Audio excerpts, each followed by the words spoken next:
you.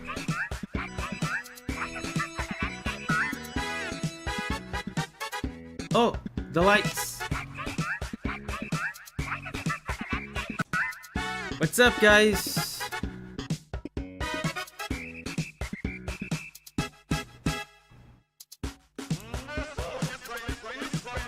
How are you guys doing?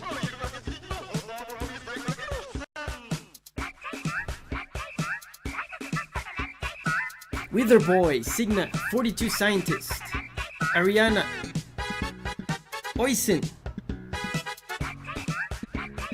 Tabia, M2, 1X Machine, Jeronim, Nihilist Solitude, Tynerb, Brawlman, what's up? Sarah, Call of Booty, Seth, Jules.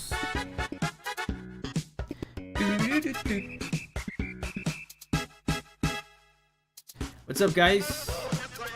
Oh, and we have our first request from Kevin O'Neill. Oh, hold up. Here's the list.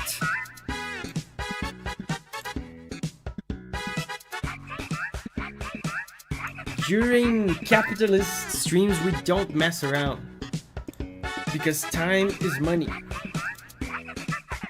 So let's go with Tristram from Diablo 1.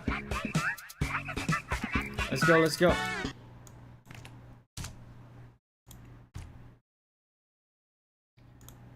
Todo o site da Under Armour está... Oops. That was an ad. Let's go with our first request of the day.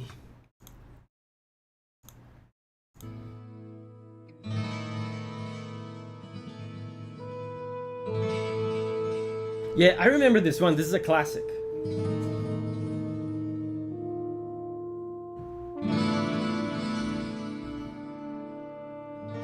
Tactical towel.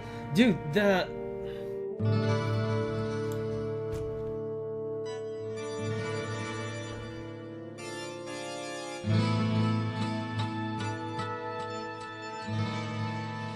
The harmony in this song is really interesting.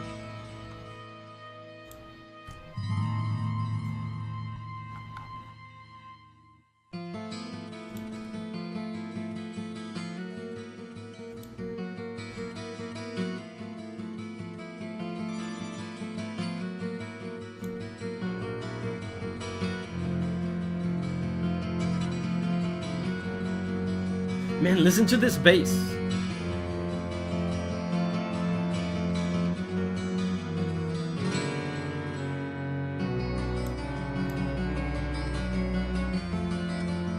Amazing. Hold up, hold up.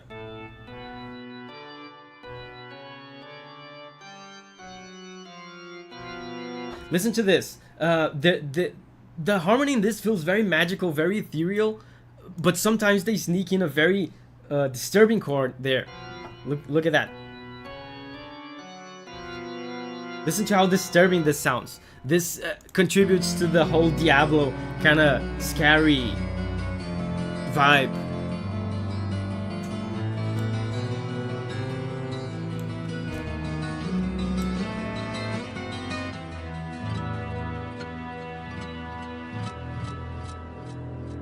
Oisin says, now I see why people mention Diablo in the comments of Blasphemous tracks. Yeah, that kind of guitar-centric music, right? Blasphemous has a lot of that.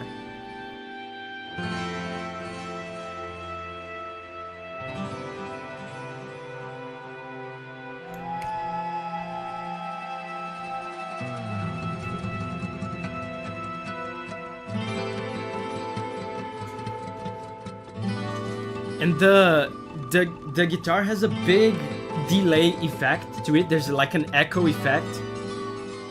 It contributes so much to the vibe.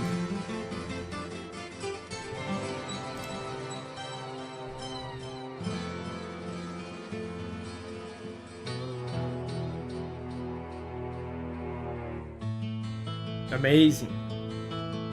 And the harmony in this is very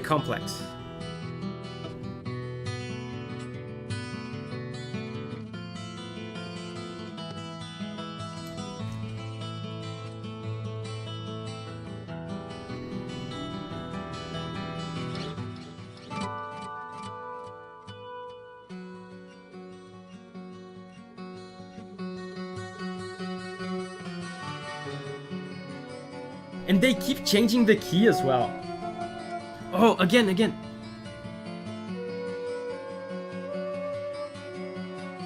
This is a key piece of melody.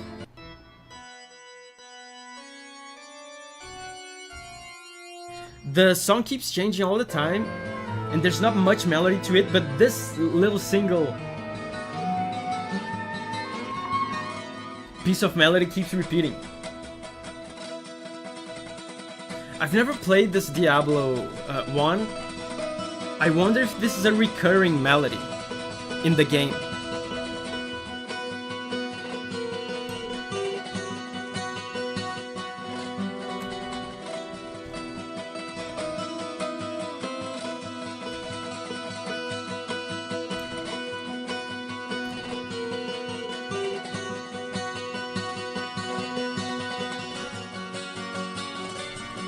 And sometimes he gets happy.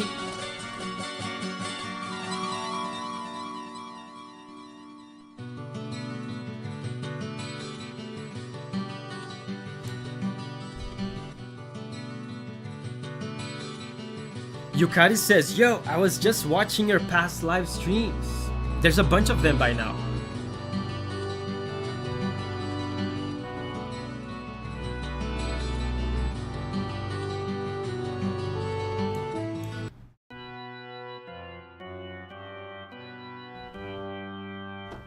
Very heavy bass. This kind of bass makes the song feel very ominous.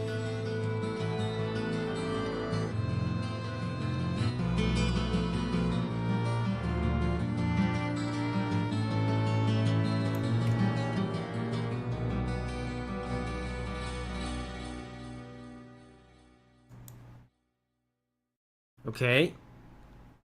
Next up is Limbus Company, Canto 4, Boss 4 battle theme. I know there's a lot of Limbus Company fans in the channel. Not Limbus Company. What's the name of the company that made Project Moon, the company that makes these games? There's a lot of Project Moon fans here. Canto 4. Yeah, I think it's this one.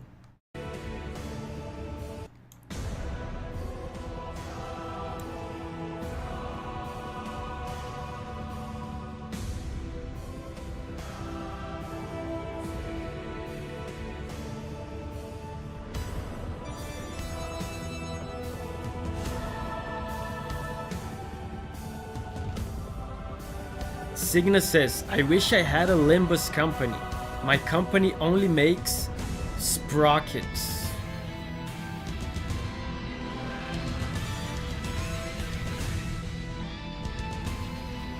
I can hear guitars.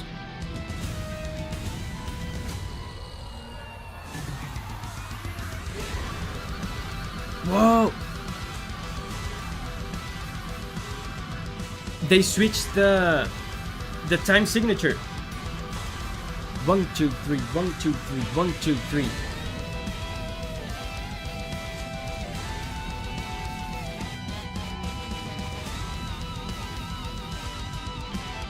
And there were even some growling vocals before. It's not super common to see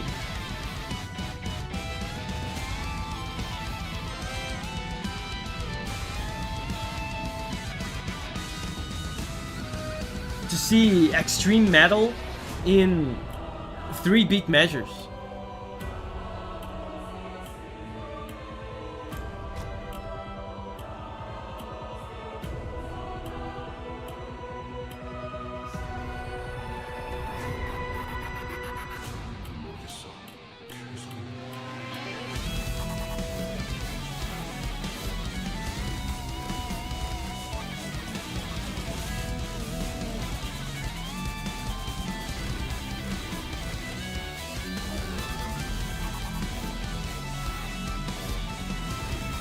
These guitar solos sound kind of weird to me.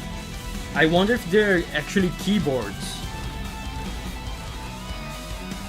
They sound kind of MIDI to me.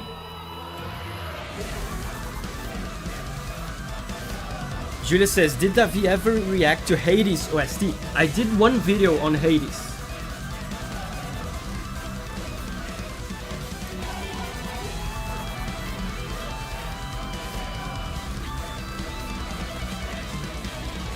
And now they switched the time signature back again to 4 beats.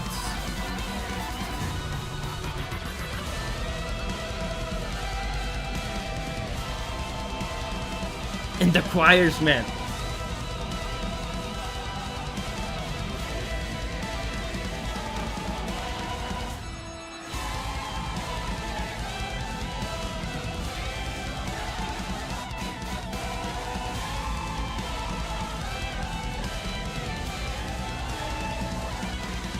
The drums are going crazy. Oh wow, that was crazy. There was not much melody to it. There was a bunch of quick notes on the guitar slash keyboard. I don't know. You know what? The meatiness that I was sensing in the guitars might just be like effects pedals, maybe like a whammy pedal or something. But man, that was cool. Super epic with the choirs. Who's next? King of Fighters 97. Man, some old school video game music. I love that. I think we don't listen to as much old school video game music as we should. Let's go, King of Fighters. Cool jam.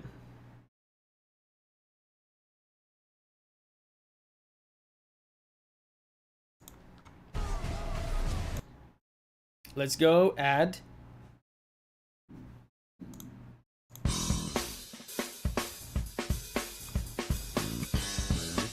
Oh man, the bass.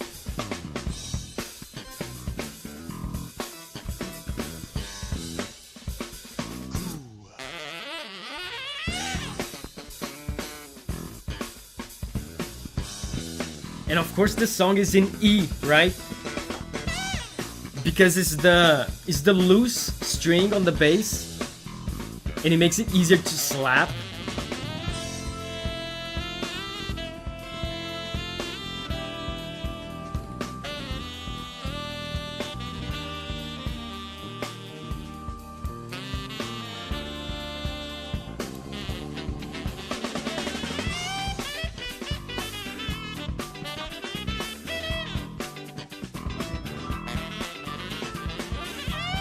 Can you hear how the bass goes bam bam on this note? It's funny, when the song started, I immediately went to this note because just by listening by the way the guy's playing, you can tell he's doing the loose E string because it's just easier to slap. You basically don't have to press any fret on the bass, and you just go bam bam.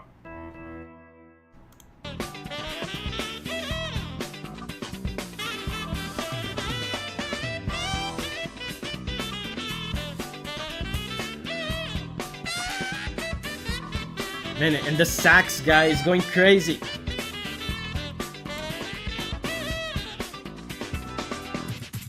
Yeah, Giovanni says this song slaps, literally. And this is King of Fighters. Does this play like during the fights? Old school.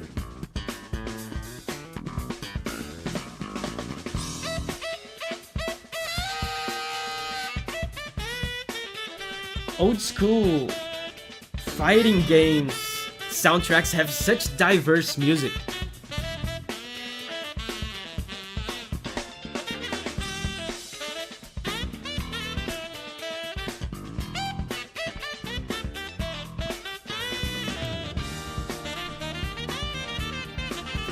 And this absolutely has that. Oh, the organ.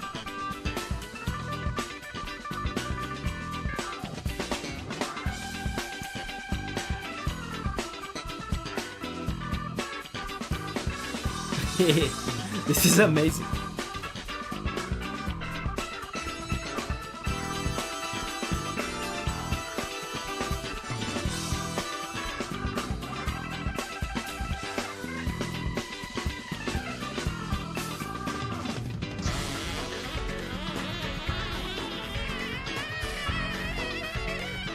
I forgot. I forgot what is the company that made King of Fighters. I forgot.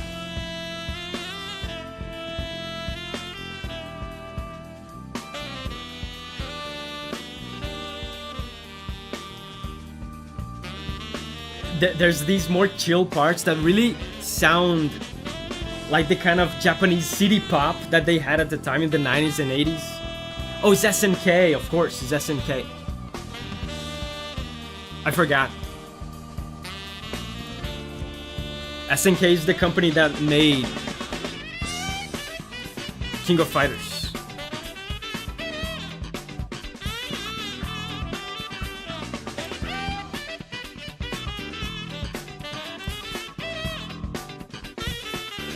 And the funky guitars as well.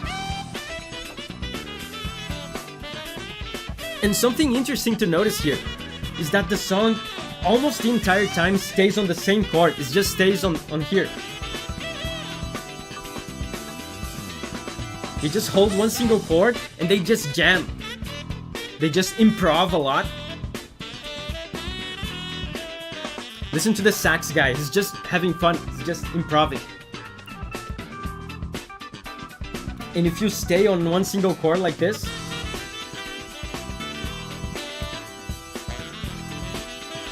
it's easier for the guys to improv and go crazy on the solos.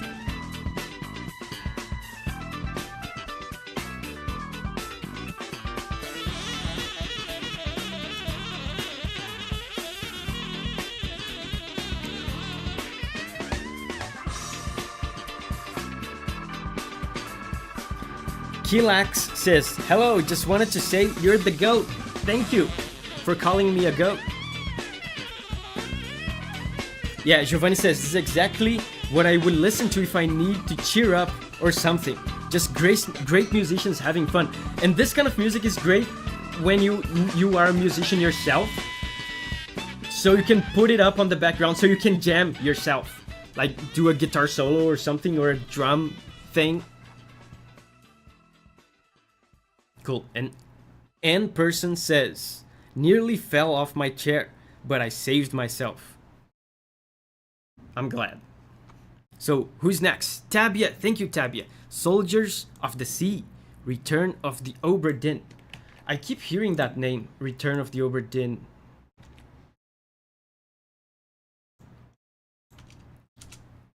And I feel like I've heard music of it before, but I don't remember. Return of the Obra Dinn, Soldiers of the Sea. Where? Let's go.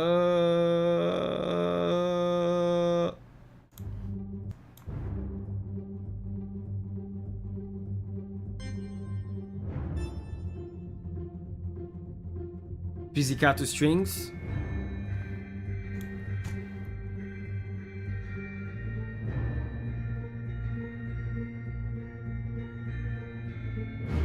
Oh, that's cool. Hold up.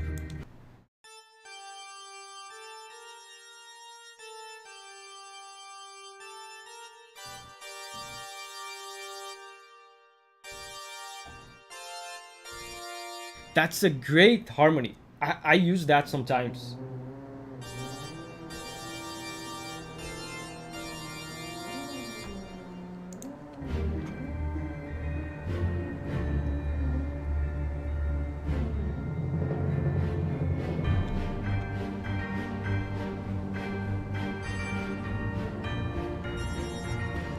Listen to how it sounds adventurous.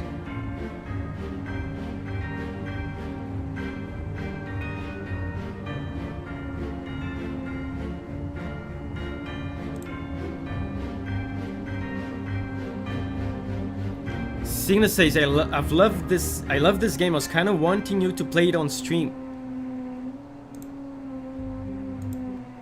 Hold up, guys, just a second.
Okay, guys, we have an issue with some construction noise, but we're dealing with it.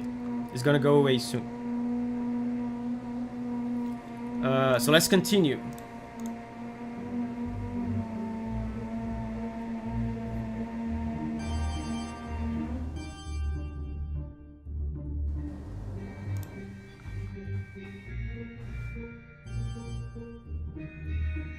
And the harmony is very simple.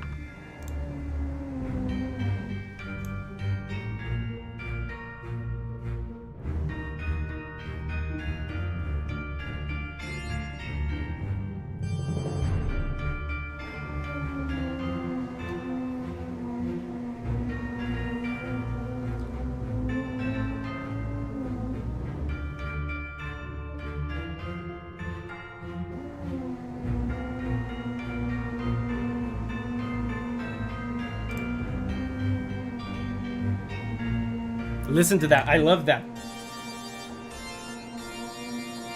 It's such an adventurous harmony. Call of Booty says, what song is this? This is Return of the Obra Dinn Soldiers of the Sea. It's interesting that it's just...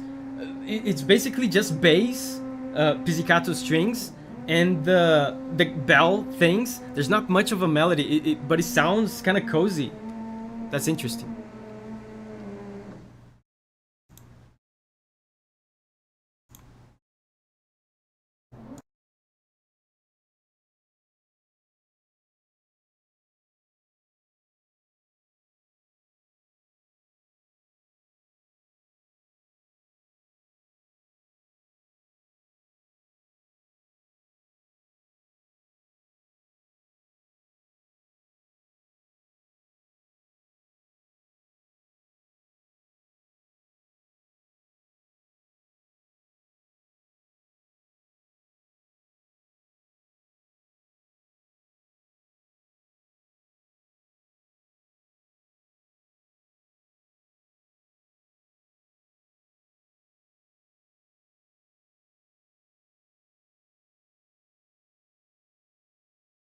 Okay, guys, the construction noise has been dealt with.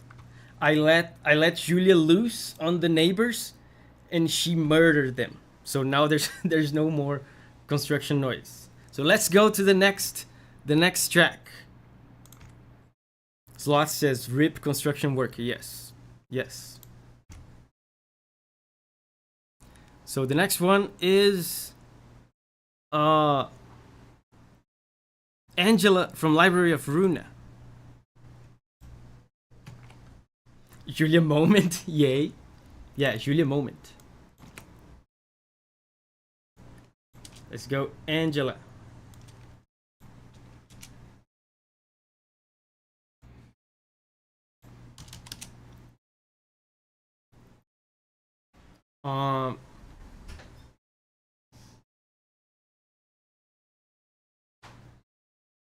I'm seeing Angela realization theme.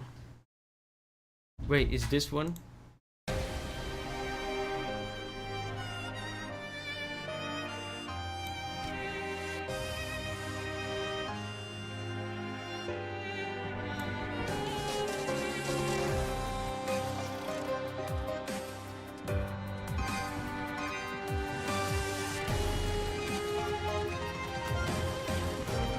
Yeah, Seth says, Davi having another important business meeting. Oh, this is cool.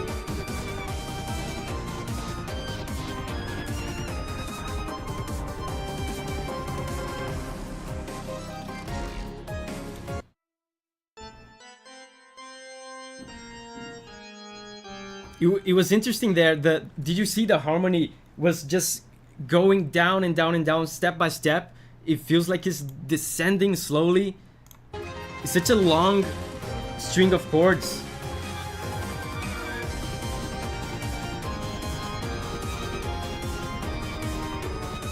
See, it's descending such a long string of chords. Feels like you're going on a journey.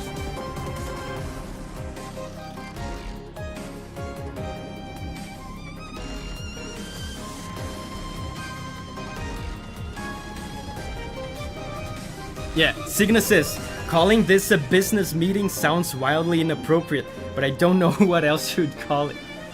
You guys are my business partners.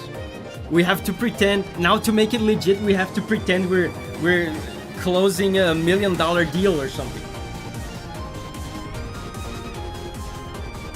It's descending again.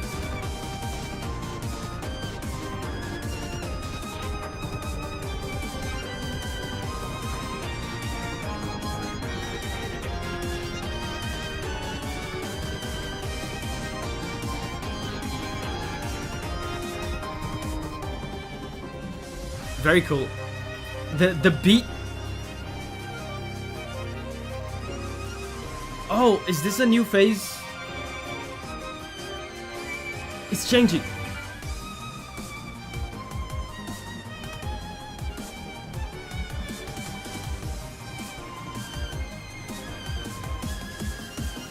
The harmony is the same.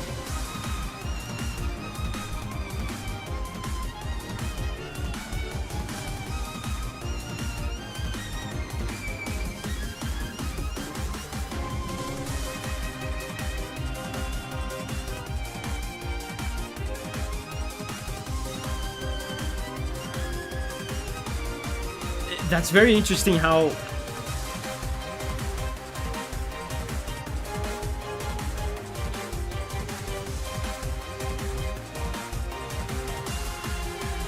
it's very interesting how you can keep the harmony almost exactly the same, but you change everything else and it feels like a completely different song. It feels like a new phase of this, whatever this is. I'm guessing this is a boss theme.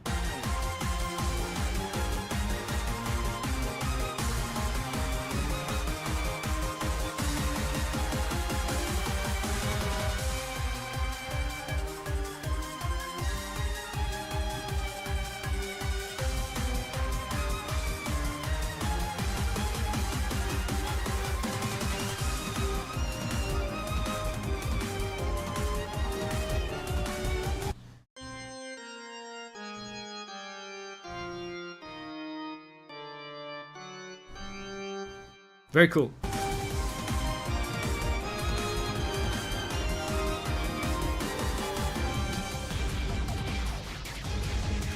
Oh, new phase. Another third phase.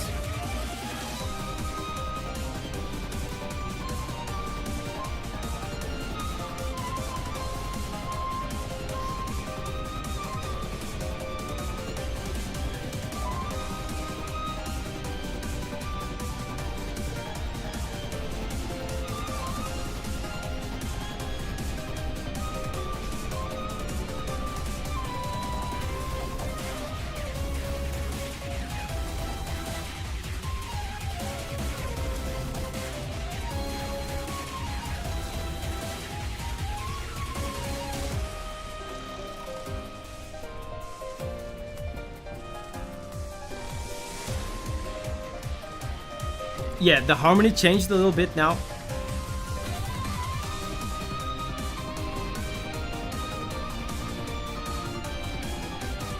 Very hype melody.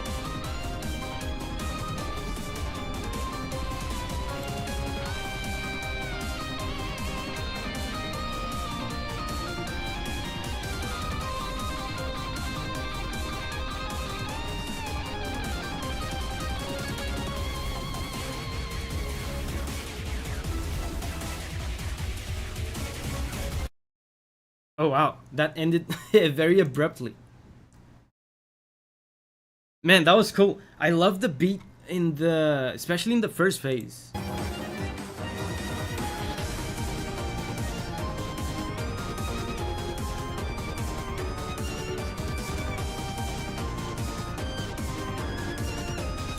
A lot of piano. The piano is there more providing the harmony. That's cool. Guys, we have to, in case my neighbors are listening in, we have to pretend we're doing business. We have to have like a respectable business meeting right now. So what do you guys think about the profits in the second semester? Can we approve the budget for the project? Yes. Signa says, I have some solar panels for $1 million where I can give you 50% off. Deal. Call of Booty says, yes, interest and stuff and money. Yes, of course. Phila says, very bad. Stonks are going up. Cool. So since stonks are going up, let's take a little break from the business meeting and listen to some video game music, right? Everybody does that in like the biggest companies and stuff. So the next one is Necessary Discrepancy from Guilty Gear Strive.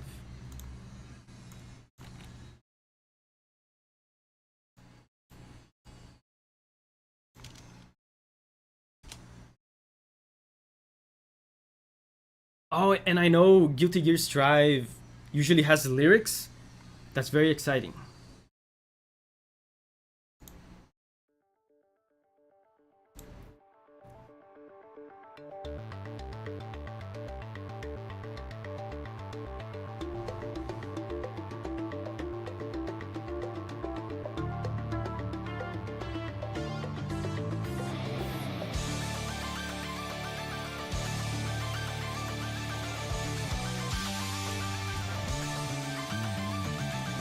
Cool bass. Dude, the music in Guilty Gear Strive impresses me every time.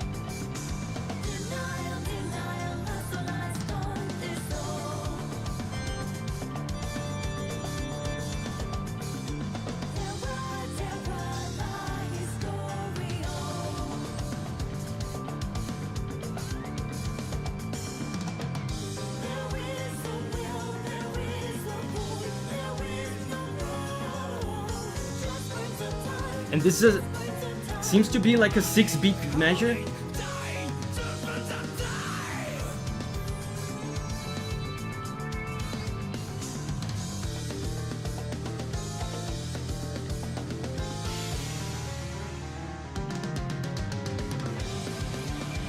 Amazing.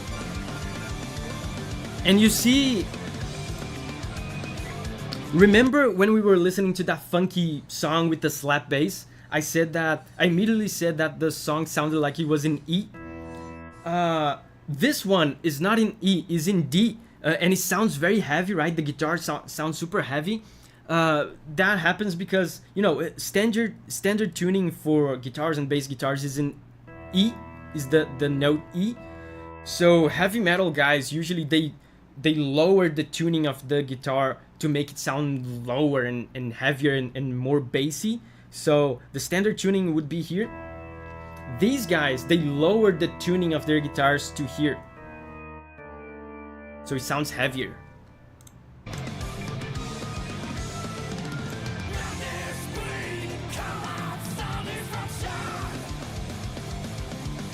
What is the OST name? This is Necessary Discrepancy.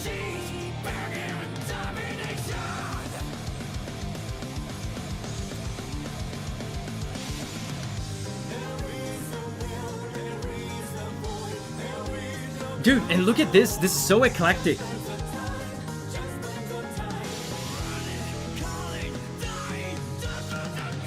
There's pianos.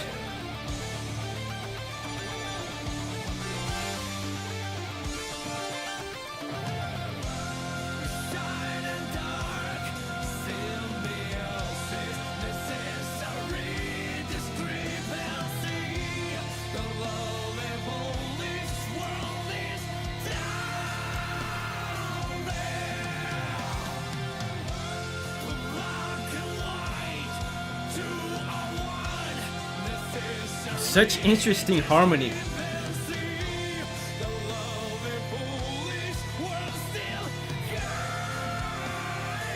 And I like the singer a lot.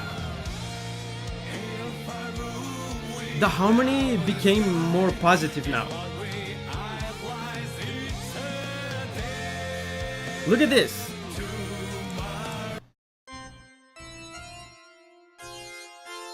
Happy chord. They're just resolving on straight up happy chords.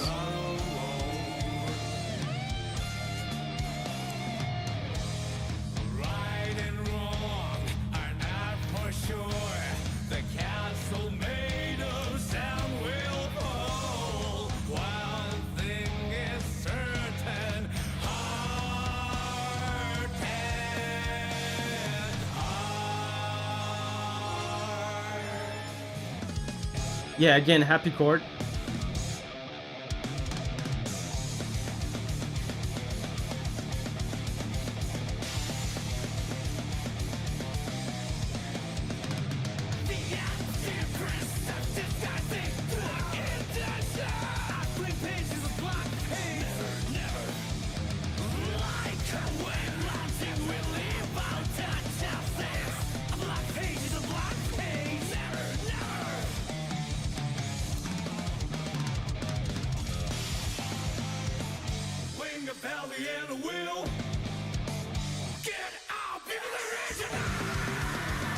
This is insane.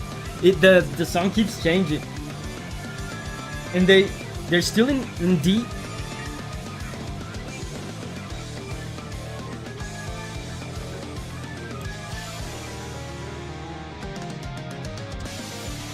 Yeah, what just happened there? The song keeps changing. There was a changing in time signature, I think.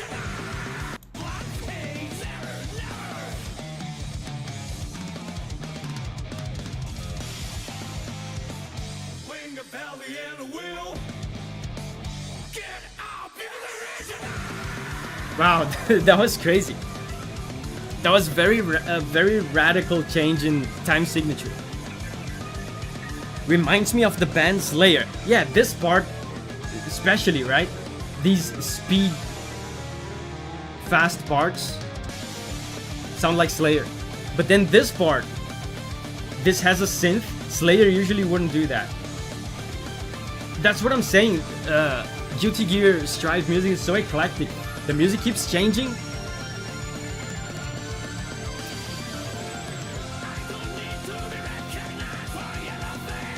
I remember there was the Guilty Gear Strive track that I heard. I think it was on the previous stream that had some Latin influences to it, like Latin American.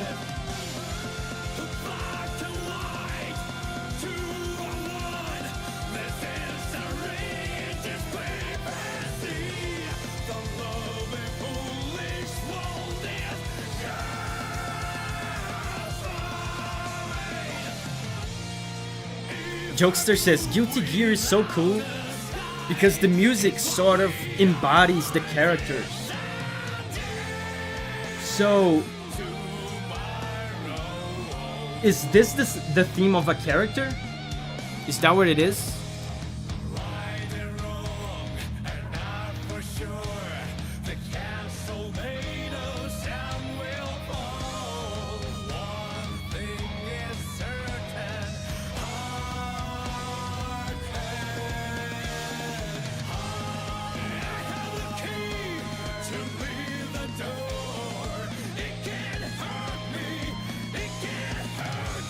Oh yeah, it's Ram Lethal's theme. Oh yeah, that's right, it's written on the video.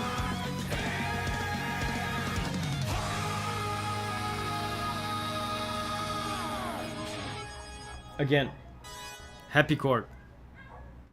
Yeah.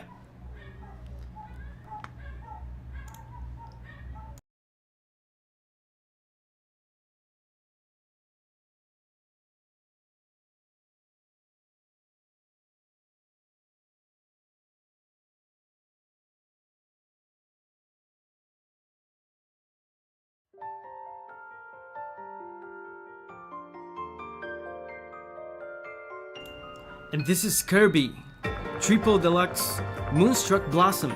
And by the way, this was suggested by Ikoriha. And Ikoriha also suggested this week's video, like...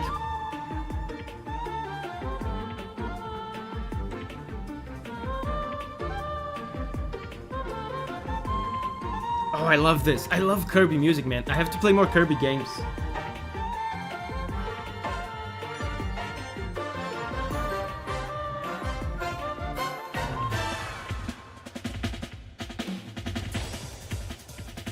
Yeah, by the way, guys, Ikoriha chose the video for this week, like the main analysis video for this week on Patreon, and it's gonna be a Kirby video as well. So if you like Kirby music, you have Ikoriha to thank for this week's video. It's coming up maybe, I think on Monday, the next video on the channel.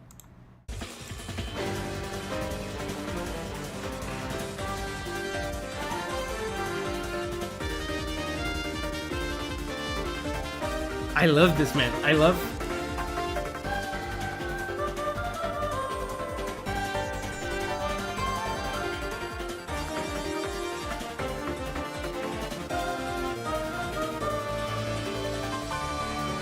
I love how Kirby music is not afraid of mixing realistic music, you know, with real live recorded instruments, with video gamey fake ass sounding music, you know, these fake sounding brass. Look at this. It sounds so video gamey. I love that.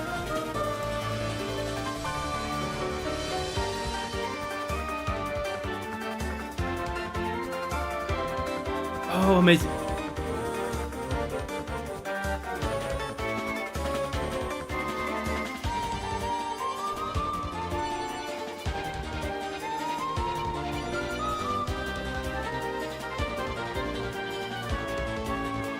Amazing harmony. Very long string of chords. wait a second.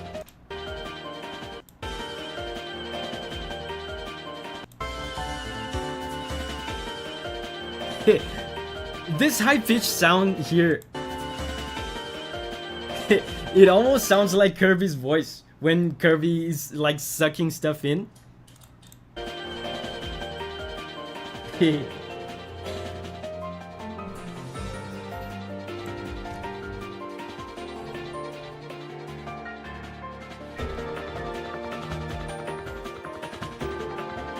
And as it's very characteristic of Kirby music, the music keeps changing all the time. It never stays in one place for too long.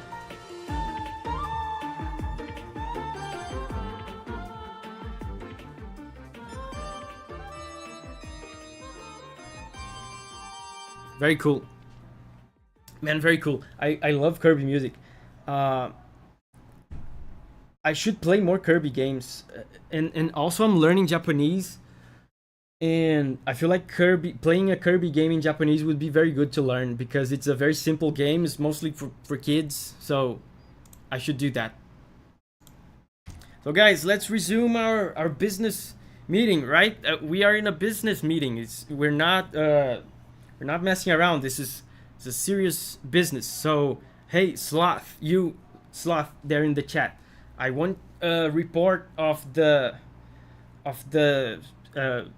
expenditures of the second semester in my desk right now. Okay, so now let's make another pause in the business meeting and listen to Q Hatred's request. Thank you, Q Hatred, for requesting Through Patches of Violet from Limbus Company. 42 Scientist says, in your desk? Yes, I want you to open the drawer from my desk and put the report inside the drawer in my desk. Okay, I don't know what's so complicated about that. Jesus Christ, getting good employees these days is so difficult. You tell them you want the stuff in your desk and they don't understand you. They keep talking back to you. It's really a problem. So Limbus Company.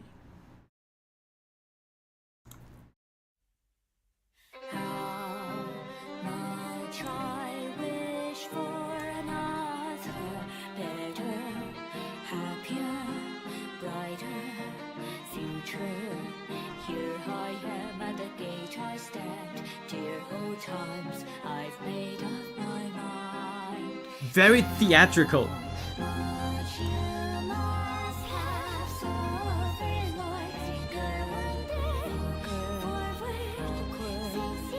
It's a duet.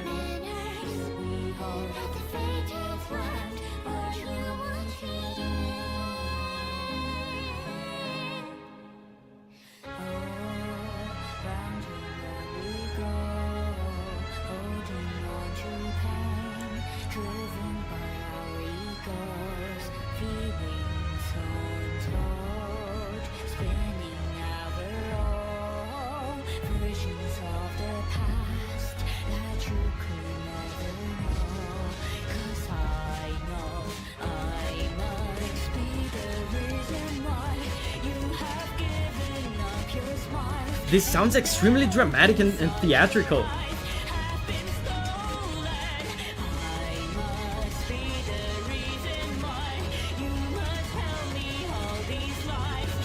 Hold up.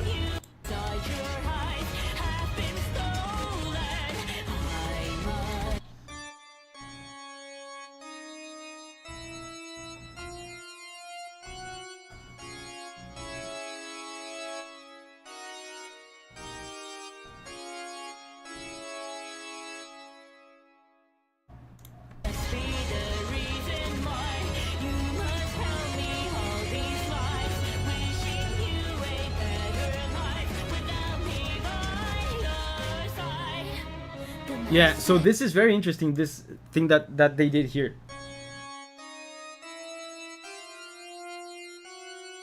Again, it sounds operatic. It sounds like opera. This kind of thing here, this chromatic ascent, it builds tension so gradually, and it's so over dramatic and kind of tragic. This feels like theatrical.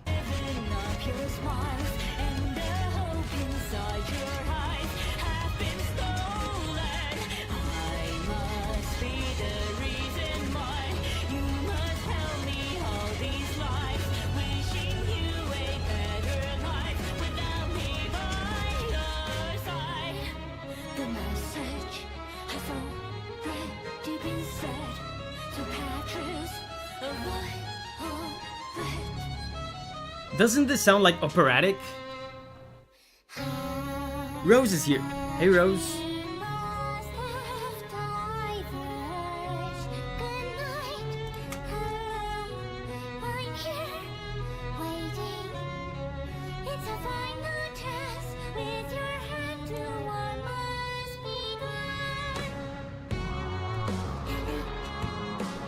Oh, now it's turning into something else.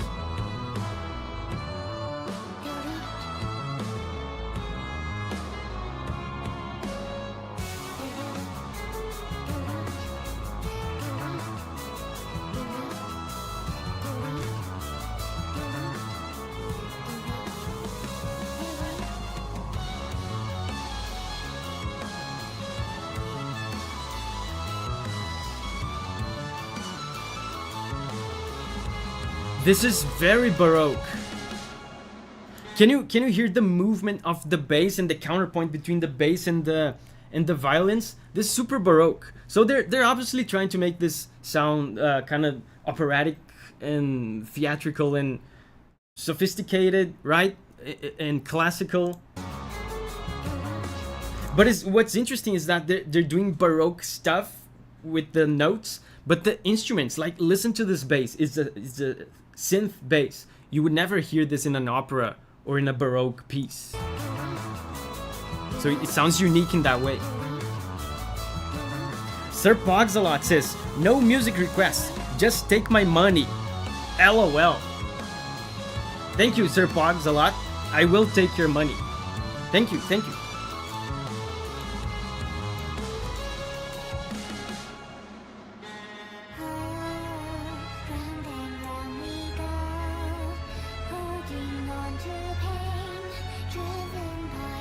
I love this harmony. We're listening to Baroque. Baroque Mentioned, yes. Dude, we should have an emoji for that. Baroque Mentioned.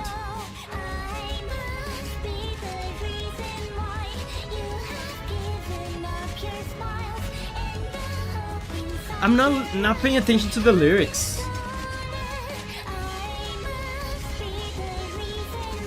I must be the reason why.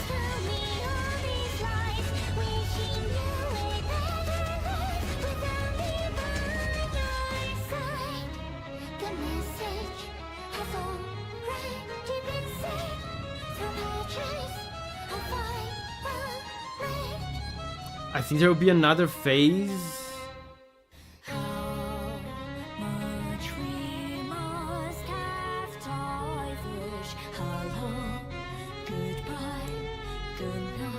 Sir Pogsalot says, did I hear a Baroque?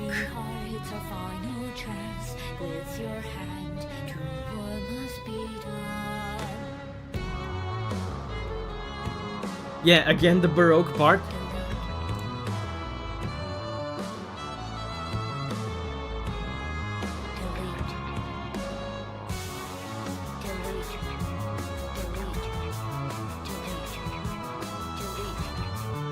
And there's very few voices, there's very few instruments in this.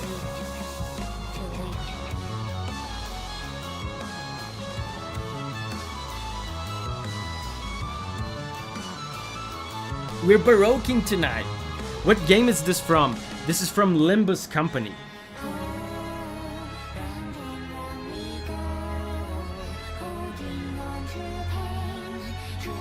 Now it's a duet.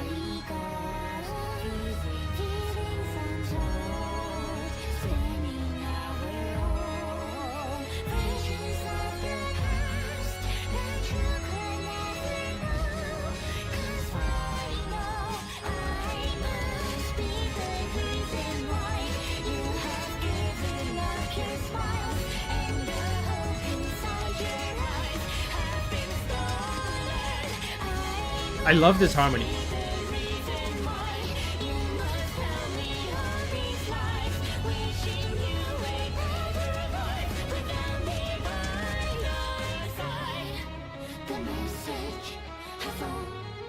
I feel like this is... The song is repeating, but I feel like he's repeating every time. He's repeating in a slightly different way with like different combinations of voices. This is probably a dynamic music thing, and it changes in the game according to what's happening.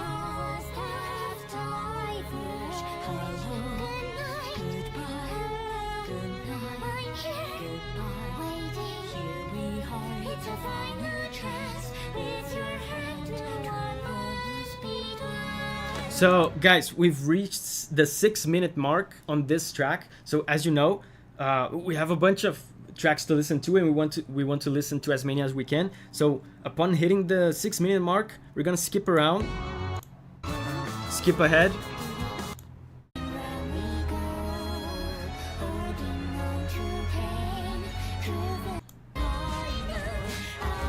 I think it's mostly what I just said. Oh, more voices.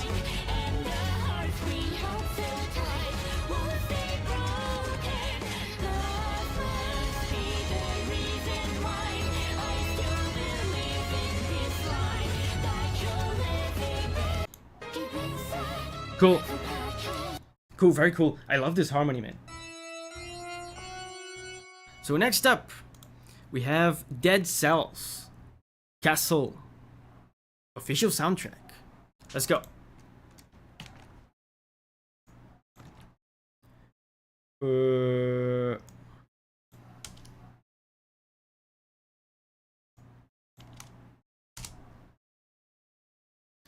I've heard a lot about Dead Cells. Wait, did I audition for this Dead Cells? I auditioned for so much stuff that I forget. I think I... Wait, did I audition for this? Hold up.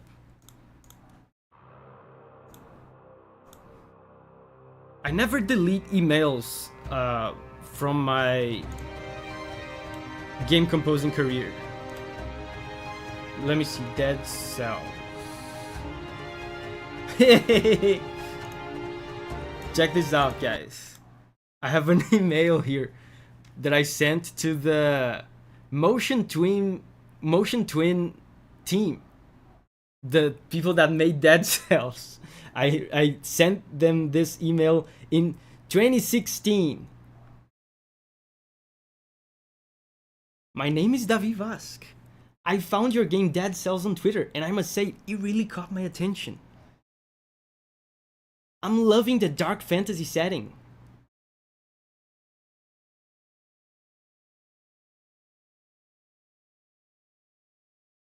Are you in need of music for Dead Cells?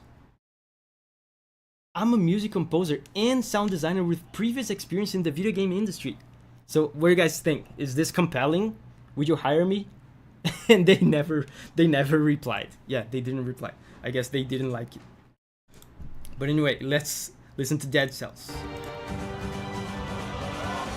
Substantial Davi lore update.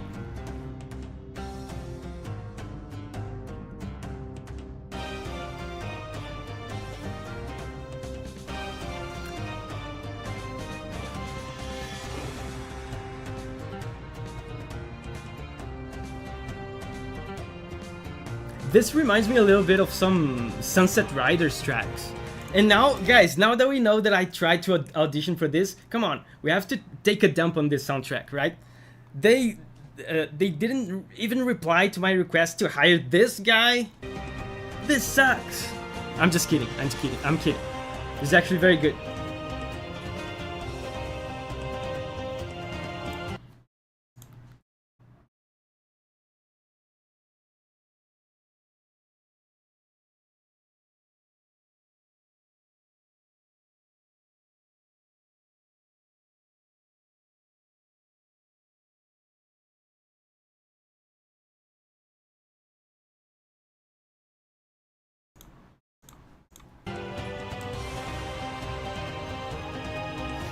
Cringe plus didn't respond.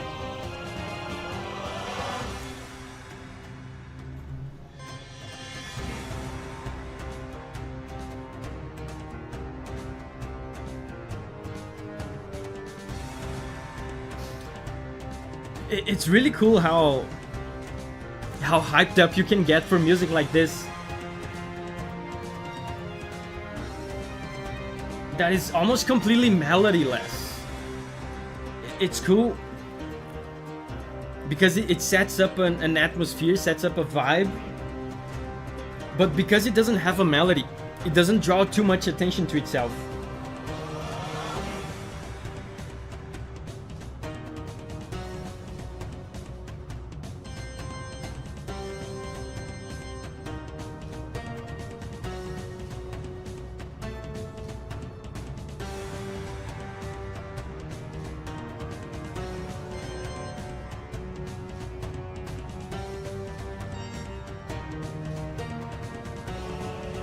Yeah, this is the kind of song. I don't know what kind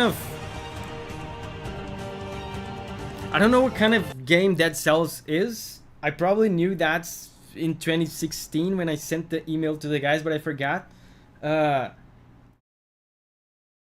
This is the kind of music that people make for games when they don't want to distract the player a lot. They want to let the player focus, because it doesn't have melody and it's just a vibe in the background. You might not even notice this music when you're playing. You will of course notice it from time to time, but it's the kind of music that you get in the zone, right, with the game, and you might be jamming to it, you might be tapping your feet to the beat, but you're not even consciously noticing the music. The music is just there doing its thing, setting up the vibe.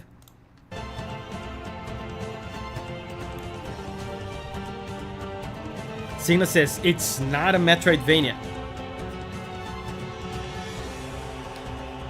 Molangrian says, side platformer roguelike.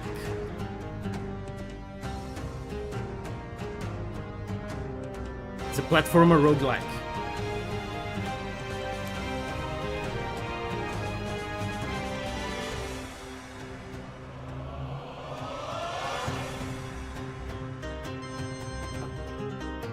And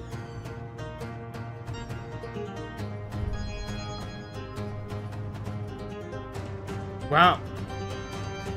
For some reason now, today, a lot of the songs we're hearing are doing the same harmonic sequence. This is the third game today that does this.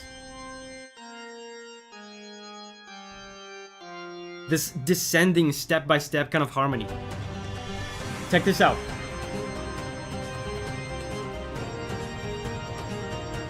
Going down.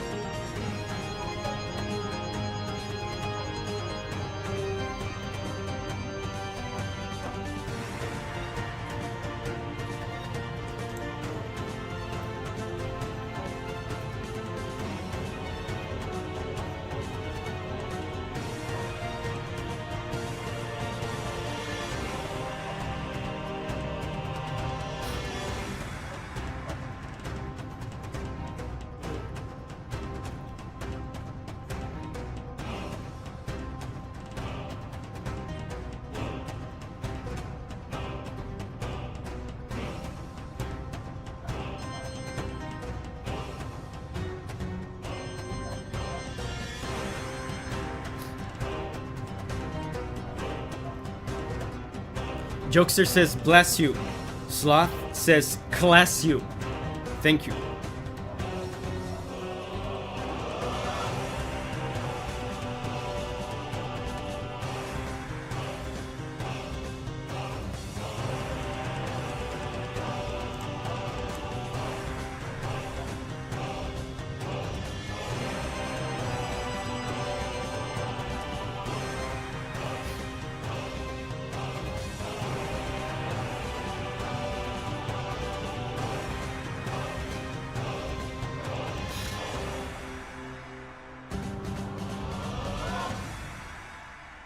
Cool.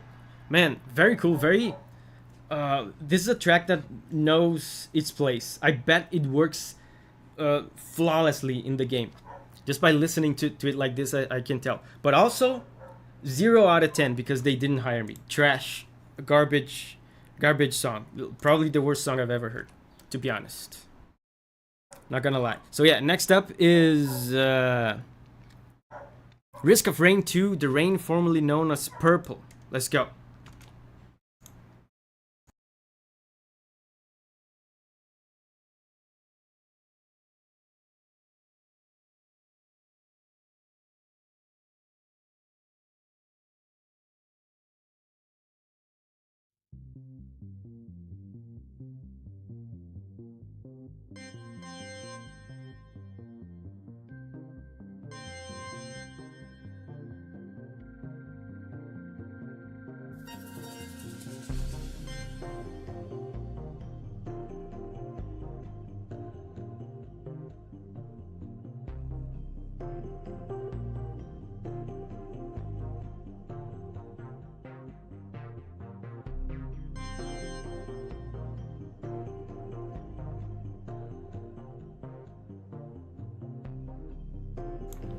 I feel like I've heard this one before in a live stream.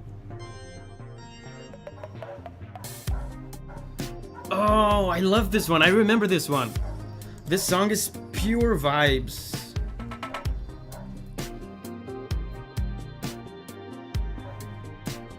Yeah, Giovanni says, I remember it too.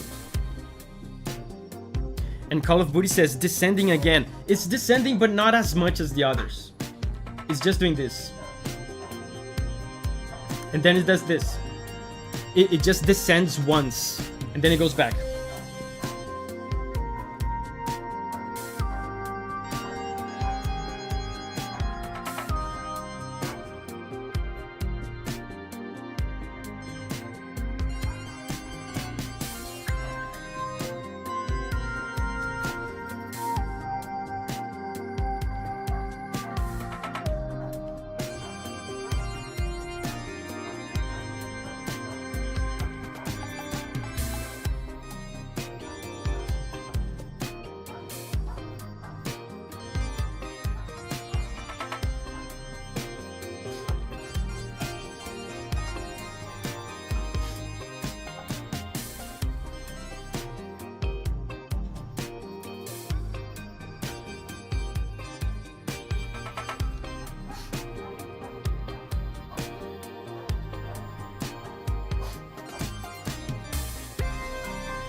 Check this out. My turn. My turn.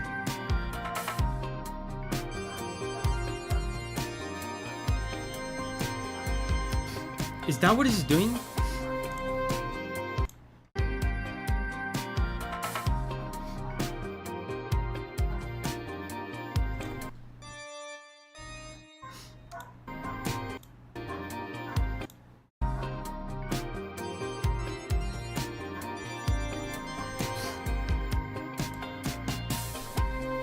Yo, freestyle, Davi. My turn, my turn.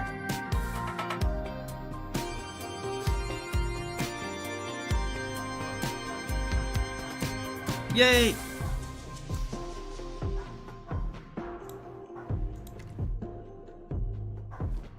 Hold up. Where's my tactical towel?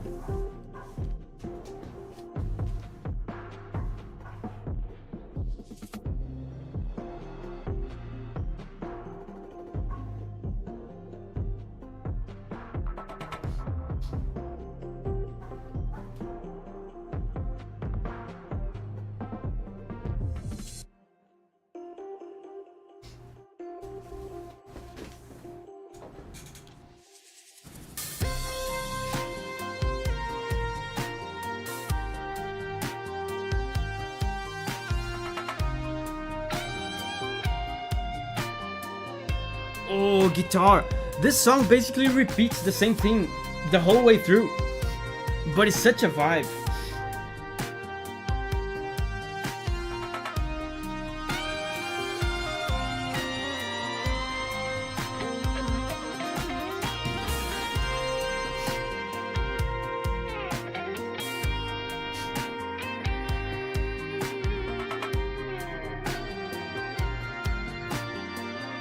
My turn, let me solo.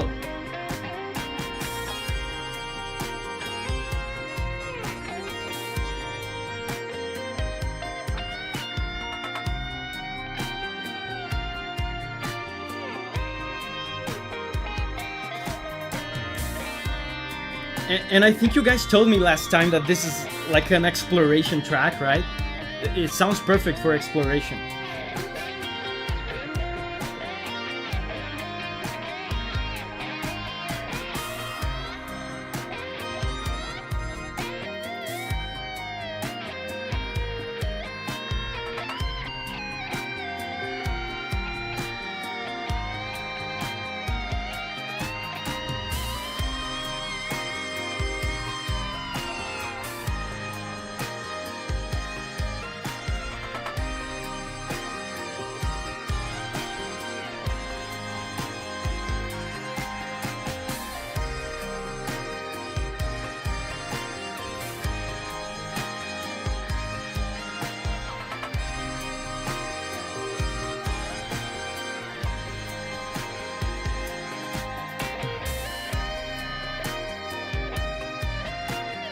Elisa says, this is great music to draw to.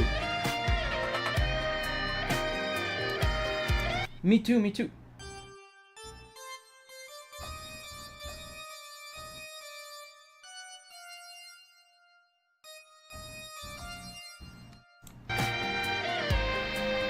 Do it again.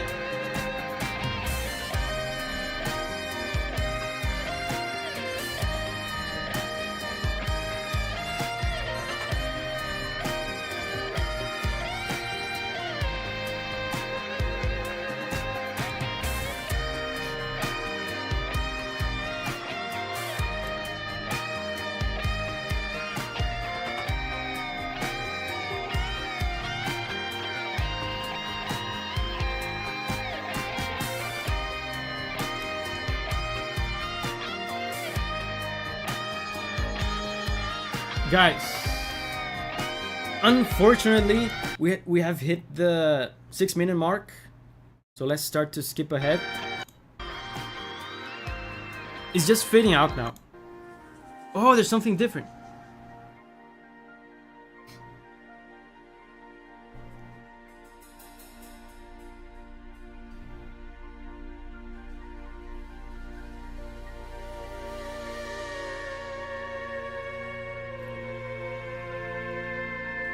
Aliens.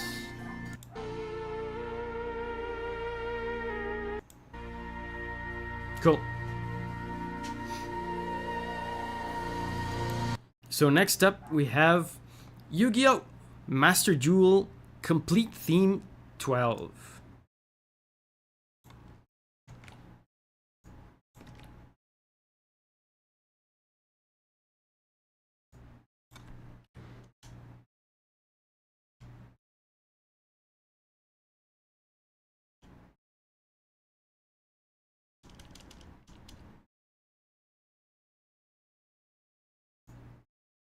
Let's go. Yeah, and the person says it's 3 themes in one video again.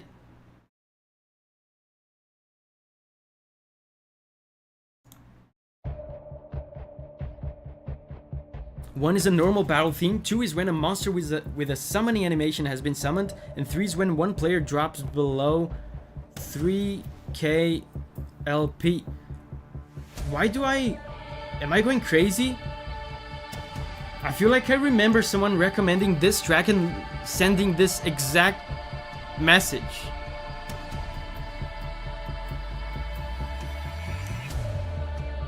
Is this deja vu?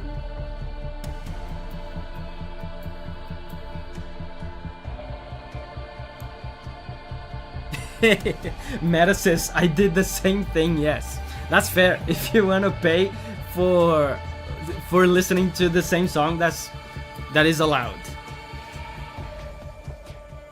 Anon says, I can't remember if it was this track, but a similar message for sure. I mean, it's fair. It's fair. We don't listen to, in our daily lives, right? We don't listen to the songs we like only once, right? We listen to them again.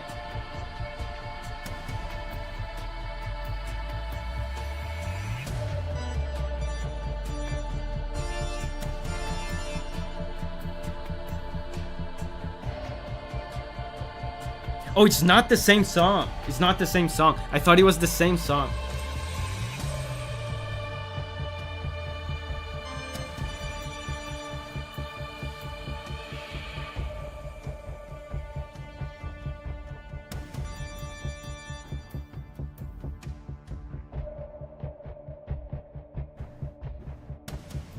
Yeah, it's very low energy so far.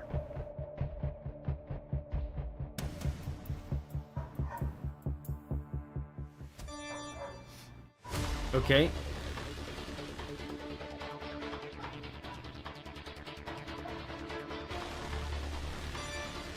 And they're keeping the same key for the second phase.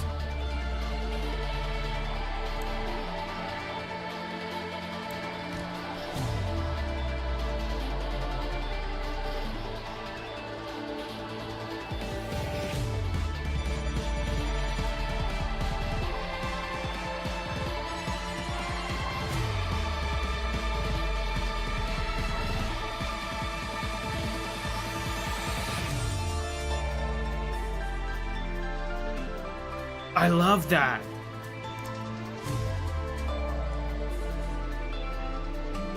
This totally bamboozled me.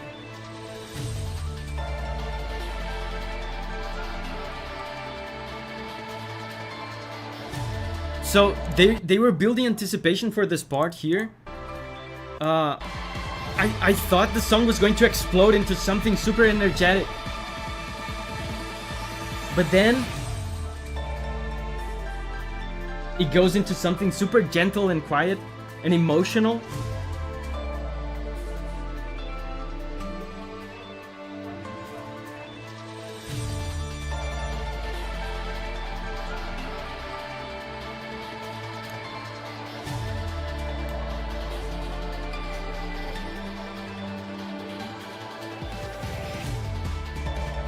Oh, now the beat is here.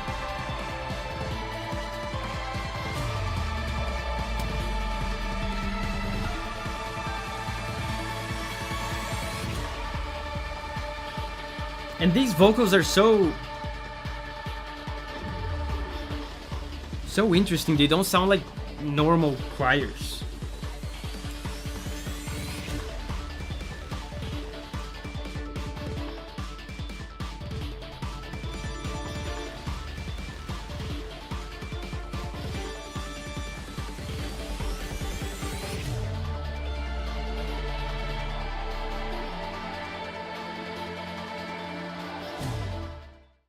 Okay, next. This is the final phase.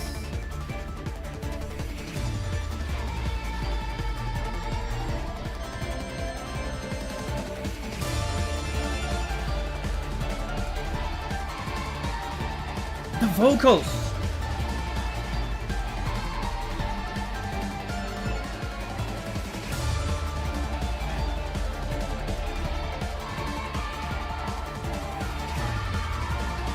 It kind of sounds like a children's choir.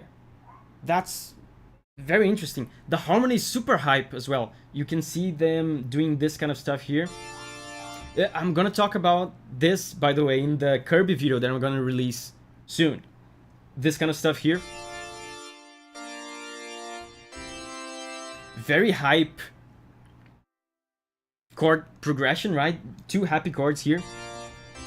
Sounds super adventurous. And of course, it's very, very fitting for a climax, for the final phase of this thing.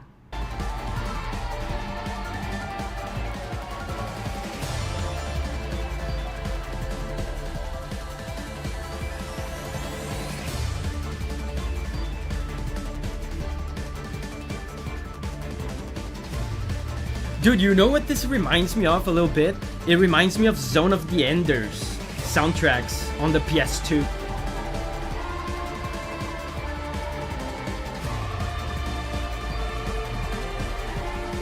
Marco is here. Hey Marco. Yeah, this is Yu-Gi-Oh!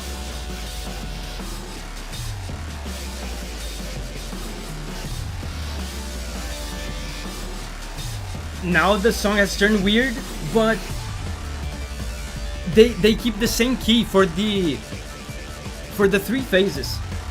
That's interesting.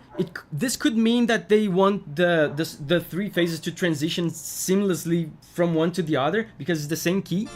Because something else that is common to do in different phases is for them to raise the key slowly throughout the phases. They're not doing this here. It's all in D.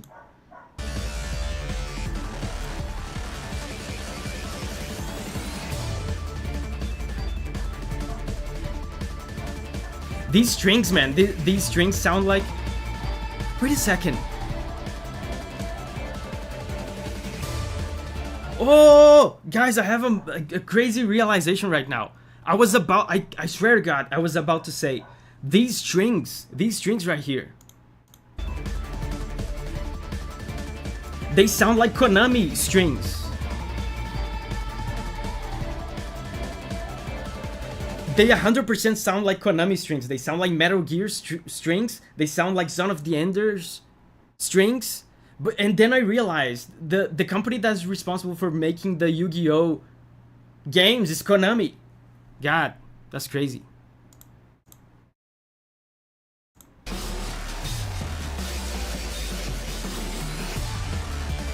Augusto says, Zone of the Enders, bro. It's been a while since I heard about this game. I mean, it's classic Konami.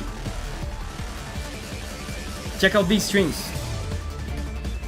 Absolutely sounds like Metal Gear 2, right? Metal Gear 3.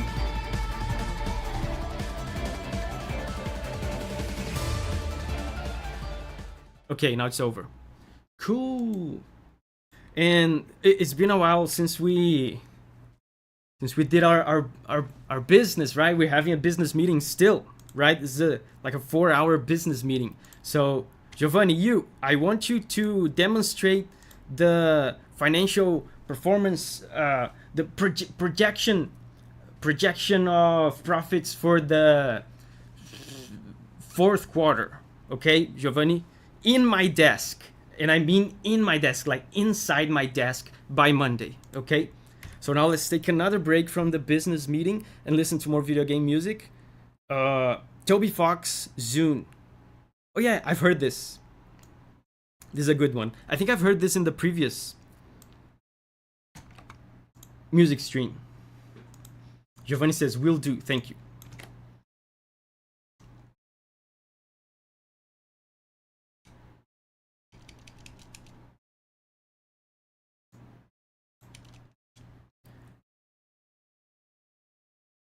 UN Owen was hero, yes.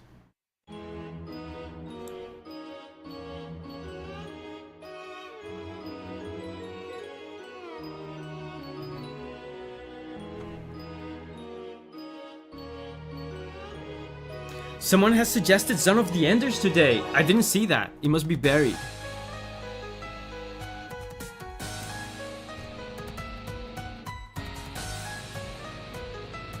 Yeah, and this is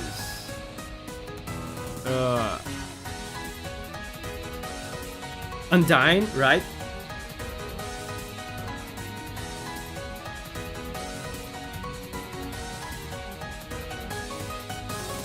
Oisin says, so again this song.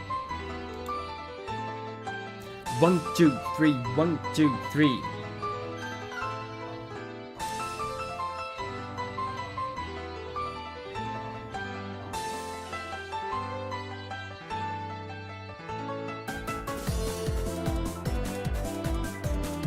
And this is Owen was her.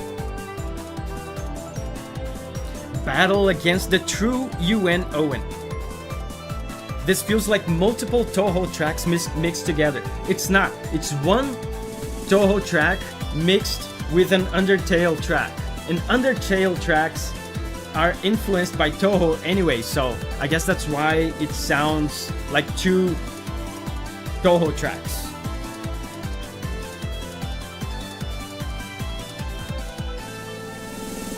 Guys, look at my new water bottle. New water bottle.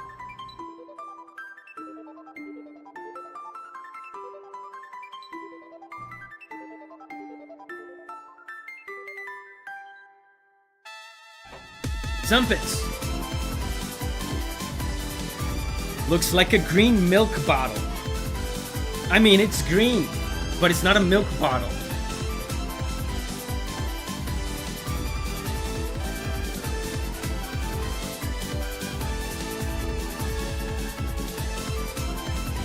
Hydration bonus of +2.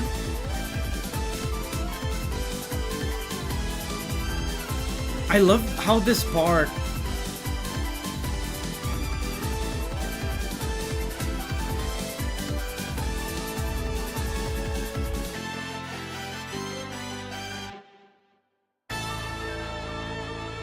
this is my favorite part of Battle Against a True Hero, by the way, this part.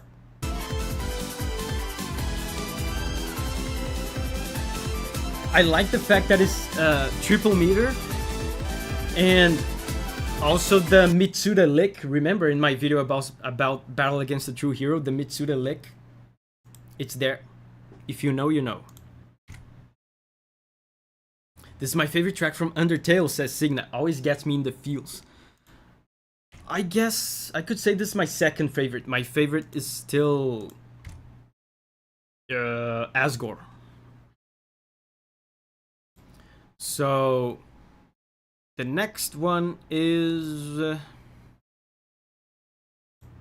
more Lobotomy Corporation. So that's more Project Moon. Dude, the Project Moon fans today are showing up.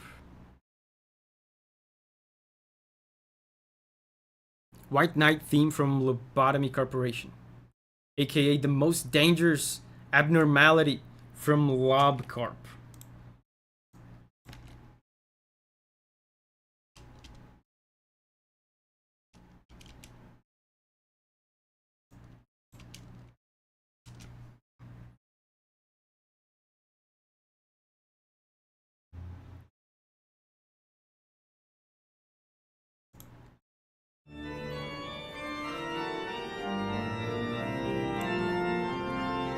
Guys, this is Baroque!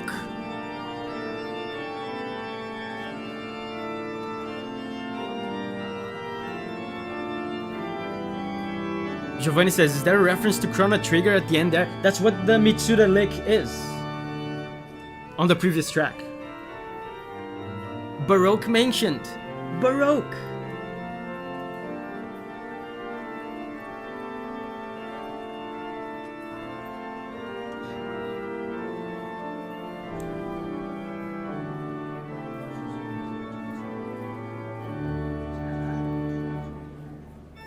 There's like noises. There's background noise in this.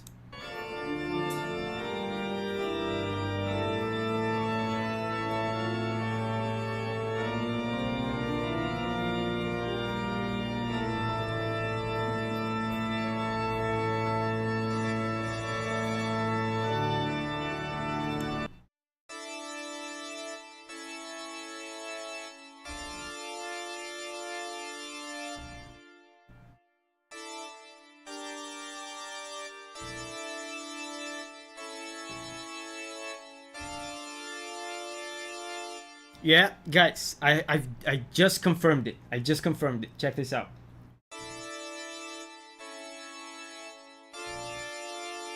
Yeah, it's Baroque. It's Baroque.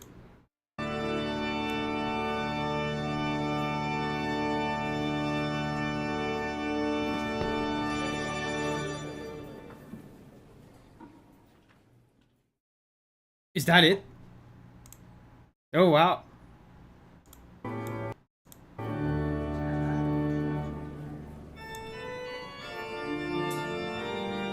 Augusto says, I have a great idea for a Baroque emote. Dude, let me know in the Discord. I might do it. I'll post it on the Discord server.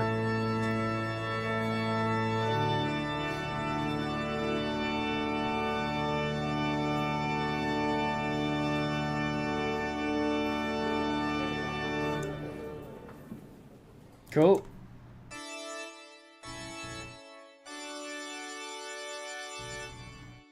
So next up,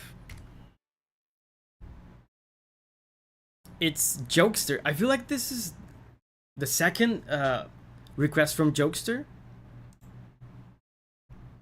Oh, he says, I'm upping my earlier donation. Cool. Kings, Project Wingman. I like you guys. Sometimes you guys would be surprised by the kinds of videos I've already done that no one knows about because sometimes they get no views. I've done a full video on Project Wingman once. Someone recommended it on Patreon. I don't even remember what track it was.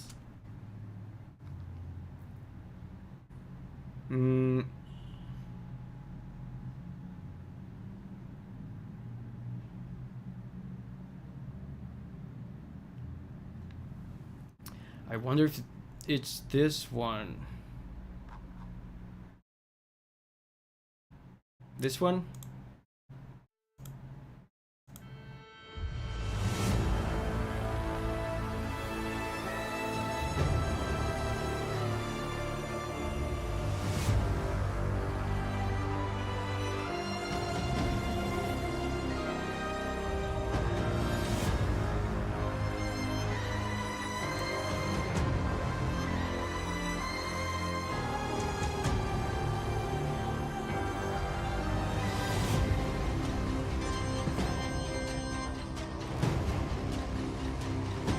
Sounds very Hollywood-like.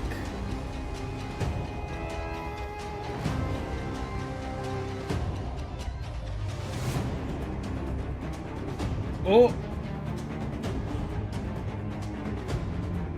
Very rhythmic strings. Do-do-do-do-do-do-do.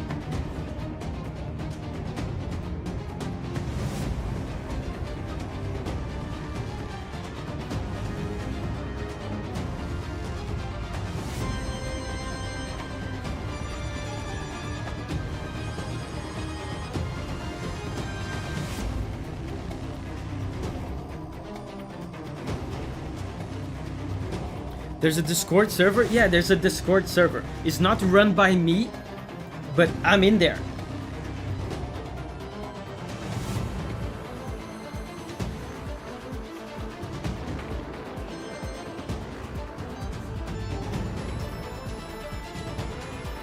Oh!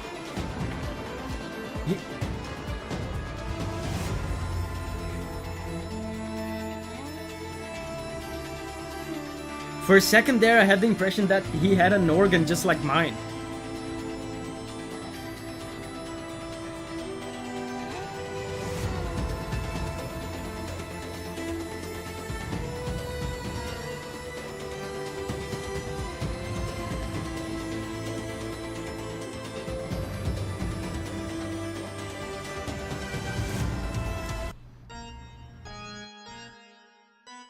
Wait, he changed the key.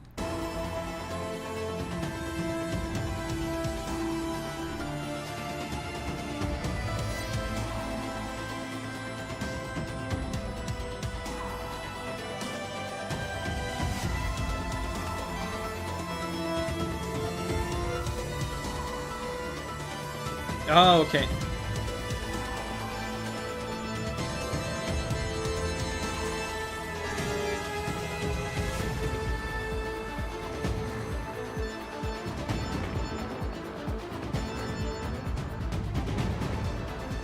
Yeah, this sounds very, very Hollywood-like.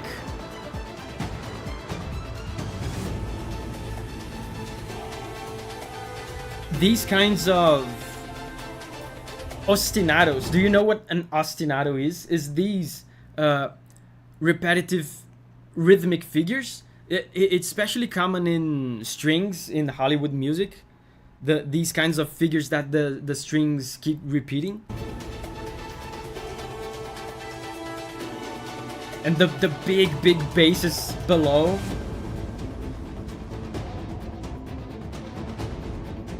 The heavy percussion.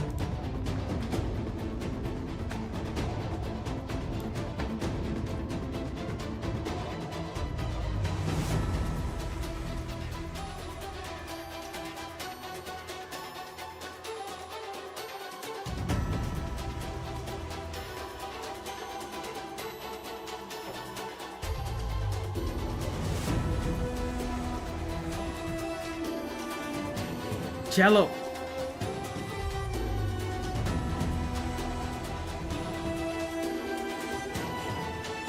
Oh, cool melody.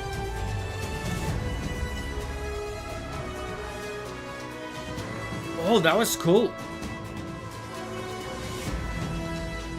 Oh, the music became happy. Check this out, they changed the key here.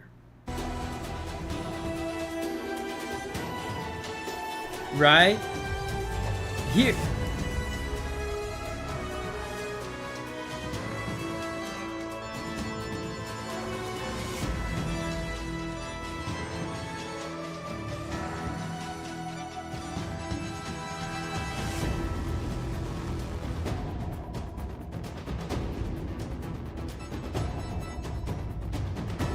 And they changed it. Yeah, like I said, they changed the key again. They keep changing the key.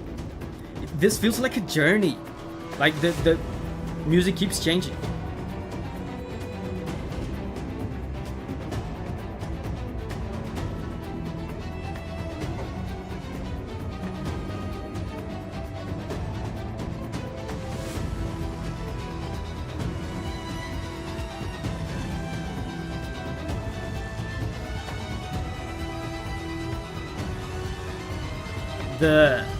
The rhythmic strings are so hype.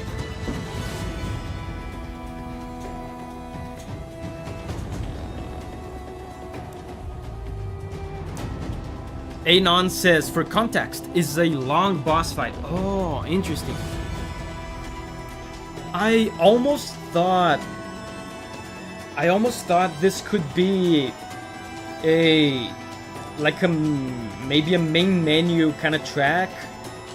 Like a main theme kind of thing, because it sounds so grand.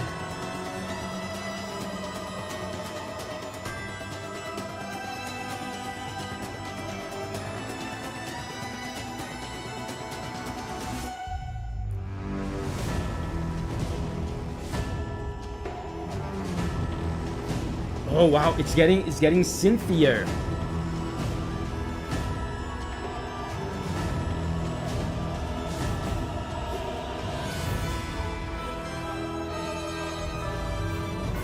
Whoa, it's getting ominous.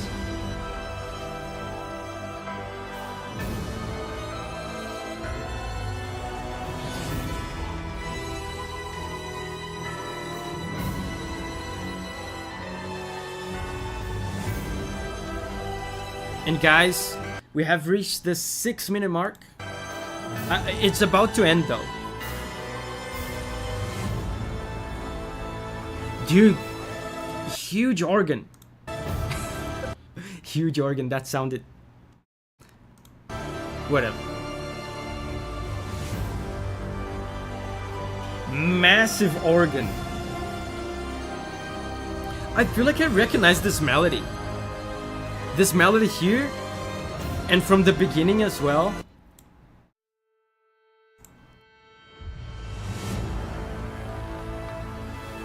Where is it?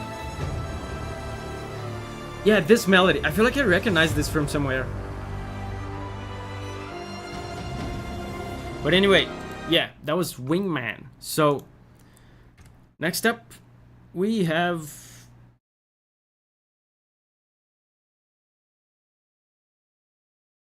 Augusto.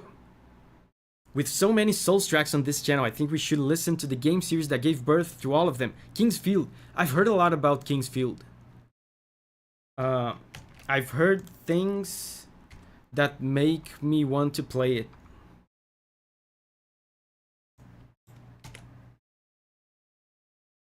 I've never played it though, and I've never heard any music from King's Field. It's obviously not Yuka Kitamura, right? Because Yuka Kitamura came into From Software only on Dark Souls 2. So I don't know who composed this. Let's see if it's any good.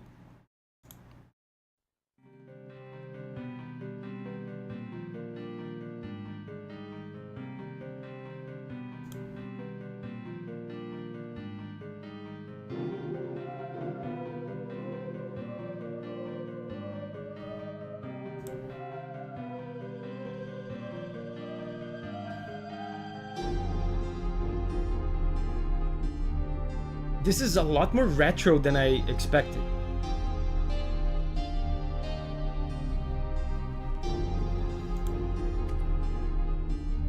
Secret says classic. It sounds classic even though I've never heard it before. There's a nostalgic quality to it. What gaming system was this on?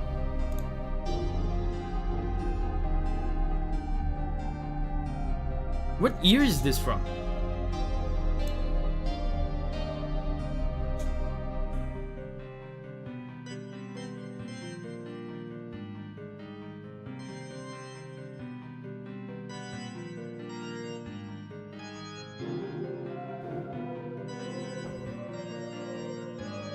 And they're doing a partial... Oh, Giovanni says PS2 2001. Oh, interesting. It does sound... If I had to guess, I would probably even say PS1. But yeah, it does have like that kind of 2001, early 2000s kind of sound. And they're doing like a partial chromatic descent here. They're doing this.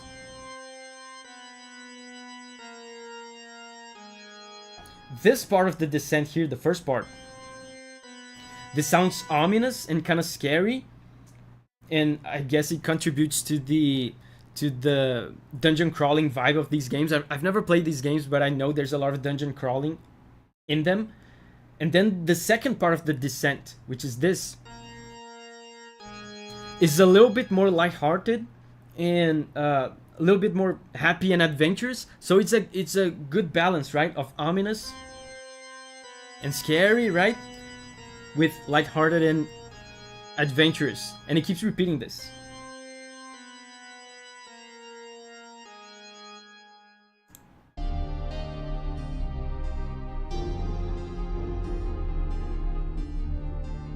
I love this. This is so chill. Again, like I was saying with the Dead Cells track, is the kind of track that is made to not be noticed too much.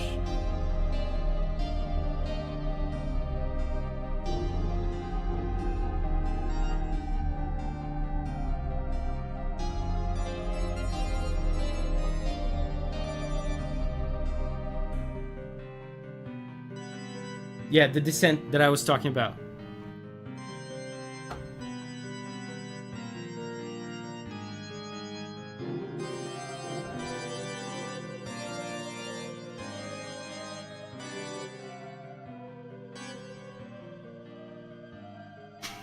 I played the wrong note. Hold up.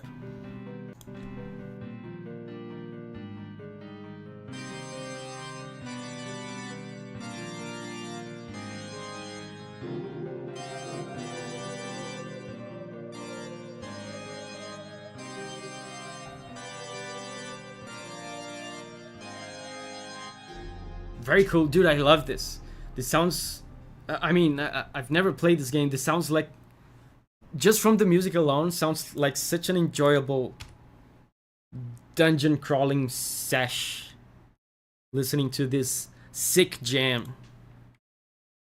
as the kids say. But anyway, Sanctuary from Salt and Sanctuary from Phyllis. Let's go.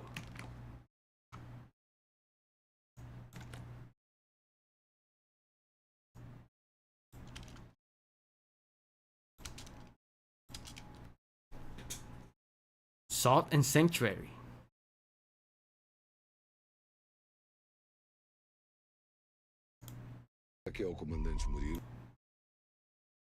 Wait, Salt and Sanctuary.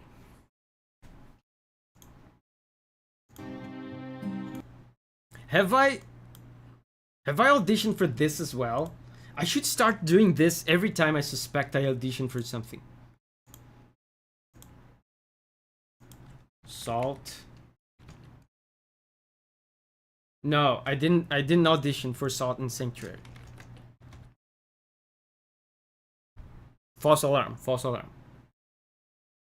I auditioned for another game with salt in the name.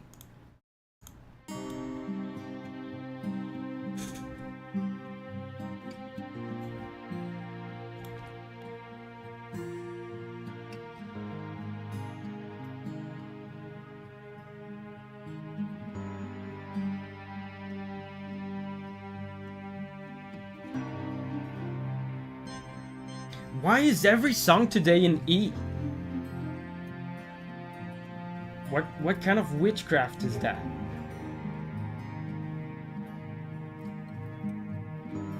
I feel like the past like 5 or 6 tracks have been in E. Yeah, we're having vibes tonight. A lot of vibey songs. I love that. I feel like that kind of thing only happens on capitalist editions. That's why it's cool to have both editions.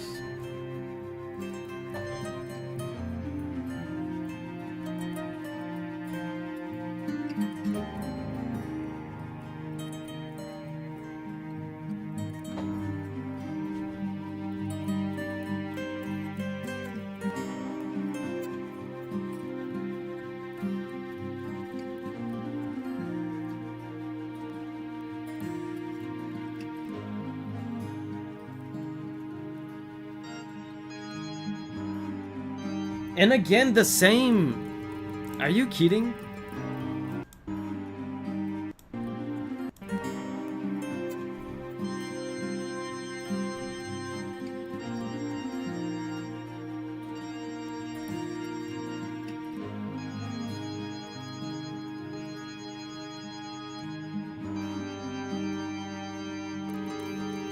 Again, the same descending chord progression. Dude, what's going on? I feel like the universe is trying to tell us something.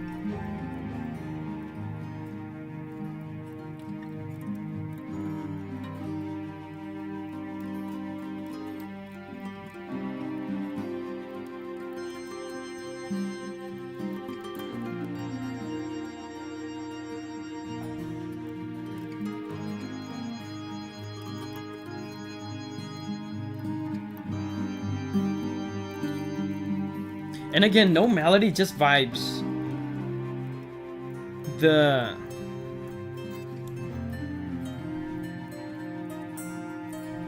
Look at this. The guitar is improvising some stuff.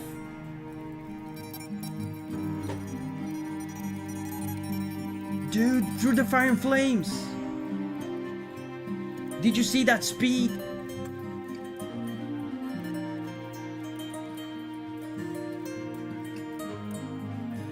And there's pizzicato strings on the background as well.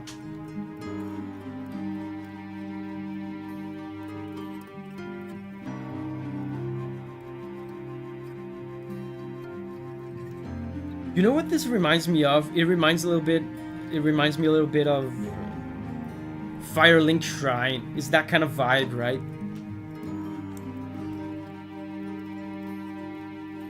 Dude, play through the fire and flames.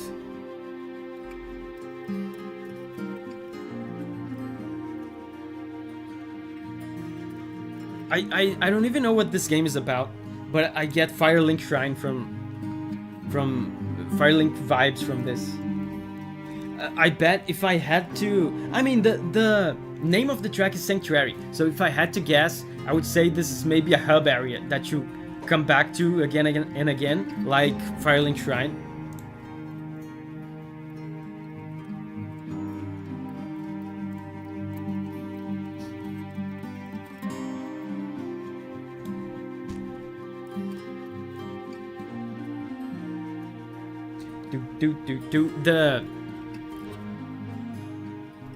The pizzicato strings are cute. Oh, Phila says yes, because this is 2D Dark Souls. Oh, so I was right on the money.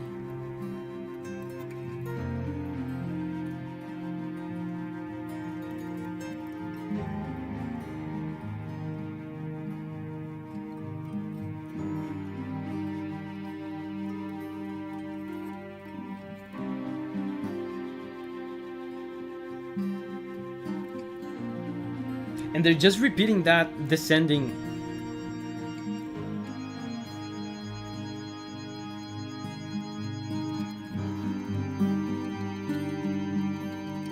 pattern. The name now reminds me of a Link to the Past track.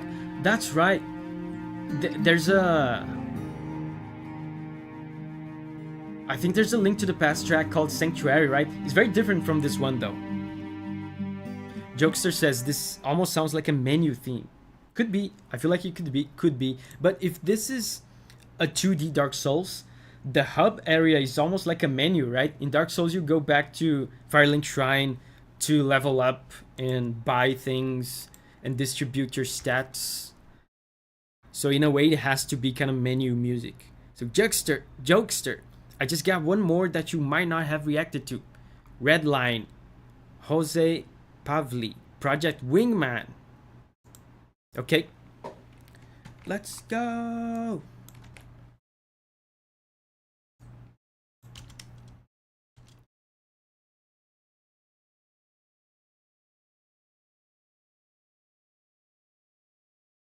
It's your boy Jose bringing the bangers.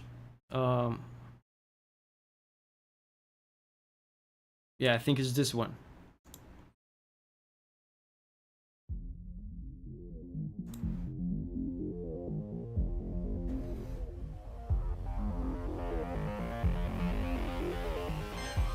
Oh, this one is not in E.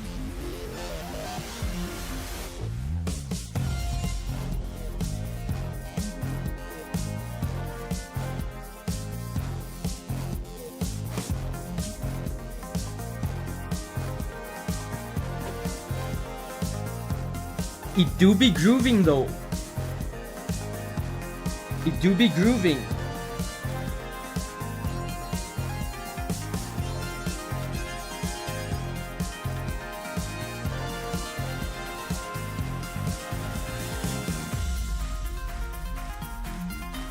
Stylistically, this one sounds very similar to that King of Fighters one, remember? Where it's basically just the jam.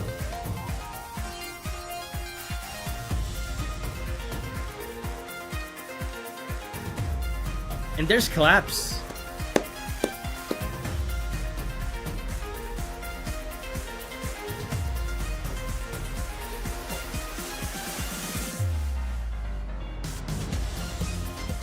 Yeah, they're just holding the same chord. Oh no, they're not.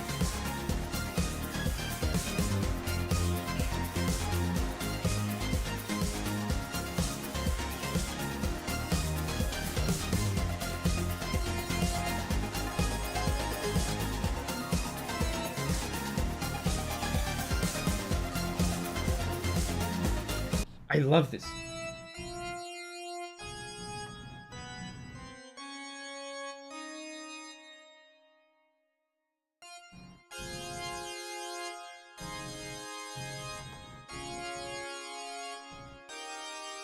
This is so cool. So remember, I said this sounds like that King of Fighters track where they just hold one single chord and jam forever. They bamboozled us. They thought us, they made us think that it was that, but then the change in the chords comes, and because they were holding the same chord for so long, it makes the changing chords sound so much more impactful and hype. And this is such a hype chord progression too.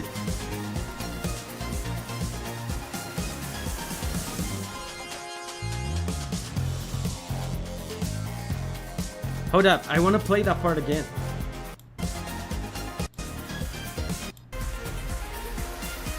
Holding the same chord, and then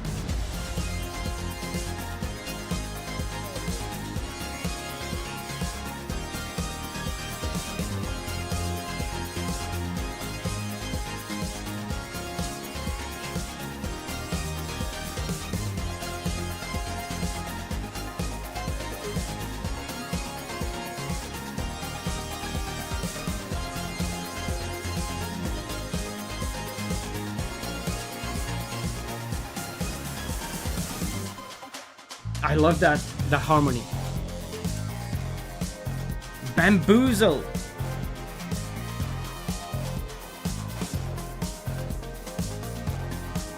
What was the name of the song we are listening to again? This one is Red Line. From Project Wingman.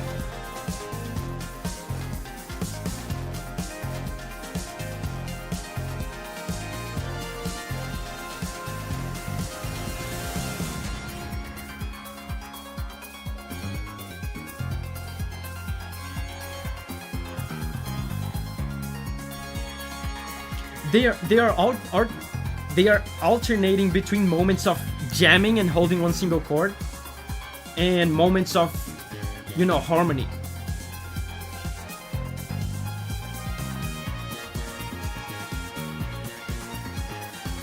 Oh, and the slap bass. Again. Again. I love this part. They build anticipation, build, hold the same chord, and then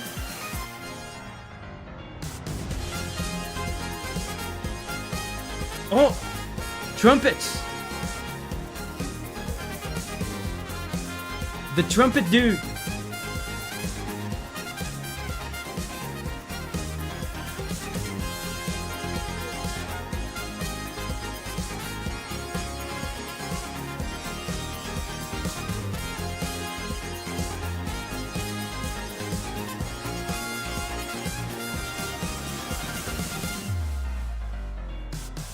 Here he comes. Oh, it's over. Man, that was cool. That was a lot cooler than the other Wingman one. The other Wingman one was cool, but I felt like it was too Hollywood-like. This one is cooler. So next up, we have Fires of Hokkai from Toho 12, the first Toho track of the day.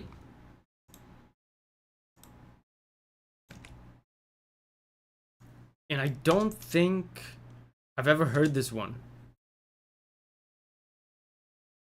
Final stage theme, Fires of Hokkai.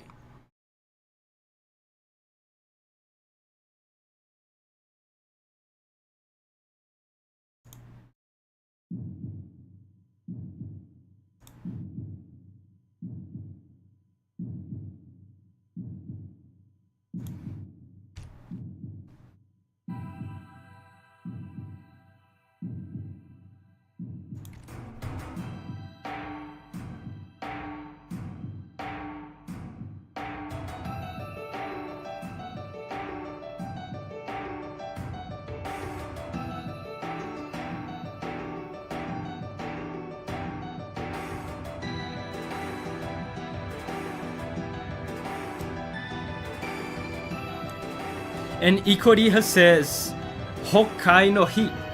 That's right. Right? Did I read that correctly? It's Hokkai no Hi. It's like fire of Hokkai.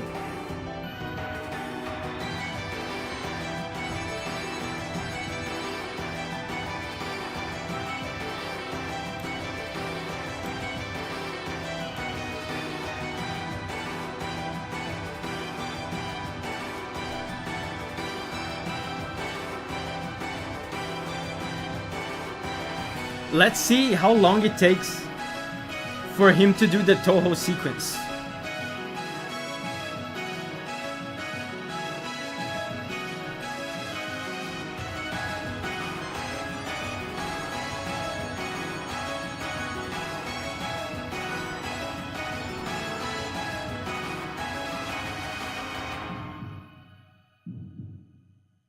There's a heartbeat.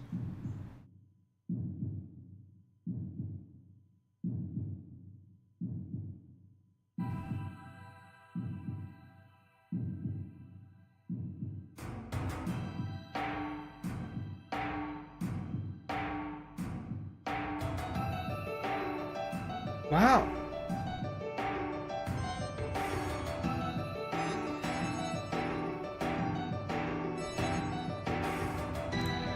This is an unusual Toho song.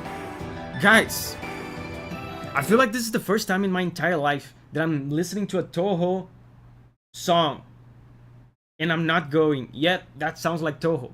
Like if I heard this like randomly somewhere, I might not have been able to tell it's a Toho song. That's the first time this ever happened.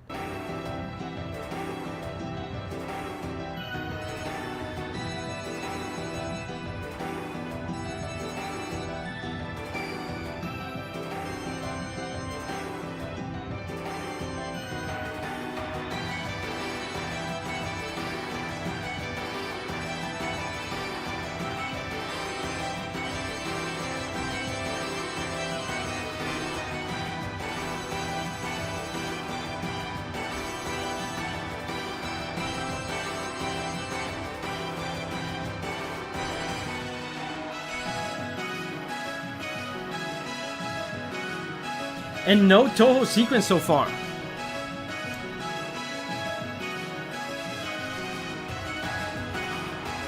Yeah, Delirium says, this song is so good. It is.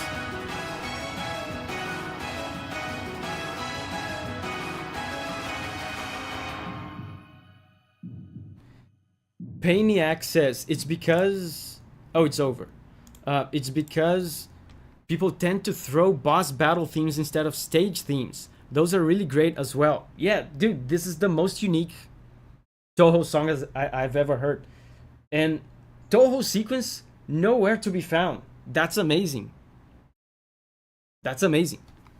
Yeah, so next up is Shin Megami Tensei 3.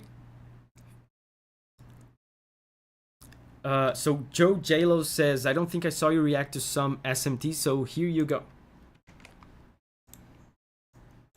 I don't remember listening to any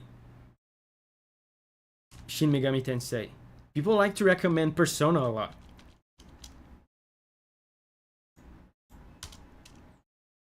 And people recommended, I think it was on the previous stream, people recommended that I play Shin Megami Tensei because they told me to play Persona, and I said I didn't want to because it has school and you have to go to school in the game, and that's lame. And then people told me, dude, then you should play Shin Megami Tensei because it's Persona without school.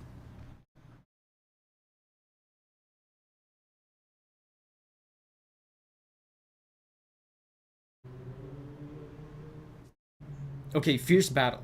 Found it.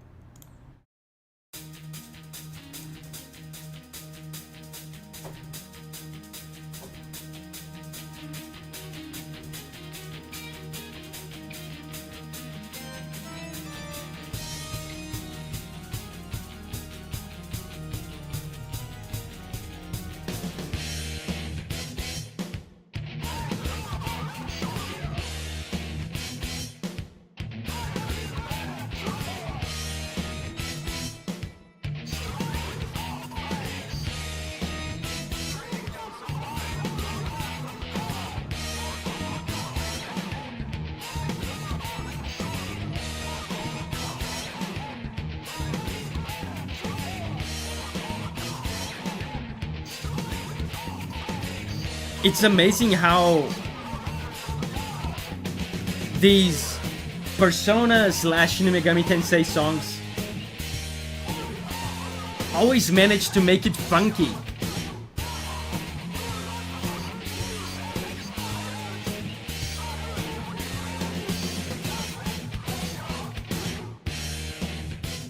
Augusto says, this is so Persona-like. No wonder the games are related. Yeah, I remember listening to some Persona songs, and they sounded a lot like this. Even when they make rock / heavy metal songs like this, they make it funky.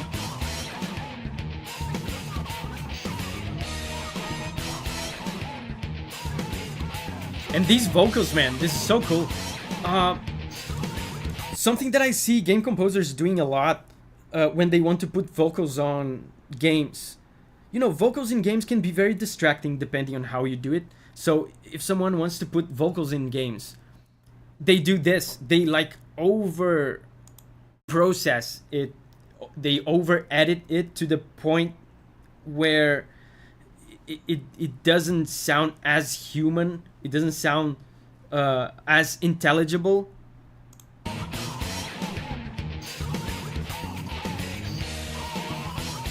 And in that sense, it's less distracting because it's less intelligible.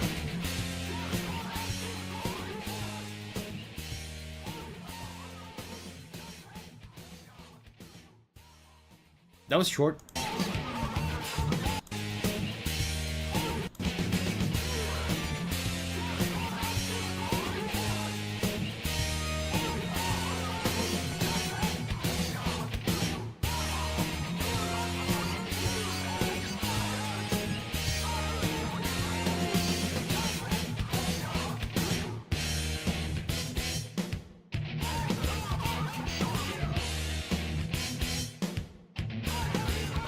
Cool. Yeah, that was cool. Yeah, like I said before, it's amazing how they make everything funky. And when I say funky, this kind of funky vibe that I talk about, it's interesting because you can create that kind of vibe with basically just rhythm. If you play, I don't know, if it can even be like a classical orchestra. If you do the rhythm right, if you put some specific types of syncopation there and some types of rhythmic figures there, some specific types of rhythmic figures, it sounds funky. That's really interesting about funk. So next up is, hey Davi, love these streams. I suggest Interstice of the Dimension from the La Mulana remake. I feel like I've heard of that, but I don't remember what that is.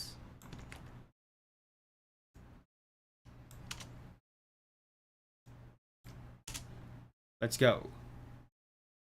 La Mulana.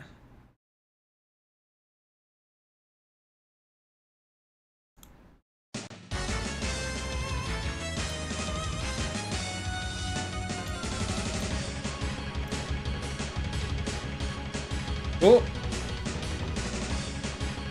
Double bass. Oisin says, La Mulana has good music. I don't know what that is. What is that? What is that game?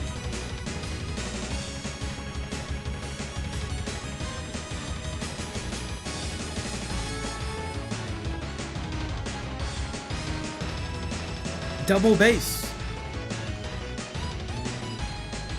Sanders says, all the La Mulana boss themes have the same little jingle at the beginning. That's common.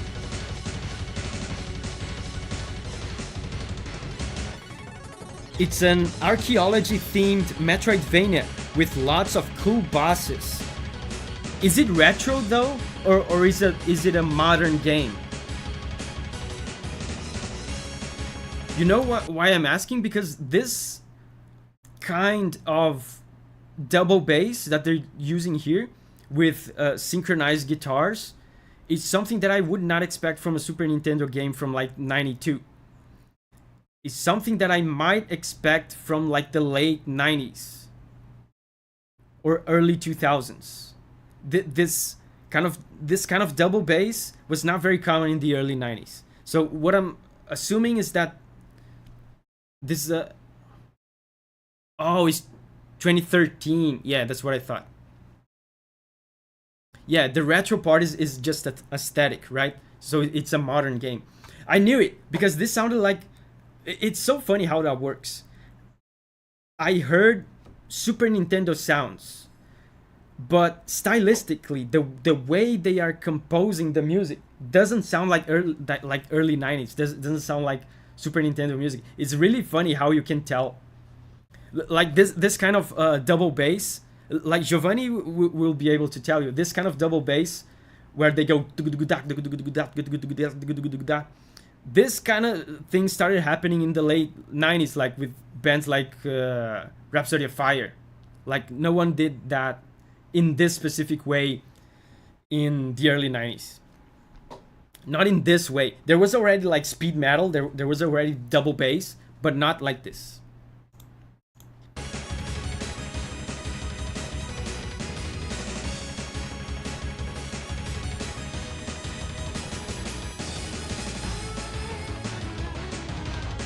Yeah, and this sounds... There's absolutely like Mega Man X influences on this.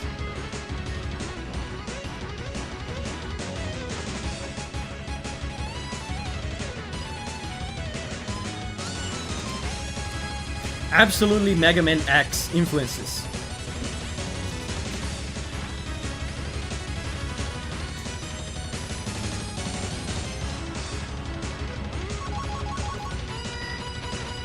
The remake from 2013 is more 16-bit style.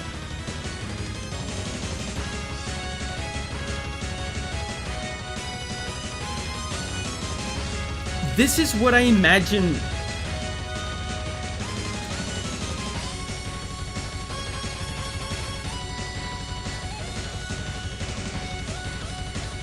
This is what I imagine Mega Man X music would sound like if they still made Mega Man X games to this day with that same musical style from the first Mega Man X.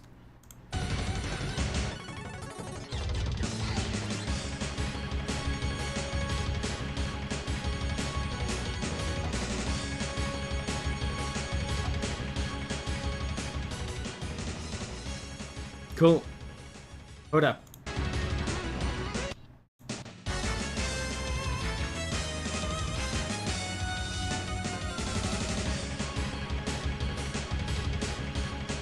So they have this intro without a melody.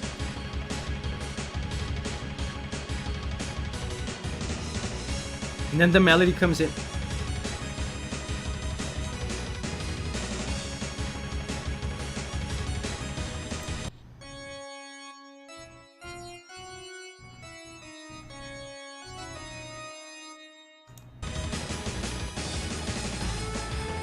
Very cool. Very cool. Next up, another one from Joe J-Lo. Shin Megami Tensei again. Strange Journey. Vehement Rage. Same franchise, different game. Still Megura's work.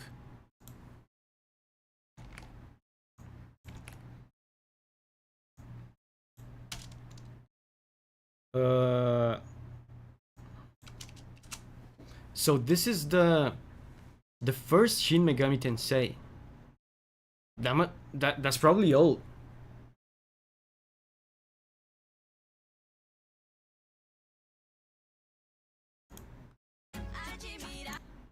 Oops, that's an ad.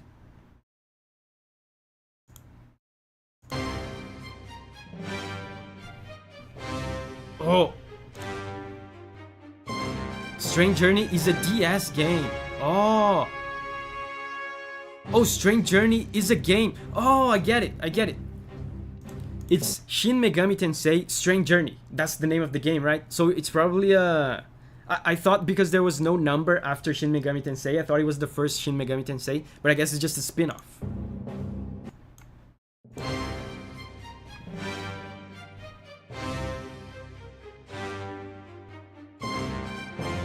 Strange Journey is not that old.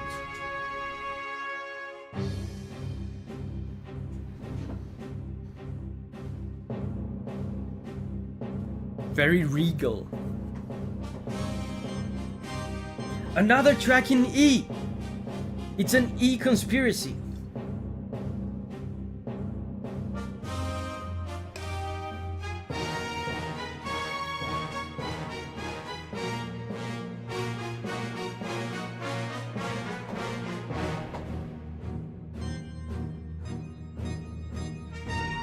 They changed the key though.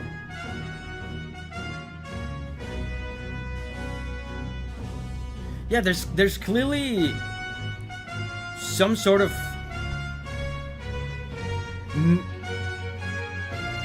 militaristic connotation to this.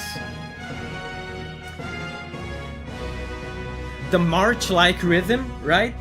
The trumpets feels like a call to action.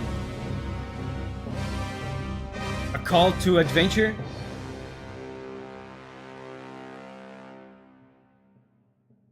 Wait. Oh, it's not over. Very militaristic, very regal. And now it's back to E.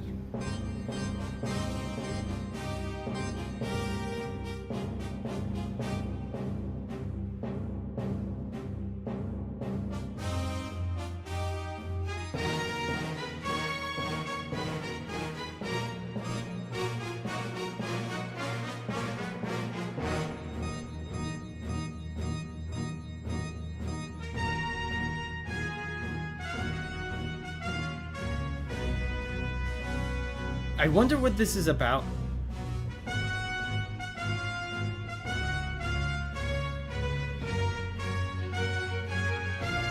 I mean, when it comes to... Seth says, yes, you are a soldier. It is very militaristic indeed. Yeah. Oh, main boss battle theme. Oh, so it's a boss battle theme. I was about to say that when it comes to JRPGs,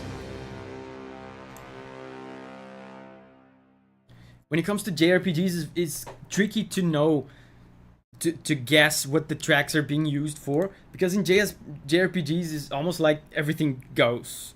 You can use like, and they usually do that. They use combat tracks for cutscenes. They use cutscene tracks and or character tracks for combat, depending on the story. Volpe says, "Greetings, Davi. Would like to request Cyrus Village from the game Jade Cocoon." Of course.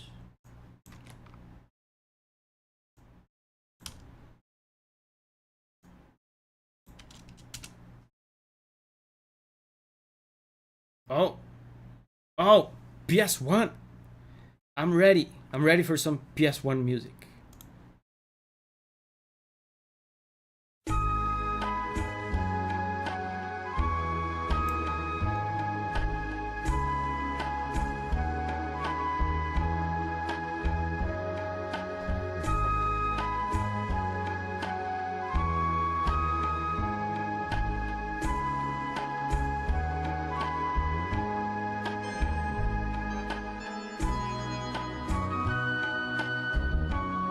Oh, I love the bass.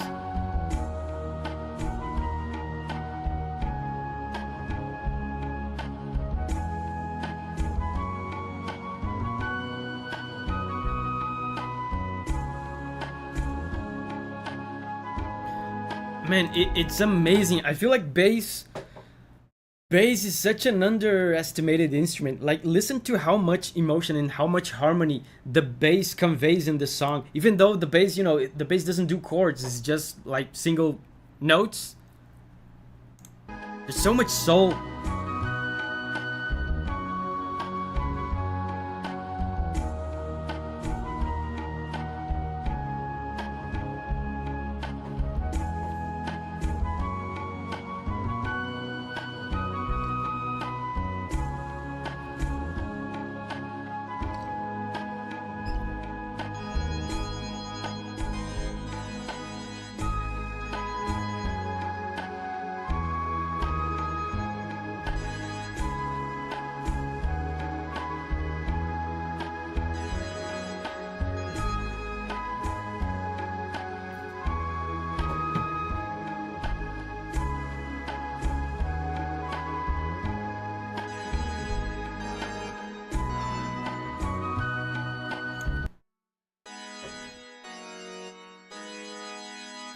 I feel like this is very common with village themes in JRPGs. I'm assuming this is some sort of JRPG, maybe.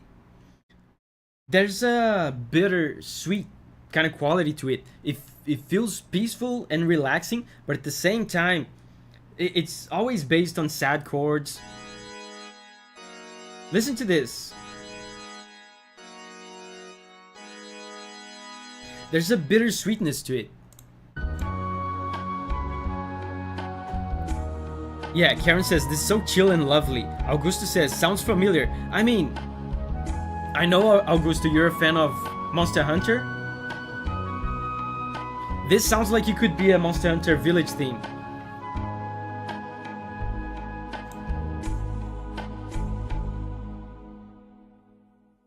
Oh, I love that, man. Oh, it changed. This is the same track, it just changed.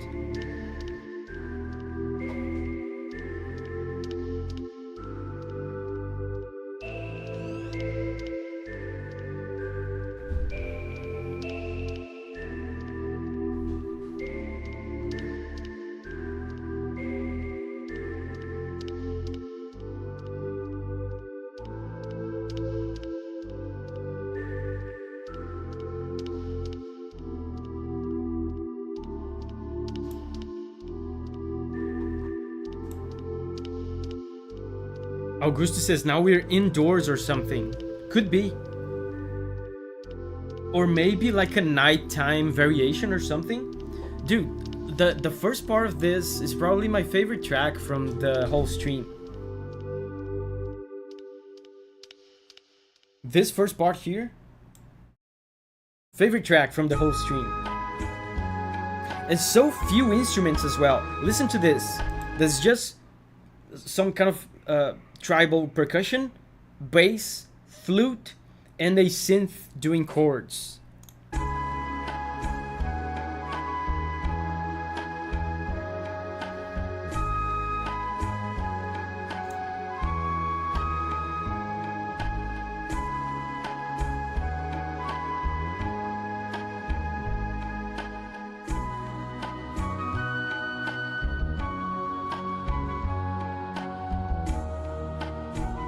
Yeah, and when I say... Yeah, Augusto says, I feel I can sing it too. This is always awesome. Yeah, and when I say this could be like a Monster Hunter village theme, I mean old school Monster Hunter. Because nowadays village themes from Monster Hunter don't sound like this anymore. So now it's Tabia. Thank you, Tabia. Baldur's Gate 3, the power credits song. And I know Tabia is obsessed with Baldur's Gate 3. He's probably still playing it to this day.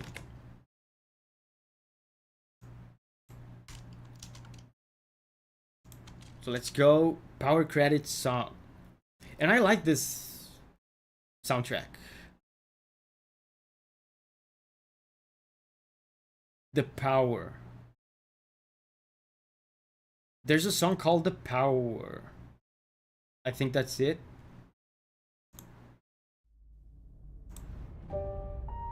Tavia says, obviously. Yeah, I can't say anything to Tabia because I played games for a long time as well. I'm still playing Dragon's Dogma 2.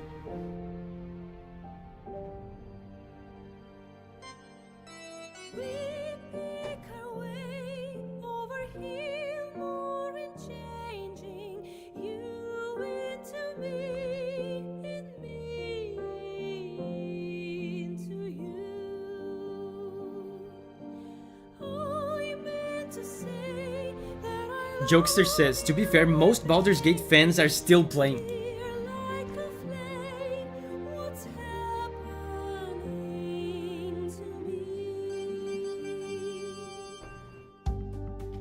Oh. Was not expecting that from Baldur's Gate. Sounds more modern.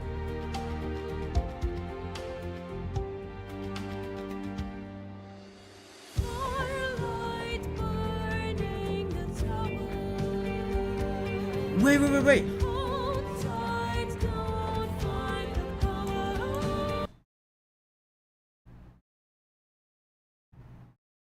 Why do I recognize this?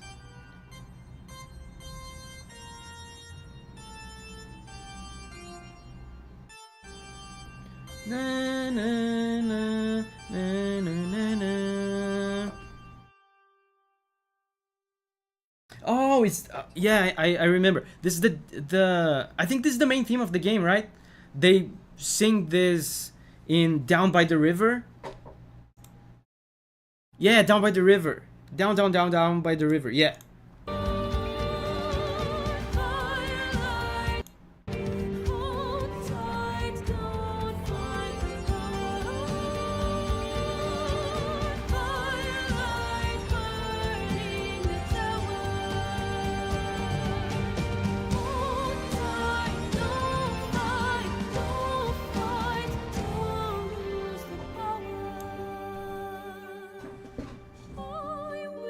I was not expecting like drums and like synths.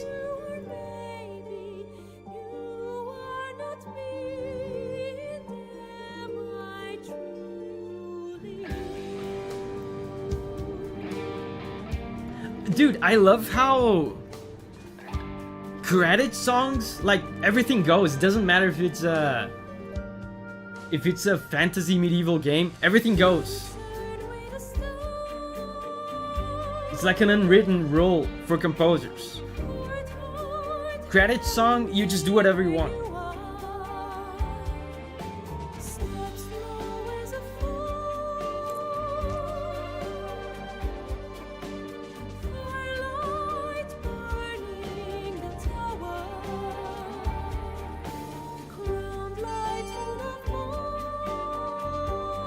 Some very light guitars. I found you to soothe. Big bass. Shining star of mine, hold tight. Don't fight the power. Moonlight burning the flower. Hold tight, don't fight the power. Firelight burning the tower. Hold tight, don't fight, don't lose the power. Amazing. This is the perfect harmony for a credit song. It's a very common chord progression, but it's so hype. There's two happy chords here, and the progression keeps going up towards the resolution. And it's funny, here towards the end, they even tease the resolution. They delay the satisfaction chord. Sometimes I call it the satisfaction chord. This is the chord that resolves the tension, that feels good when you get to it. Feels triumphant. But to get to the triumphant chord, you first have to get through the tense chords, right? So what they do here in this one part, Hold tight, don't fight, don't lose. Burning the tower. check this out. Hold tight, don't fight, don't lose the power. Did you see how they tease? They tease us. They keep delaying the satisfaction chord. They do tense chord, tense chord. We were supposed to go to the satisfaction chord now, but no, they go back, tense chord, tense chord. They keep teasing, delaying it, denying it. Then they do a pause, and then they go for it. Very cool. Hold tight, don't fight, don't lose the power. Cool. Oh, there's a little piano part at the end. So now we're going with Giganotus Fancy Meat Computer from Hylix 2.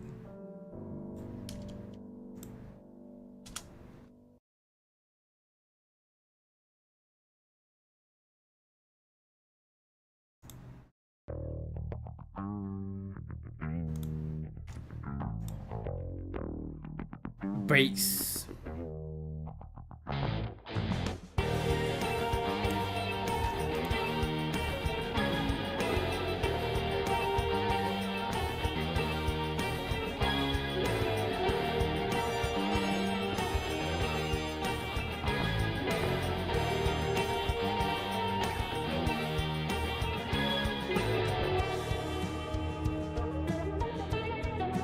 Wow, trippy.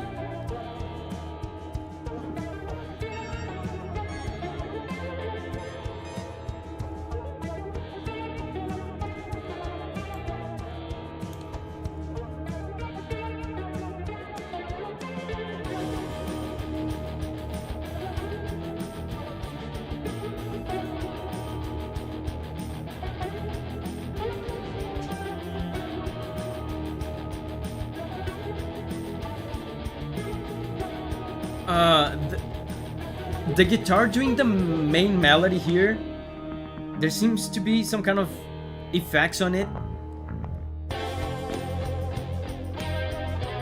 It sounds kind of 70s.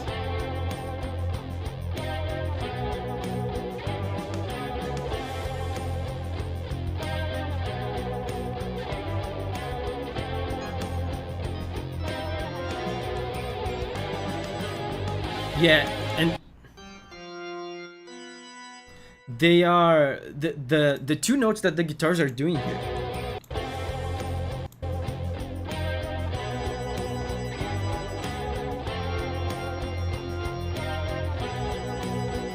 This interval, this movement sounds kind of menacing, right? It sounds disturbing. That's because this interval is the famous disturbing chord interval that I talk about all the time in the videos.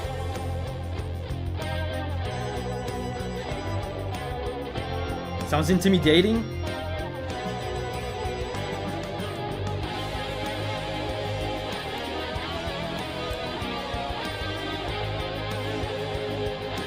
Oh, it's the final boss theme.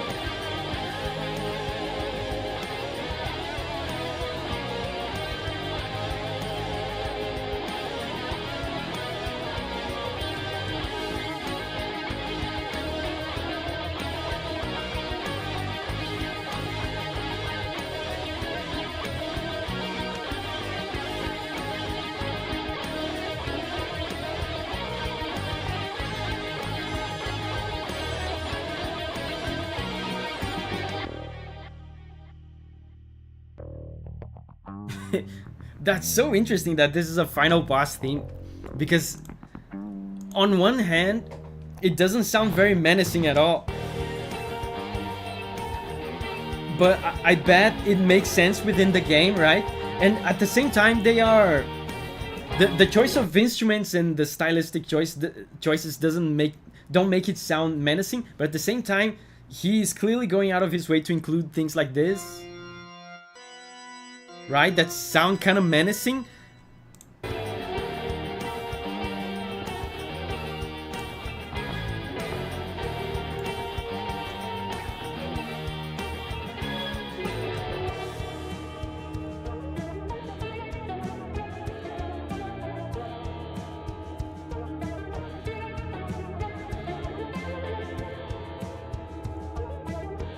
The whole game is surreal. Claymation, oh wow, claymation. And the overall music is more chill, so this is menacing in comparison, I get it.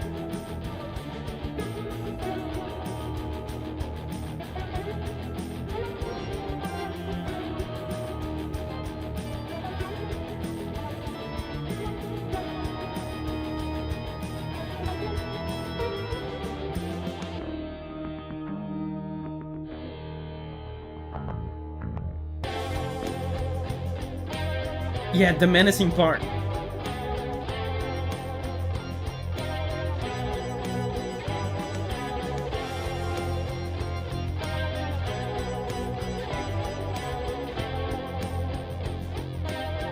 Giganotu says, genuinely one of my favorite games out there. So weird and fun.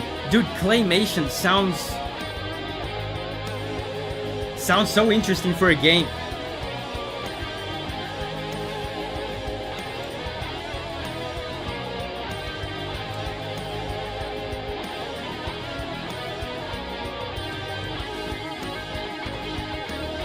Oh, it's on PC.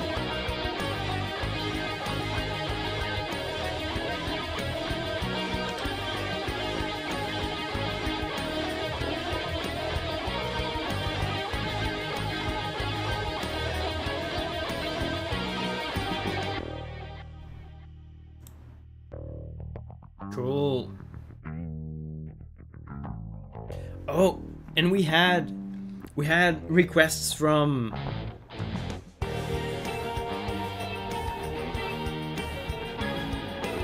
Shin Megami Tensei. Now we have a request from Persona 3 from Gwindorin. Color Your Night from Persona 3 Reload. There was a recent Persona release, right? Something Persona related released recently. I've seen some people excited for Persona. What's going on with Persona? I don't know anything. I don't keep up at all with Persona. Color Your Night.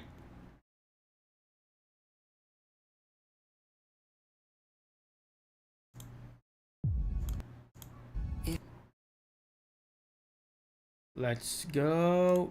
Persona.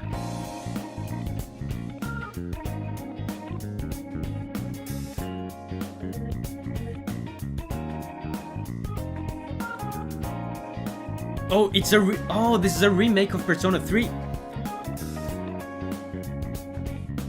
Oh, so this is the thing that came out recently?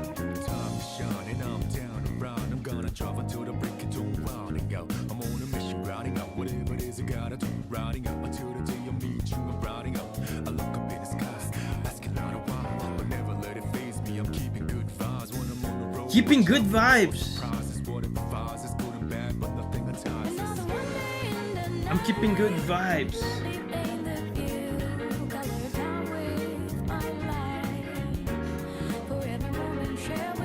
Listen to how jazzy it feels, man. The music in these games is very good.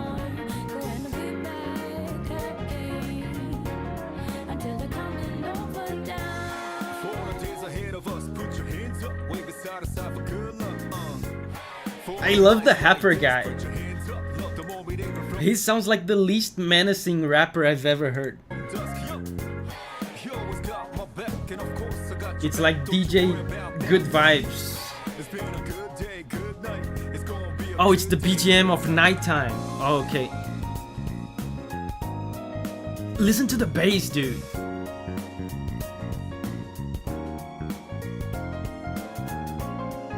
What a bass tone. So clean. Yeah, you can hear a jazzy vibe, and it's very funky as well.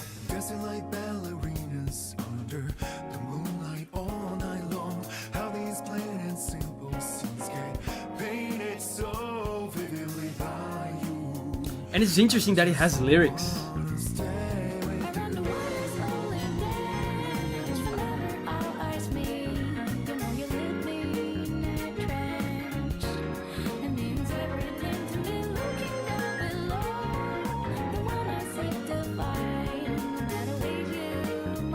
Augusto says, gotta play this game. I played the original so long ago.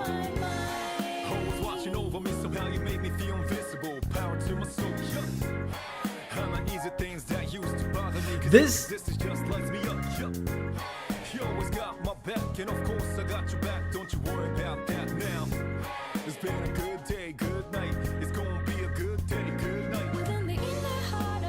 the rapper guy is so funny.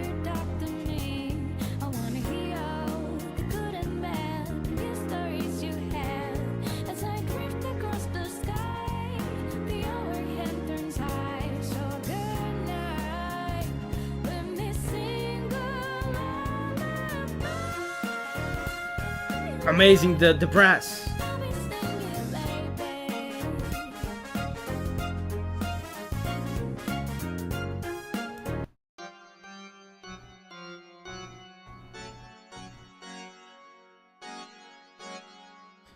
The harmony is so complex in this that I'm having trouble keeping up. And in jazz specifically, they like to use more notes than the other musical styles. In jazz, they like to use 7s and 9s and 11s and stuff like that. So the chords are more crowded. There's sometimes chords with like 5 different notes in them, so it becomes more difficult to pinpoint the exact notes.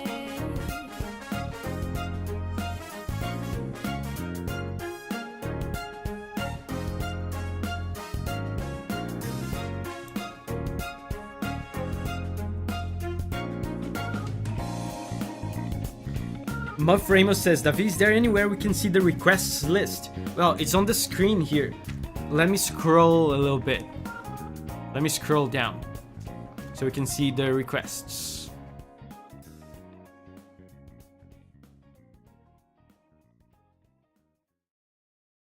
Final Fantasy 13. Destiny 2. Zone of the Enders. Oh, that should be that would be cool if we got to that one. More Kirby.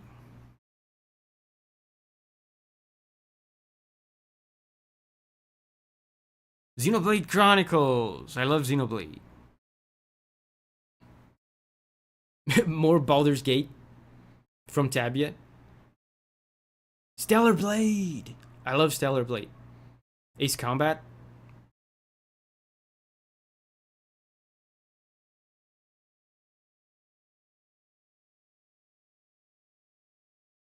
Yeah, that's it. It ends here.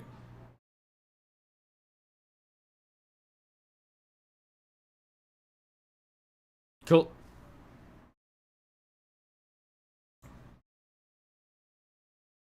So let's go to the next one. Albo says Plague Tale Requiem. I've heard of that soundtrack. So, Xenoblade Chronicles. Cool.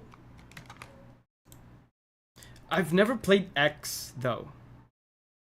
I've never played Xenoblade Chronicles X.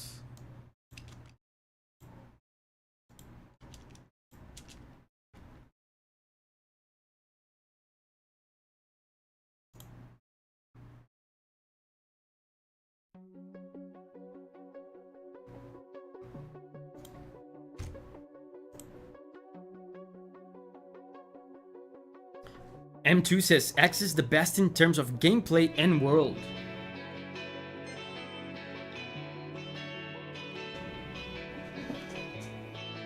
Oh!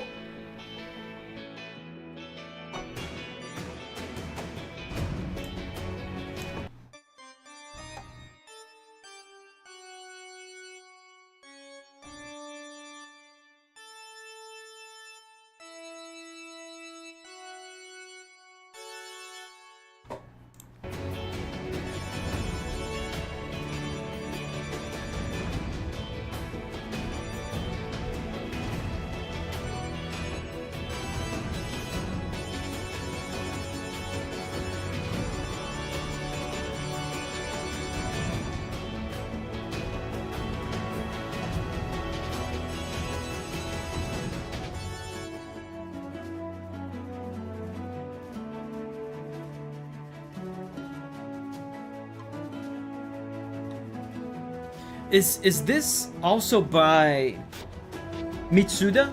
Yasunori Mitsuda?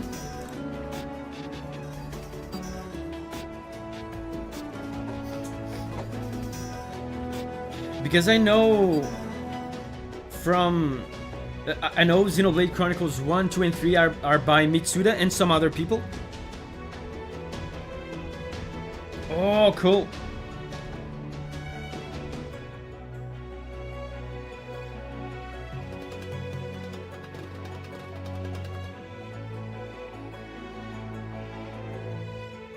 Man, these blue notes.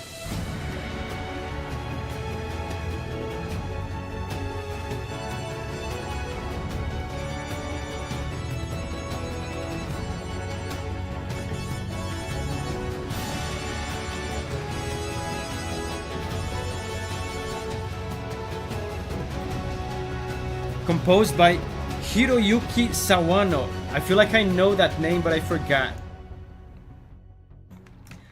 And probably when I found out who it is, I will feel embarrassed. Hiroyuki Sawano. Oh, of course, Attack on Titan.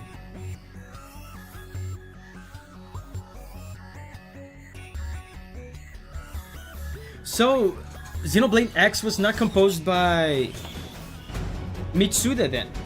I thought he was involved in all of the Xeno games.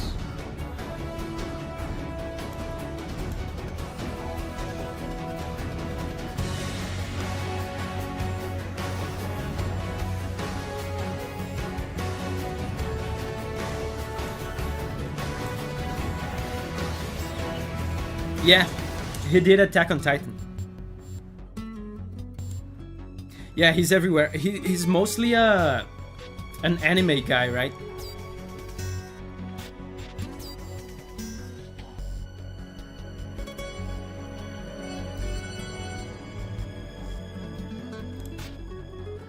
And again, once again, this is more of the kind of track similar to that Deadly Cells one, where,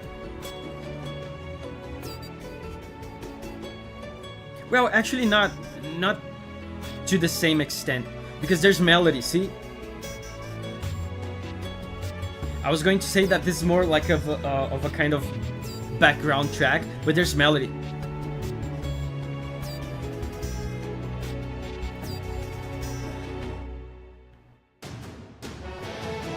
Oh, there's a lot of melody.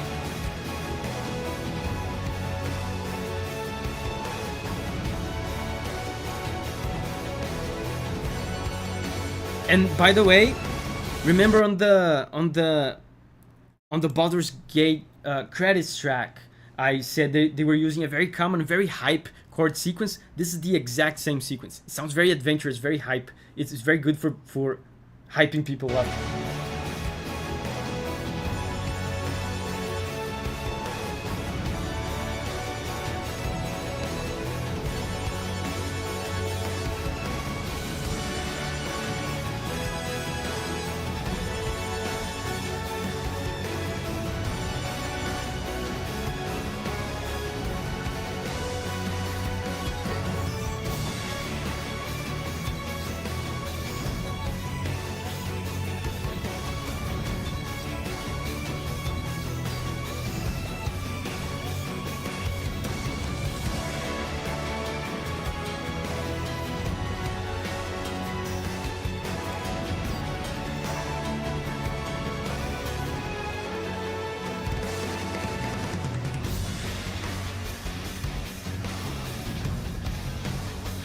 Oh, guitars now. Yeah, Austin says there's the Attack on Titan, right? Sounds like an anime trailer. It sounds very anime. That's true. That's why I asked if this was Mitsuda, because it doesn't sound like Mitsuda. I was under the impression that Mitsuda worked on all Xeno games. Apparently that's not true. And Augusto says, hey Davi, check the Baroque emote later. Let me see it now. On the memes. On the memes channel. I won't be able to show it here on the stream. But let me see. Baroque. It looks very cool. The thing is, I'll have to see how well this translates to emote form. Because making emojis is very tricky, man. Because you can't have a lot of detail, but honestly, I think this. My only concern with this is that the written things, the letters, the Baroque part would probably be unintelligible when it shrinks down in size for the emoji. But we that's a good idea. We can revise this idea, but it's very tricky, man. When I started doing emojis for the gameplay channel, it's very eye-opening in the sense of graphic design. Everything that is in emoji form has to be extremely simple. There can be no detail, no nuance to it. It has to be like a completely basic shape with no detail. Otherwise, when it shrinks down to emoji form, it becomes unintelligible. But that's a cool idea.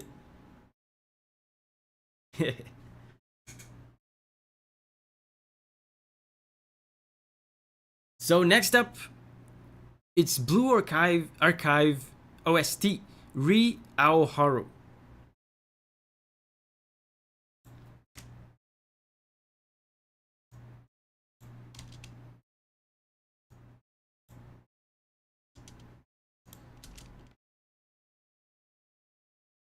Blue Archive. I don't even know what that is.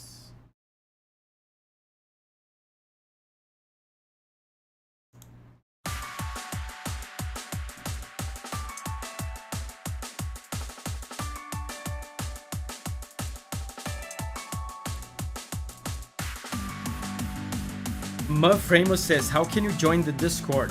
The link is on the channel links. Go to the go to the home page of the channel. The links will be there on the channel links.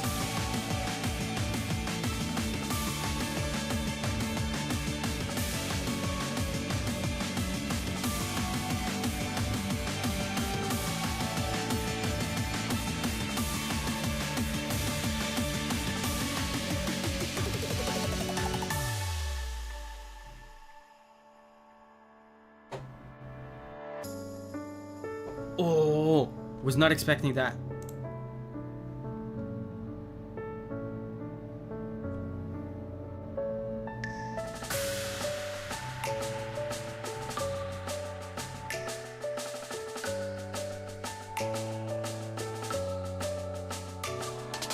I love the harmony though.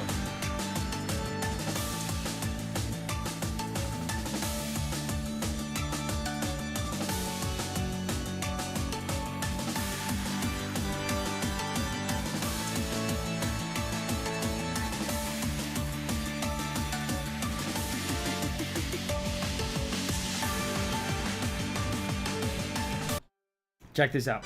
Happy chord. Happy chord. Another happy chord.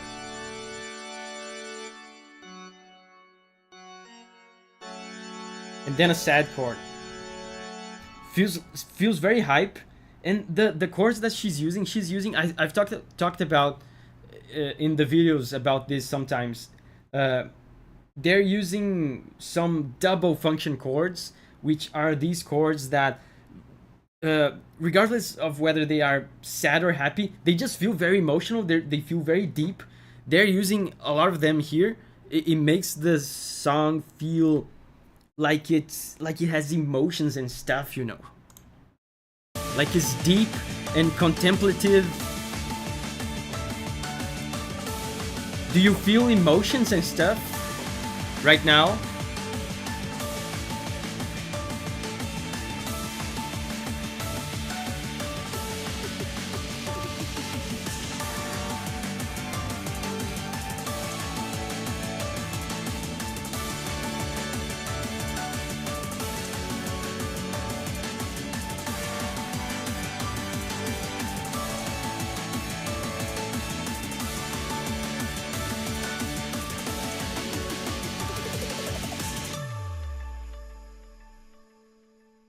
Cool.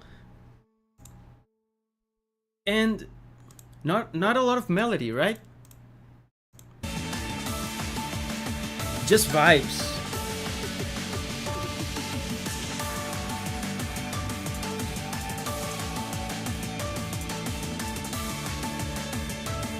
That's cool. It's cool how you can create this emotional atmosphere with just chords, no melody.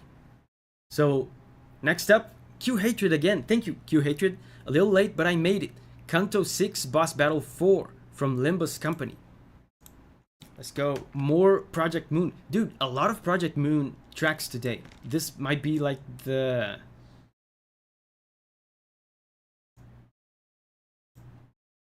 I don't know, the 5th?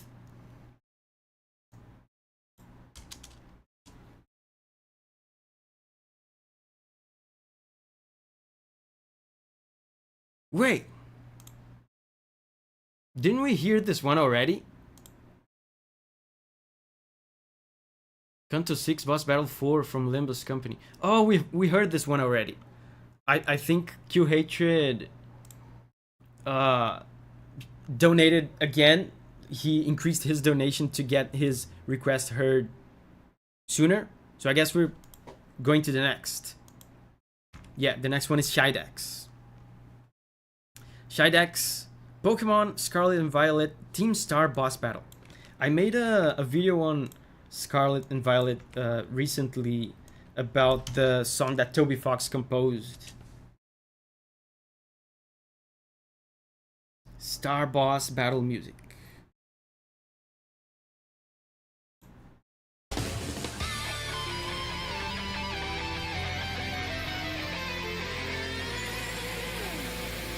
Q Hatred says, you didn't hear yet? I made a different request.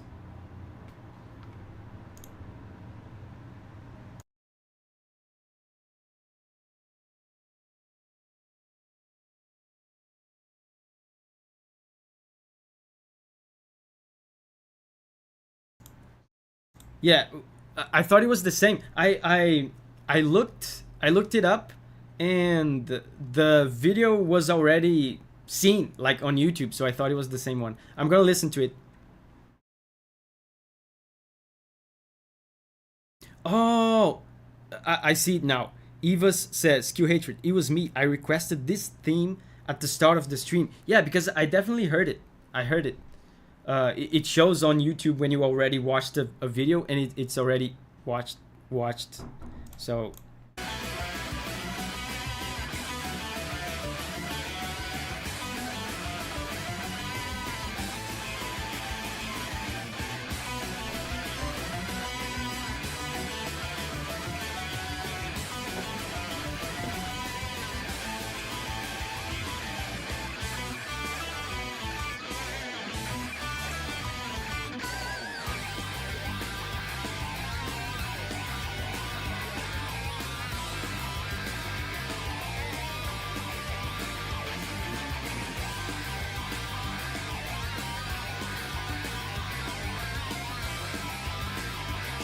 this sounds...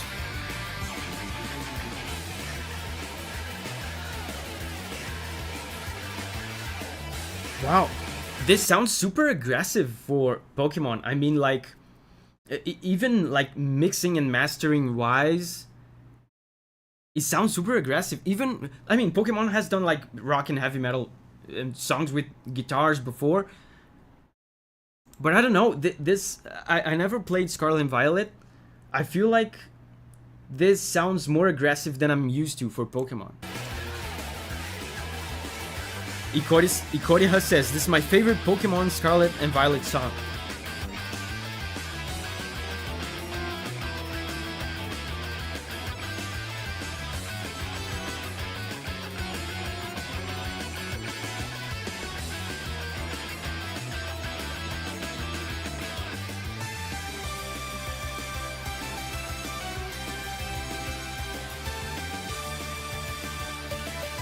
That's crazy. Who composed this?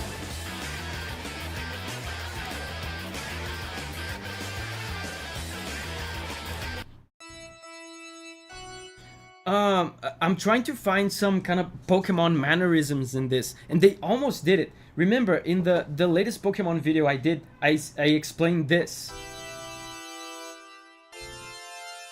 Remember this? They do this in literally almost every single Pokemon battle theme that ever existed. It's a Pokemon trope. He almost did it here. He did it differently. He did it like this. This to me sounds very unlike Pokemon.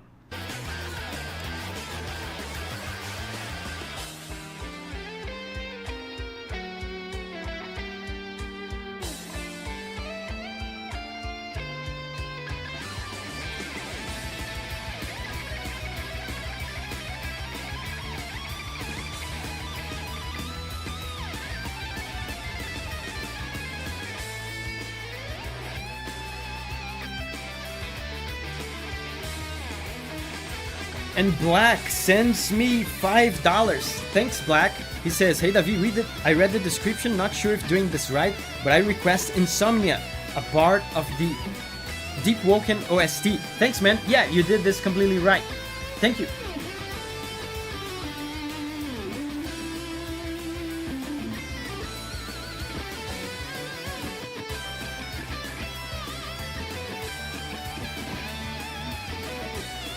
Yeah, this is so weird for Pokemon.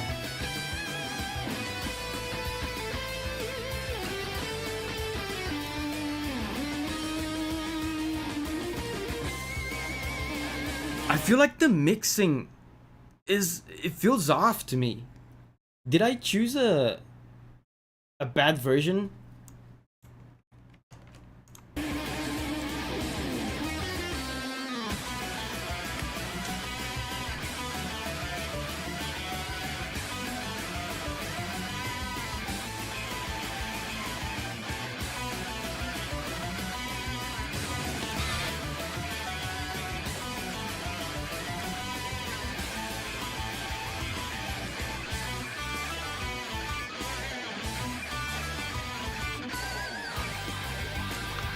I want to know who composed this.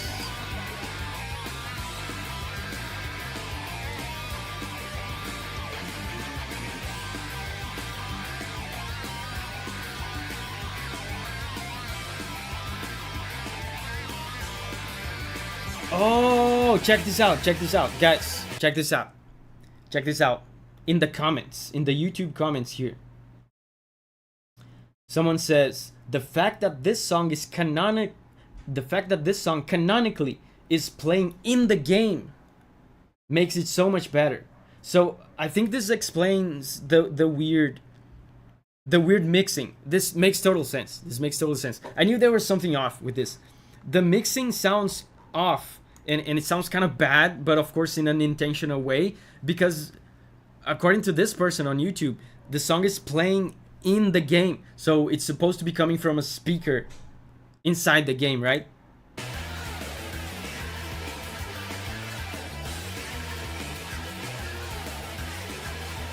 Yeah, Thunder says, I think the mixing is like that in the game too. Yeah, but now it makes total sense.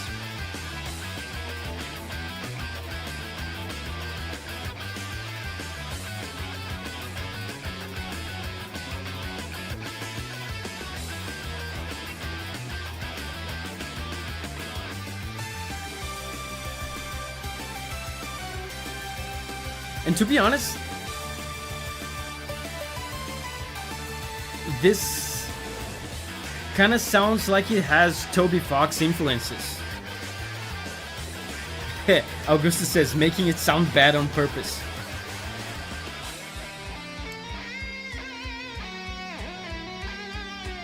Like this part here. Yeah, this part. Doesn't this part that I'm about to play sound like Toby Fox? And this is funny because Junichi, I think his name is Junichi Masuda, who composes a lot of the Pokemon soundtracks, is a huge Toby Fox and Undertale fan, and he's one of the people responsible for bringing Toby Fox to compose for Pokemon. So it's a complete possibility that he's just straight up being influenced by Undertale and Toby Fox. This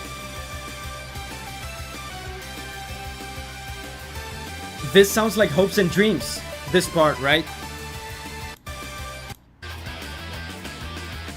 Hopes and Dreams.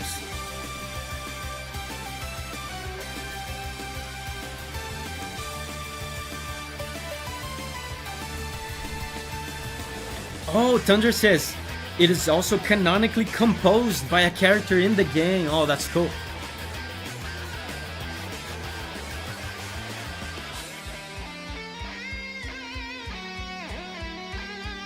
Cool. Sander says, it's possible it's a Toby song. Oh, could actually be a Toby song. I don't think it's well documented who did which song in this game.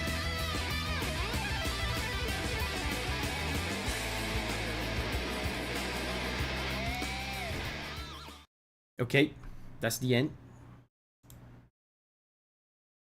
So next up is Albao. Thank you. He says, I wondered what you thought of this boss fight music from Star Ocean 3, Bitter Dance. Let's see what I think about it.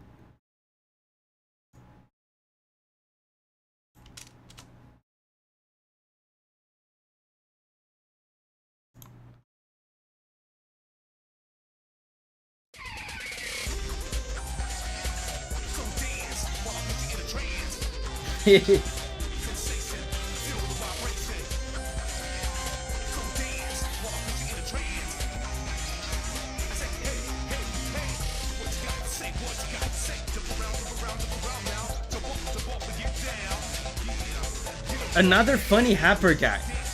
Rapper guy.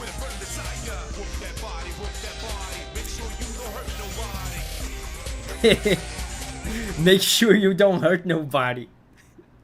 Again, today in the stream today, we're hearing a collection of the least menacing rappers that ever lived.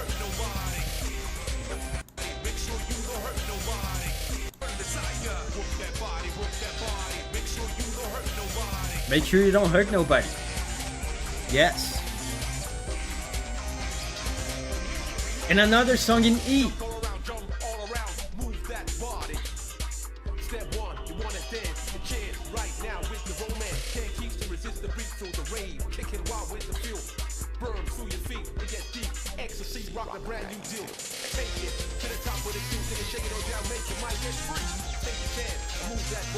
Oh, this is a PS2 game. That makes so much sense.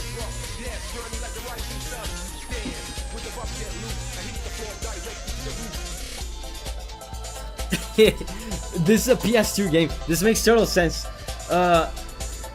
There was an era of JRPG music in the PS2 and GameCube where I guess Japanese music has always been very eclectic, and they were very obsessed with like Western, like dance, electronic, and rap music. There's tracks like this in Batten Kaitos as well from Motoi Sakuraba, where the guy is just, it's very clear that it's a Japanese guy composing like a kind of dance electronic track, and it sounds cool. It sounds very cool, but it in a way sounds very evident that it's a Japanese guy just trying something new.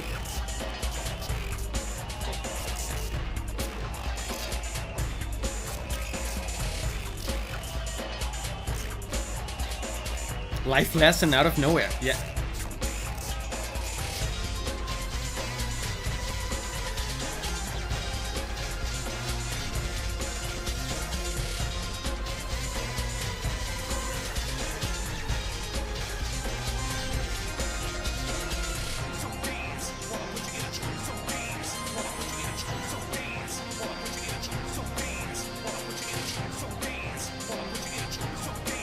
So dance while I put you on a trance. Move that body. Wait, did he say step 1, you wanna dance? What's step 2 though? See?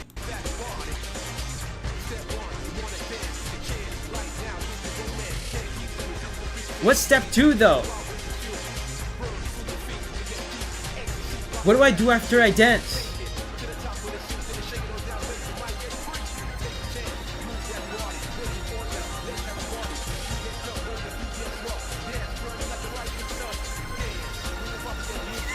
Signa says step 2 is take off your pants.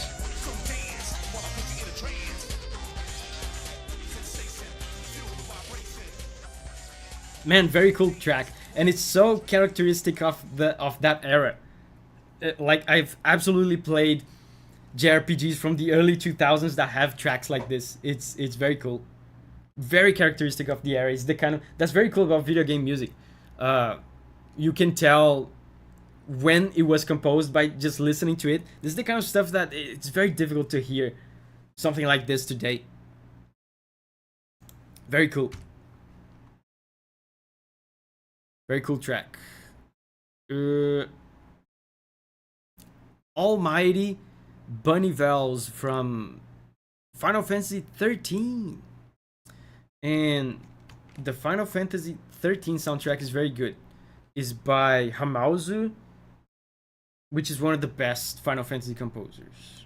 I don't think I've heard this track in particular though, because I've never played Final Fantasy 13.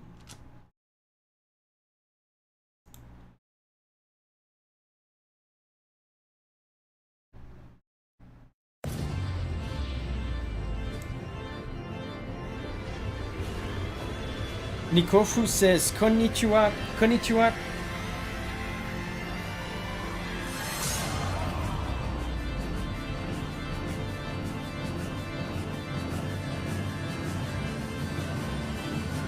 This is the main theme.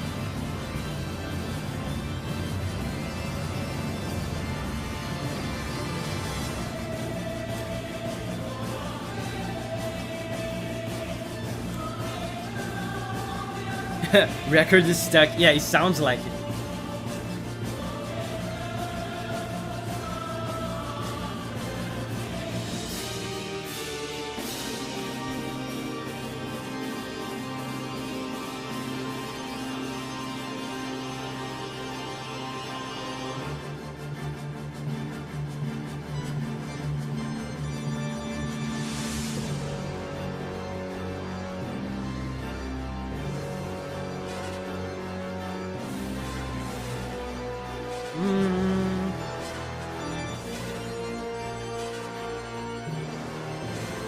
Remember that trippy boss battle that we heard recently, where they were doing the disturbing interval? They're doing it again here.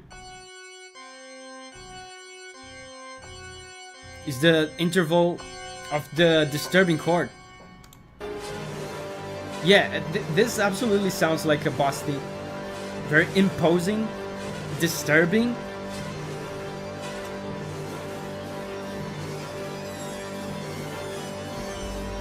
Don't you feel the urgency to kill God with this banger? Yes, I do.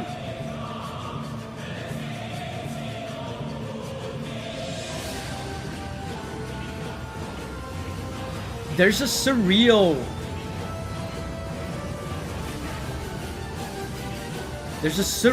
aspect to this with the whole record broken thing. Like this.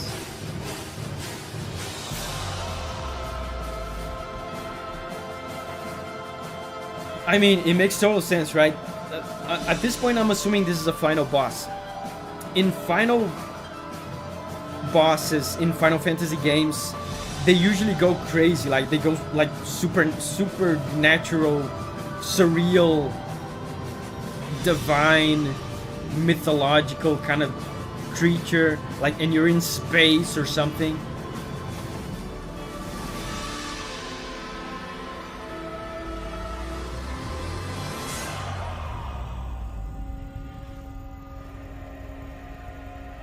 What?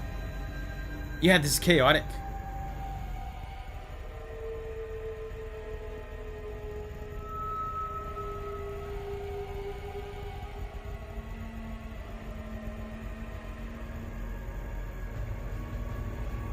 But again, you can absolutely tell this is not Uematsu, right? It's Hamauzu. It's a different style.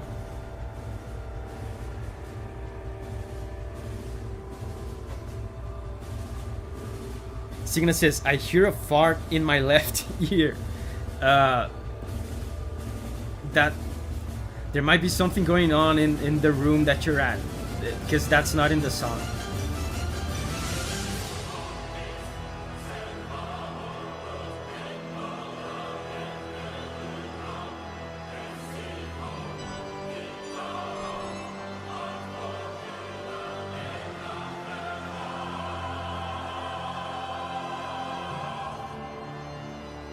And they're using choirs, like me.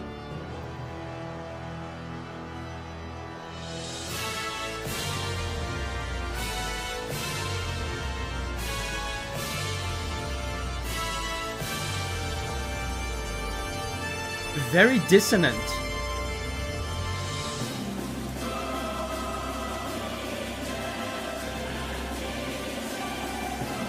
This sounds beautiful. If I feel like they are alternating between moments of pure chaos and surrealism and disturbing things, and moments of beauty and humanity like this.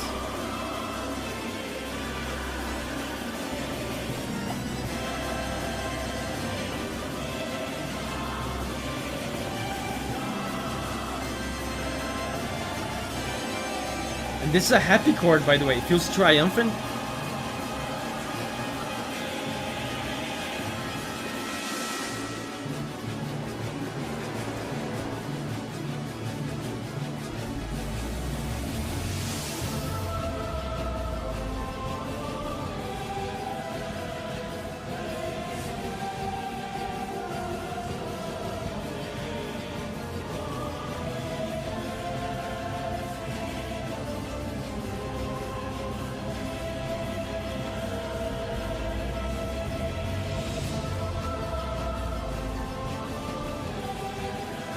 Yeah, this feels more like it.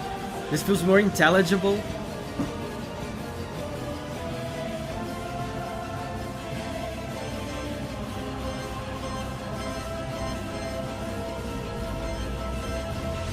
A lot of disturbing chords though.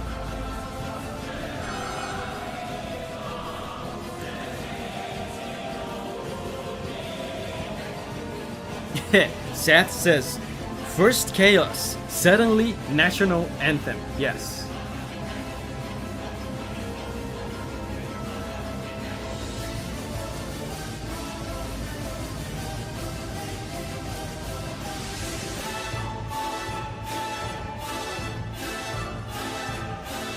See, they keep alternating between chaos.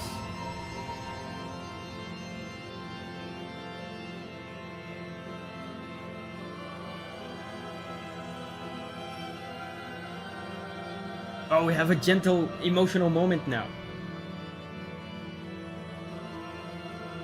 But it's the same melody from before. And we already hit the 6-minute mark. So let's skip around. This track is 12 minutes long. Let's skip ahead.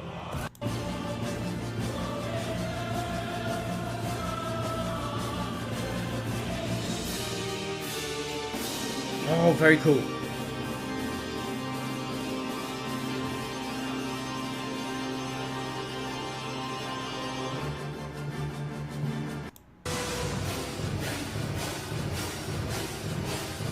It might be looping at this point, because I remember this part.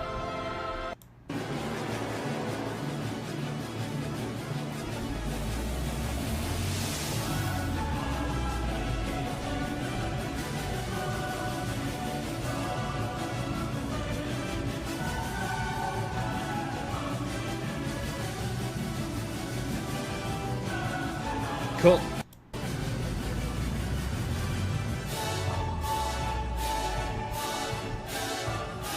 Yeah, it's looping. I remember this part. Cool. So yeah, the video is 12 minutes long, but I think the actual track is only 6 probably, because it's looping.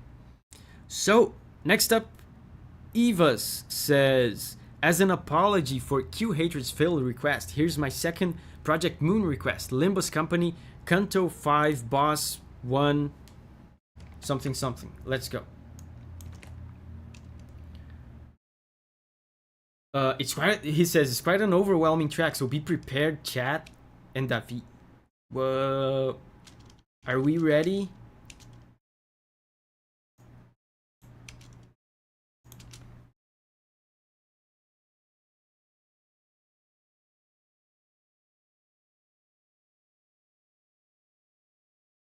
Are we ready for this?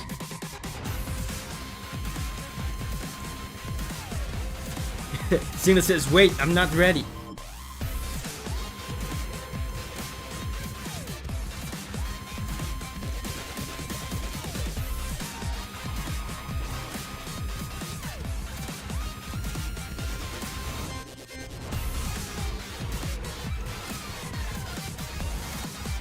Wait, guys. I just have to say something. Remember all those 20 times that I said the tracks were in the key of E? Remember that? I guess that was a brain fart. I was looking at the C key and my brain was telling me it was E. So I just have to say that because some person that knows music theory is gonna be watching the stream and is gonna think that I'm stupid. Yeah, so every time I said it was E, it was actually C. Okay, that's embarrassing. I think I've heard this one a long time ago.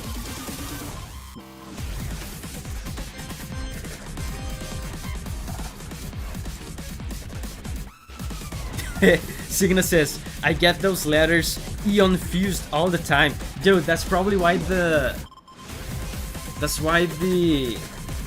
Dead Cells guys didn't hire me. Austin says, you're just testing us. Yeah, I was testing you guys to see if you guys were going to notice.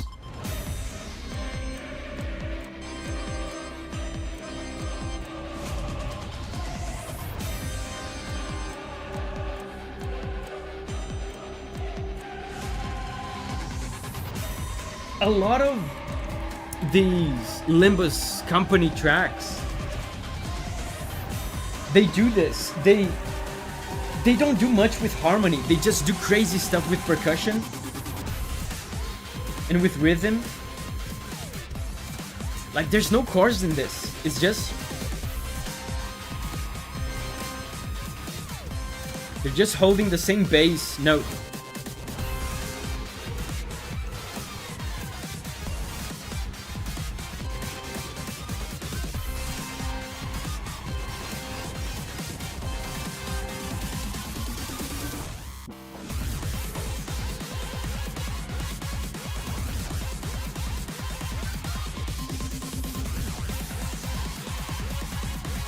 Oh wow. Some shenanigans there with time signatures.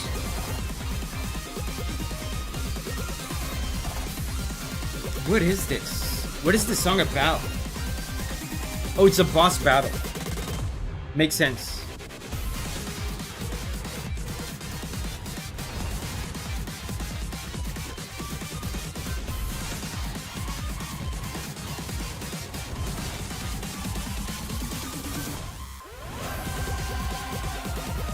Oh, now there's choirs.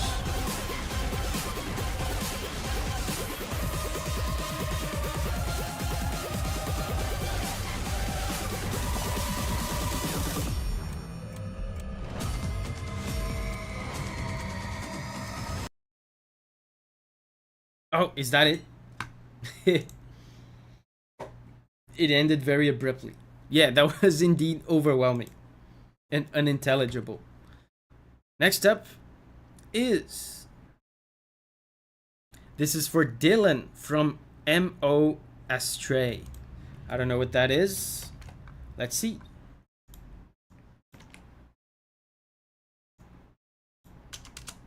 What is M.O. Astray?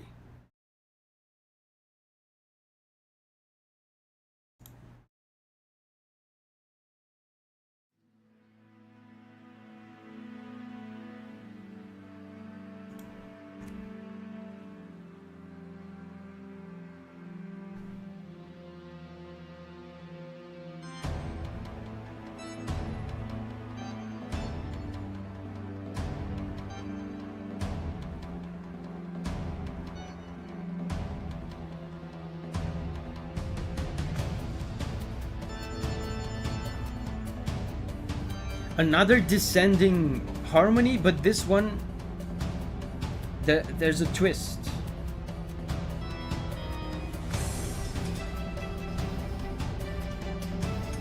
Hold up.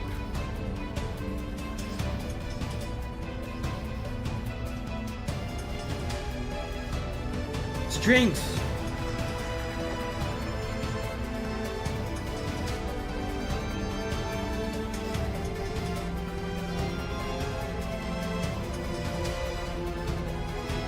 Oh, no. Actually, there's no twist. It's just the same descent that we've heard in the other tracks. What's going on? Why is everybody doing that? That's a hell of a coincidence.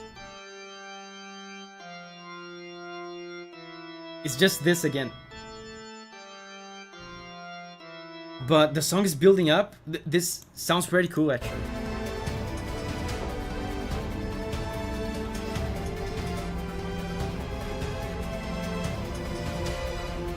This combo of orchestra with this action-driven percussion reminds me of Ori a little bit.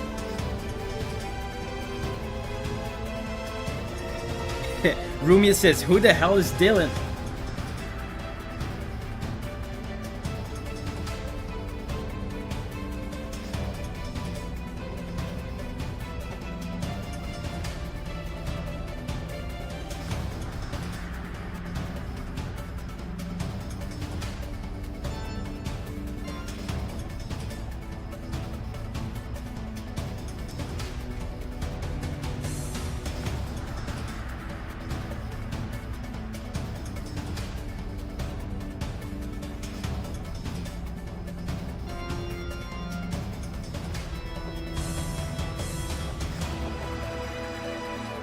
Man, these strings are so beautiful.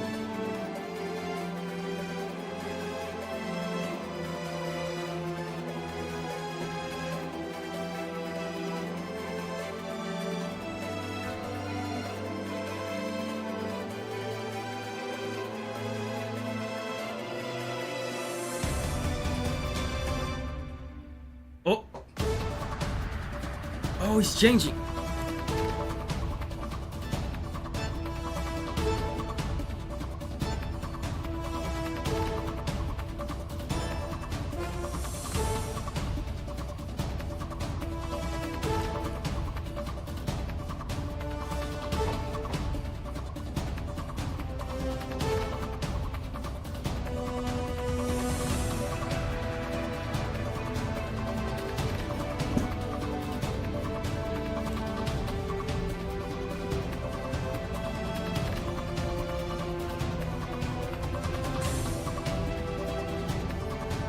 There's no melody.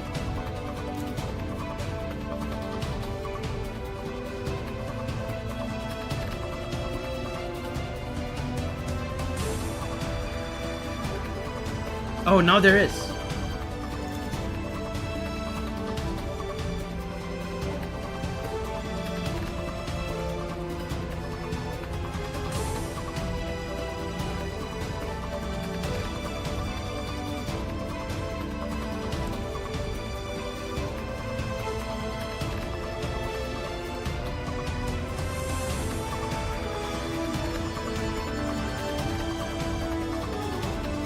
Wow, the brass is doing something crazy. Sander says it's been over 3 hours already.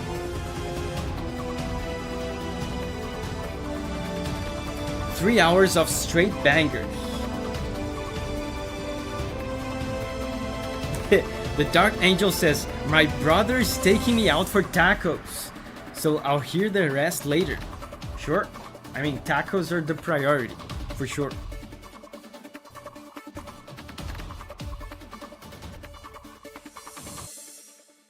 Cool. This felt to me a lot like Ori, but with less melody. There's these long moments where there was no melody.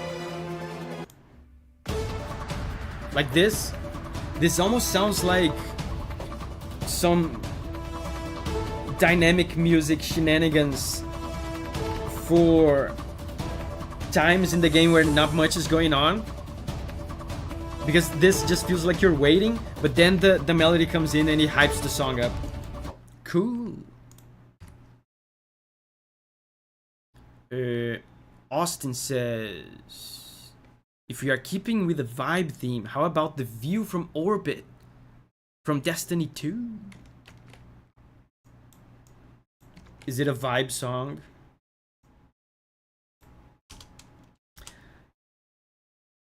I'm all for vibes, personally. View from orbit.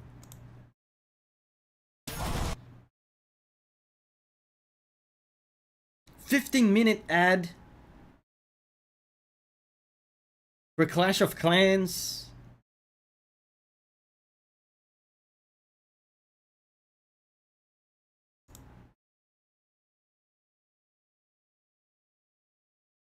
Wait, what?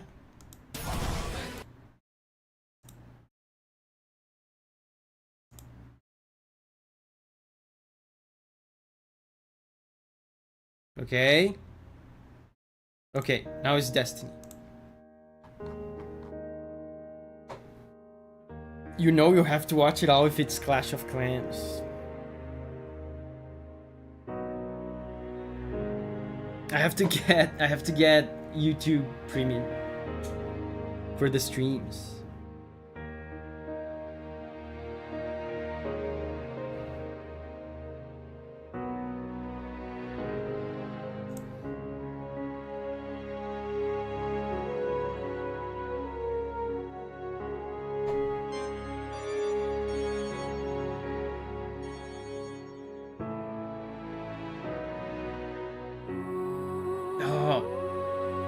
Oh.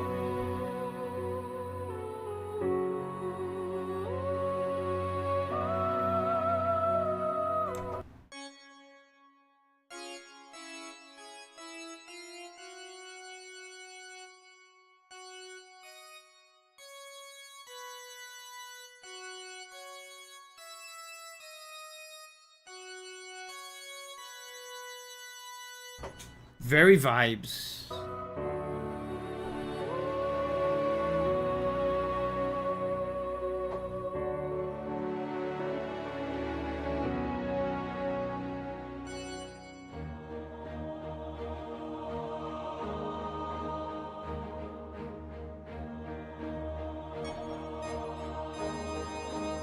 This sounds so positive.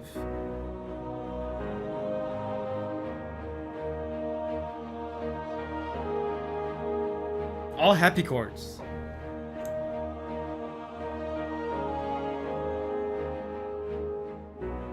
Signa says, you block. Wait, is that a new ad block thing? I used to use ad block, but it doesn't work anymore.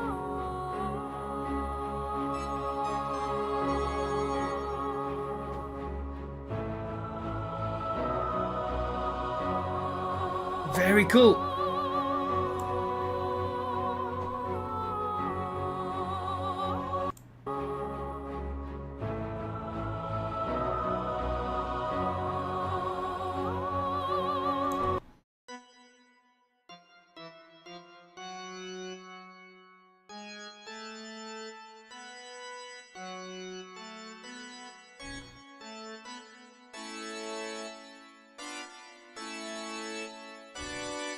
No.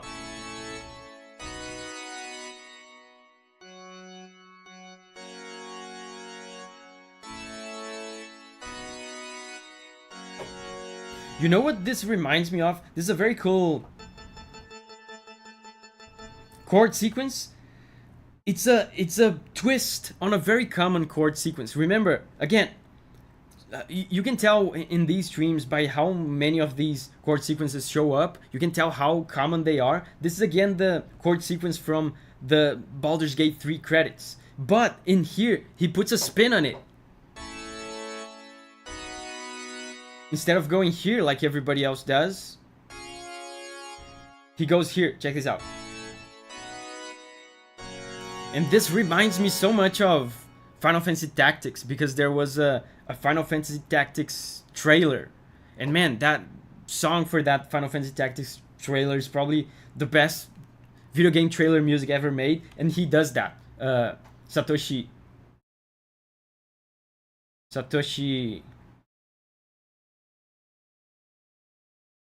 Oh god, I forgot his other name. But the composer for Final Fantasy Tactics does that.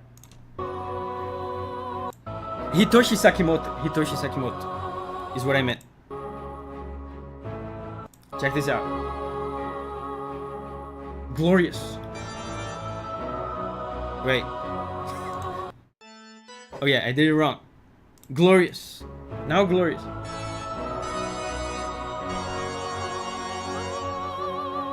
I want to do it again.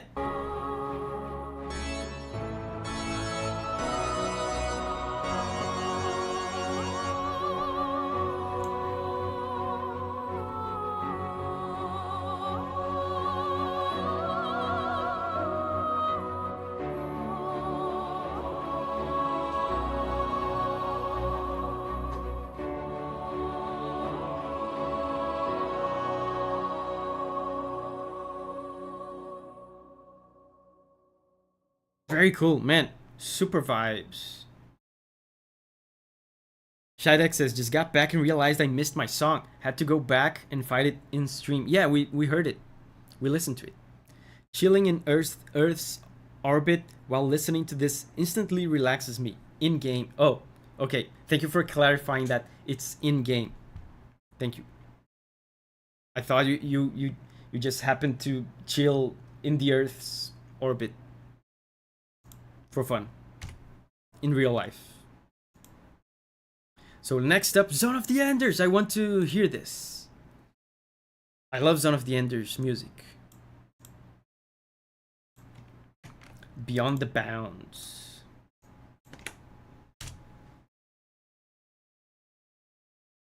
I actually don't know which track this is just by the name.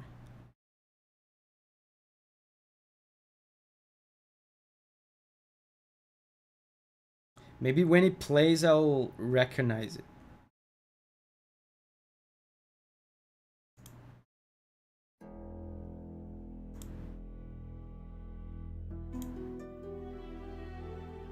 Austin says, only on Mondays. Oh, it's the opening. Of course I know the opening.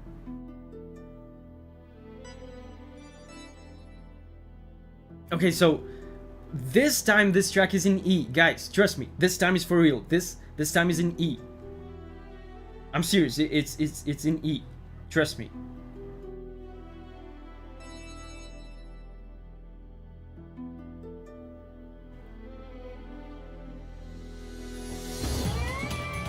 Yeah, I know this one. This one is so good, man. M2 says it was funny seeing this song in MGS5. Where was this in MGS5? Was it a cassette tape?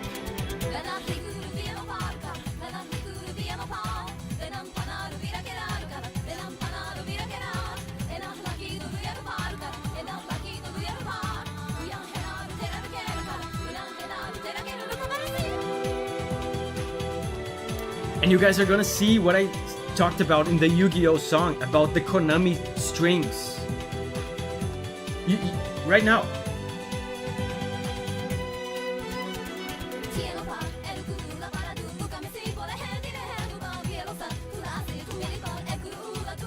Elizor is here. Hey Eli, how are you doing? Kojima Mecha game. A little underrated, but it's gold. They remastered it recently.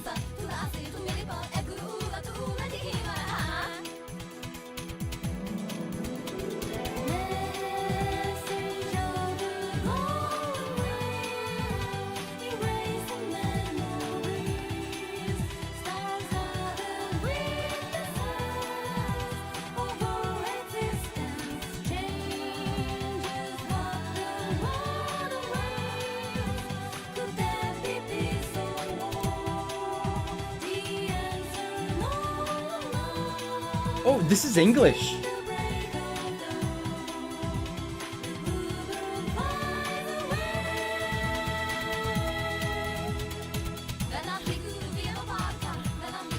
And the harmony in this chorus part is so good.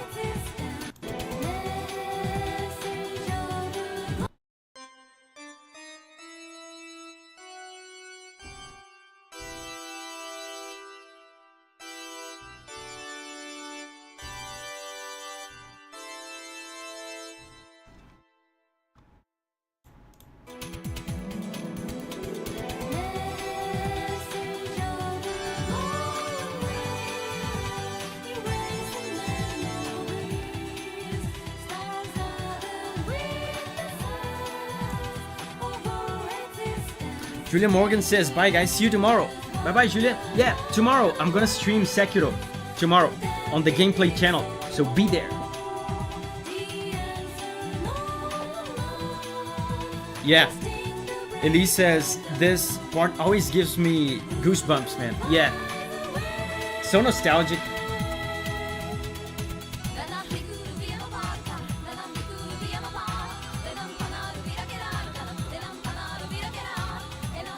And these vocals, they seem intentionally kind of weird. On purpose, they sound otherworldly. Konami strings.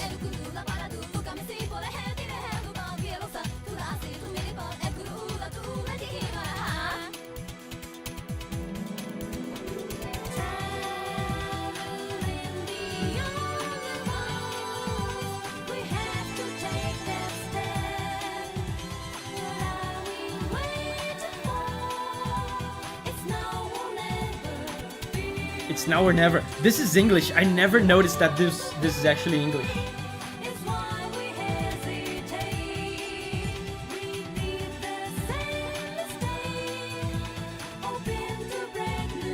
Man, now I want to play this game again.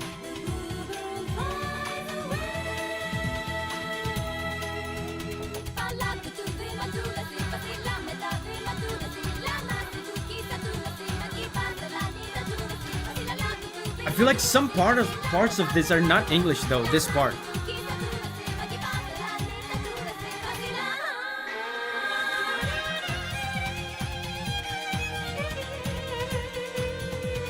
Augusta says, funny is imagining this track playing while riding a mecha around firing missiles and stuff. Yeah, mechas with penises, by the way. The mechas in this game have like giant penises. That's true. I'm not making this up. Violin solo though.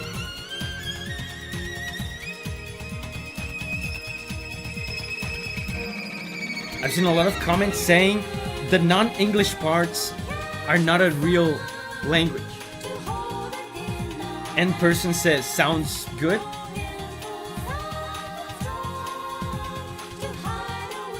I don't know if this is true. I don't know if this is true at all. But I've heard that the mecha penis thing was like a sick Kojima joke on the word cockpit. Because, you know, there's the word cockpit, which means like the place where the pilot of like an aircraft or something stays in, right? In this game, you have mechas, and the cockpit is the, you know, I don't know if that's true, but it makes sense.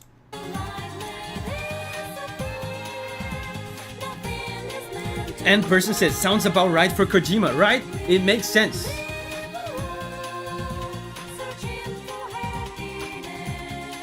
Elise says, no way. I don't know if it's true, but it definitely makes sense.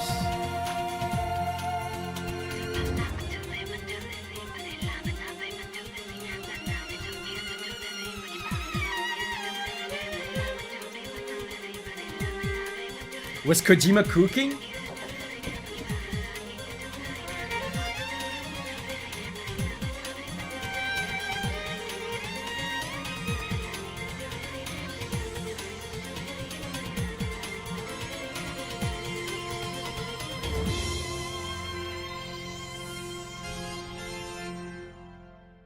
Cool, man, super cool track. And it turned happy at the end.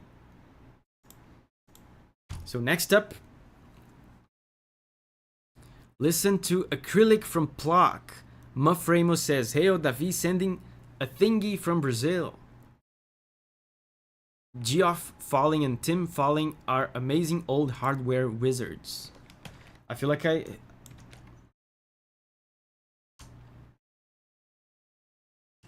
I know these names. Man, there's so many names I have to remember.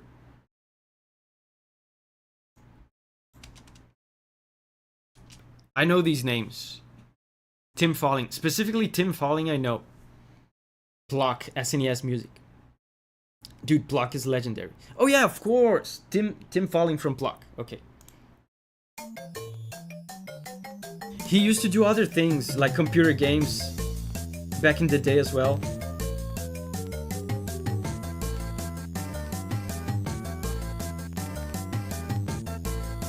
Dude, we need more Super Nintendo tracks in this stream, guys. Come on. Get it together. One of these days I'm gonna donate to myself too, so we can listen to like Chrono Trigger or something.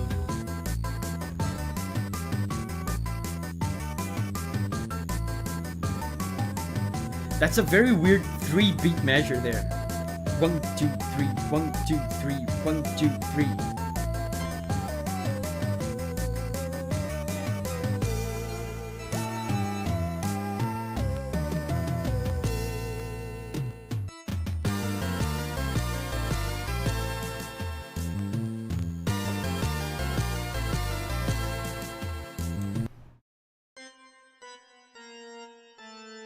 Guys, I think we have a little jokester here. We have a little smarty pants here in Tim Falling. He's pulling Toby Fox on us, and he's detuning his music so that you can't play. Remember in the Asgore video, I said that the Asgore song, you can't play it on a regular piano because Toby Fox detunes his music so that the notes that he's playing fall like in between the keys of a normal piano. So if you play the normal keys of a piano, it sounds out of tune. I think we have the same thing here. This is not standard tuning.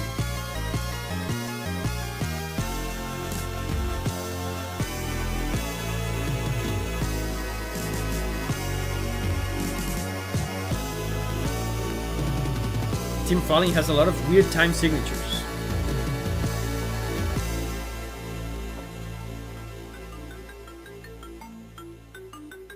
And person says, out of curiosity, Davi, have you ever covered any Metal Gear Rising Revengeance OSTs?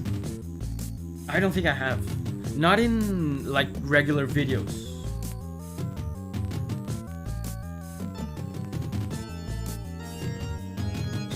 Look at this. The song, like, it's the song is on a key close to this, but it's like in between these two keys. I can't play the note. The note doesn't exist in my piano.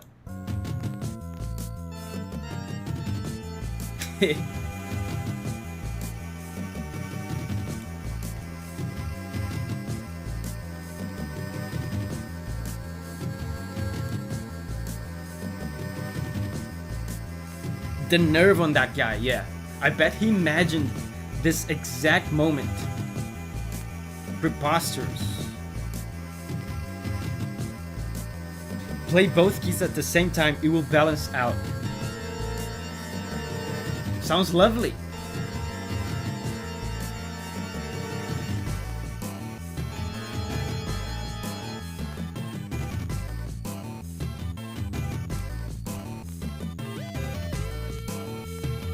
Oh, that's such a cool sound, man. That sounds so. That sounds so good for the Super Nintendo.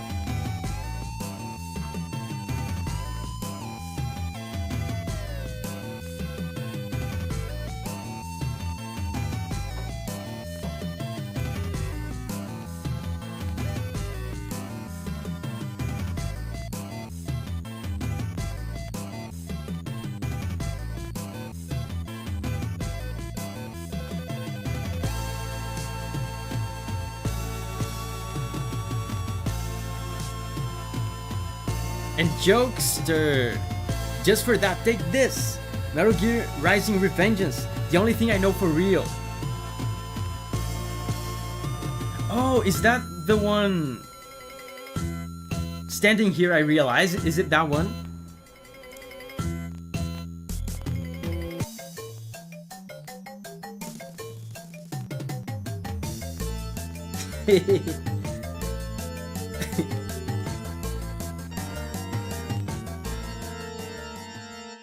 How dare he? I can't play the song. So now it's Ikoriha again with the Kirby music. Ikoriha is a big Kirby music fan. Let's go. Ripple Star theme from Kirby 64.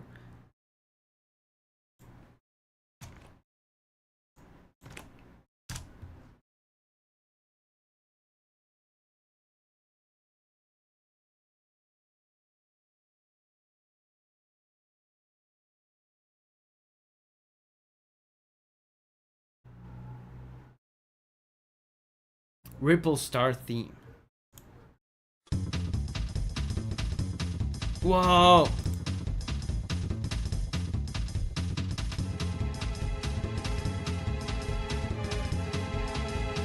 The upright bass.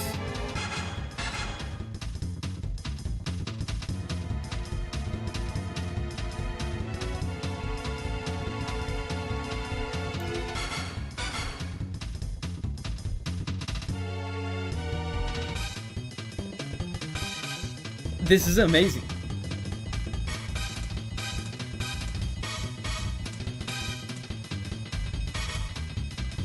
The bass is going crazy.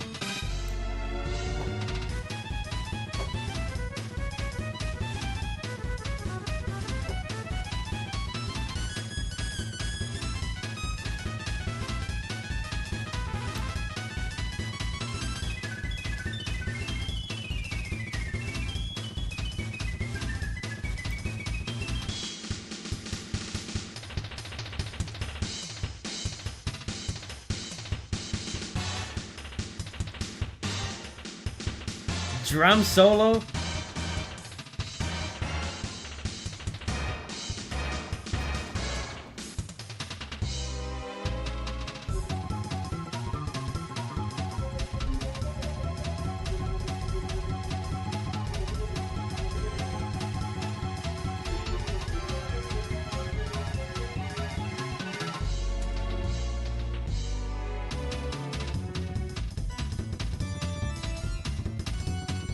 Oh, okay.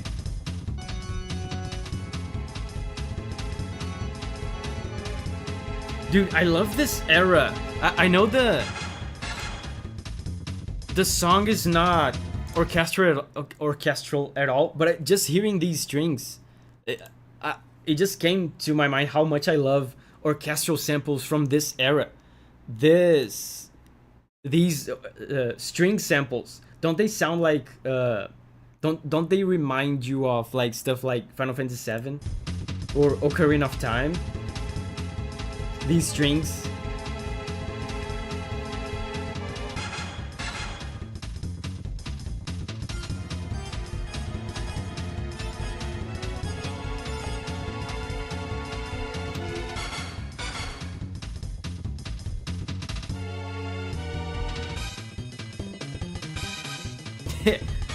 Augusto says this sounds alien for some reason. I mean, it's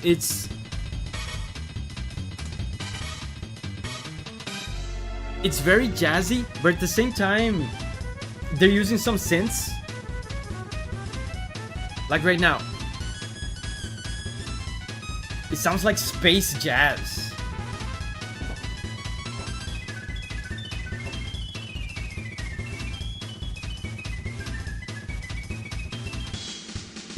Yeah, and now's the drum solo. Some of the instruments that they're using are distorted as well. They're pitch shifting the instruments in a weird way that sounds kind of alien and artificial.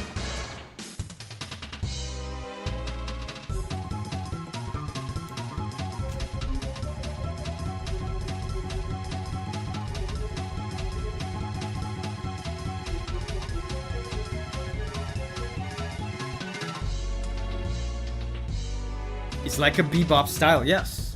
Bebop. An extreme, like, bebop. It's very fast, even for bebop. Cool. Dude, Kirby music is so crazy. It's always so unpredictable. So next up, we have A Plague Tale Requiem.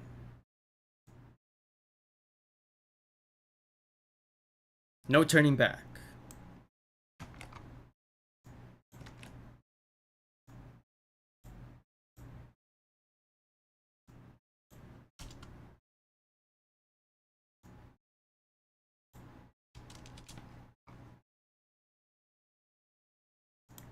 I've heard a lot about this soundtrack. I don't think I've ever heard it though.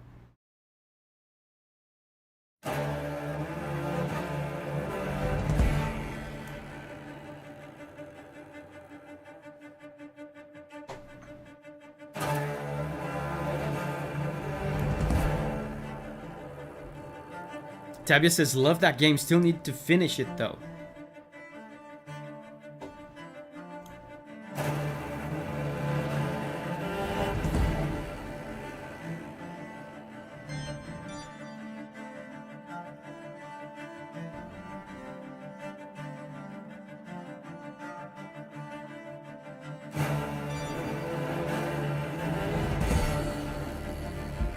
And that's an unusual string instrument that he's using. I don't know exactly what this is. This.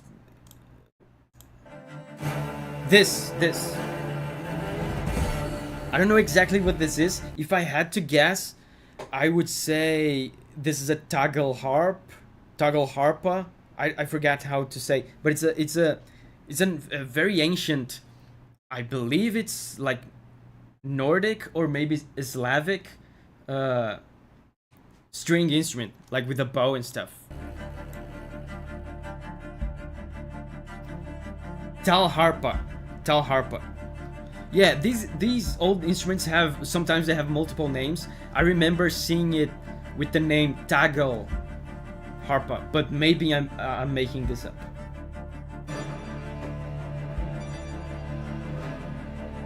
It's Scandinavian.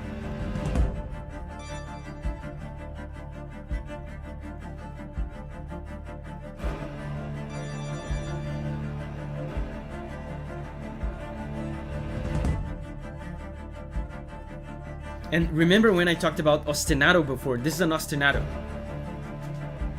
In the strings. the repetitive rhythmic figure creates a base for the song, and it keeps repeating.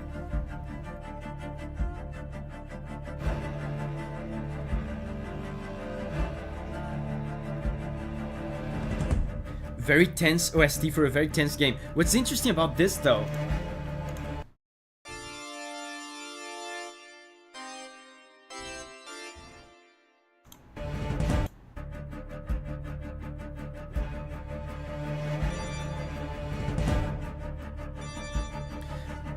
I agree, it's very tense. They're not using tense chords though. The way they're building tension here is, number one, they're holding the same chord for a long time. That creates anticipation. It creates a sense of anxiety in us because we want it to go somewhere and it never goes. It just keeps like this all the time, and we expect it to go somewhere and it never goes. That creates anxiety. And also the ostinato that I talked about, it's very fast, it's doing a lot of notes. That again creates energy, creates tension. But it's interesting how you can create tension in many different ways, even if you don't use tense chords. The chords that the chord that he is holding here is just a regular sad chord.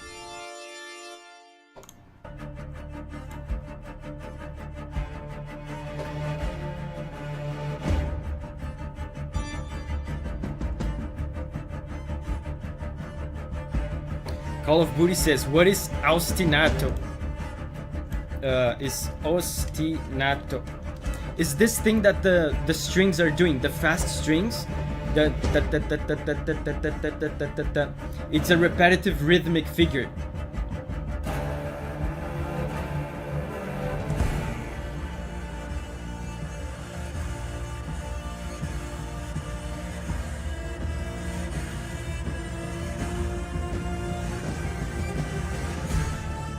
They changed the chords now.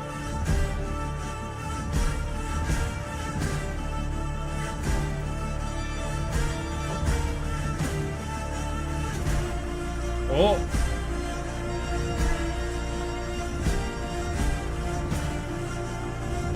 They changed the chords.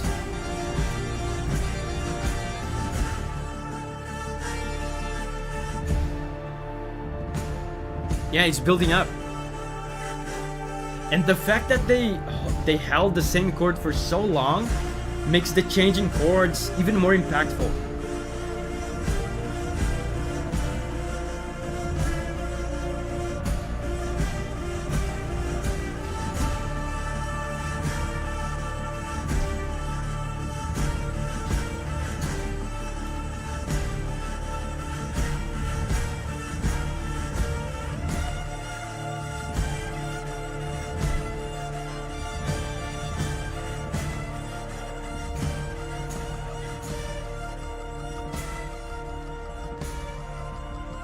Oh, it's fading out.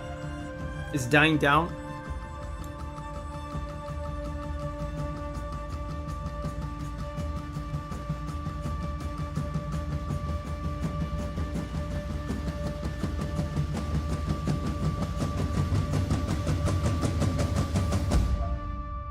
Whoa. Whoa. So next up, we have Joe J-Lo.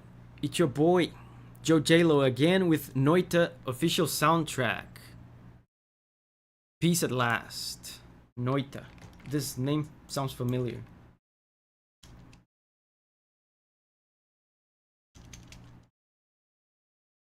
Did I audition for this again?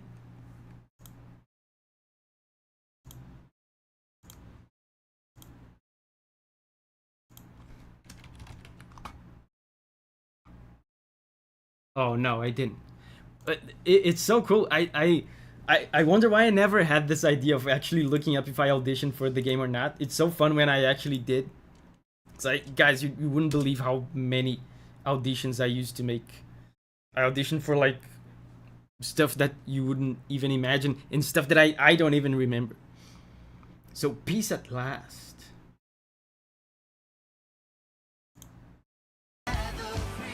Nope.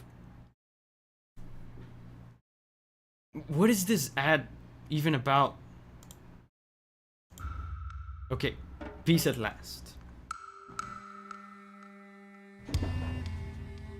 Augusto says, gotta go, guys. I better hear the Final Fantasy 12 track when I get back. Davi, where is that? Oh, it's the next one. Oh.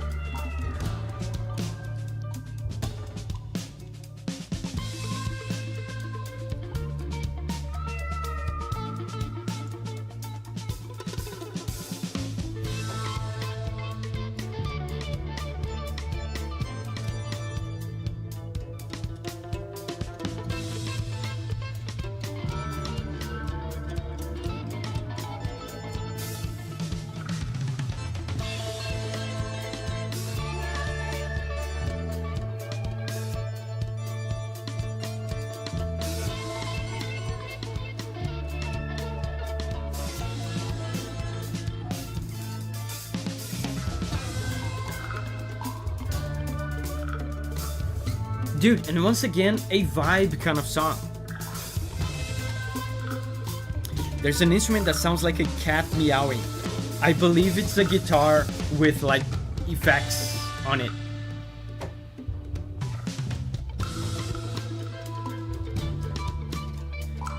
Yeah, the instrument on the left speaker, it's a guitar.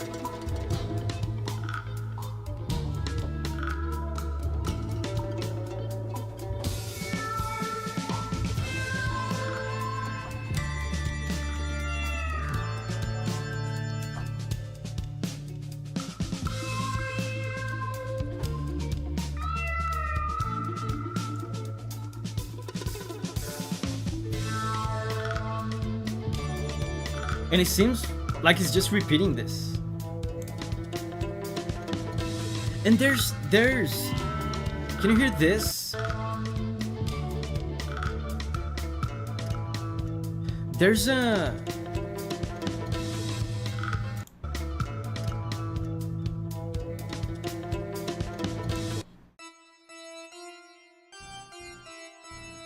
Did you hear that? That's an oud. At least it sounds like it. It's a Middle Eastern instrument.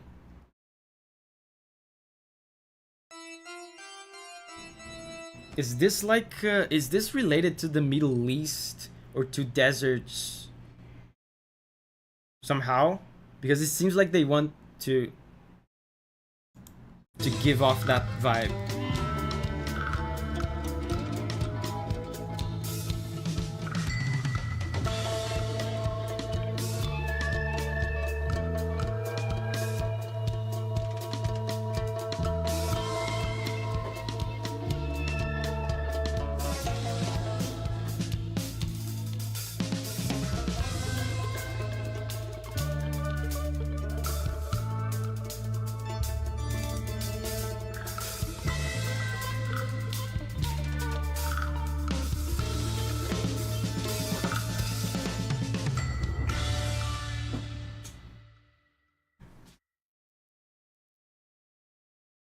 Noite is from Finland. It's unusual. I don't get the... I don't know. I mean, I don't know the game. I don't know why they went for the Middle Eastern thing. At least I got that kind of vibe. So... guys, I'm gonna keep listening to music for a little while, but Giovanni's leaving because he's got stuff to do. So I'm gonna close the requests, okay? Because Giovanni's handling the super chats for me. I'm gonna close the requests. So Giovanni is gonna leave. So requests are closed. It says requests are temporarily closed, but when you read temporarily, it means forever, okay? It means forever. Request closed. So do not give me money right now, otherwise you're gonna waste your money. So yeah, let's keep listening for a little longer. There will be no new requests, but we can keep listening. This one is Final Fantasy. Balagoth says, "Hey Davi, my request is Final Fantasy XII, The Battle for Freedom. Would love to hear your comments on this one."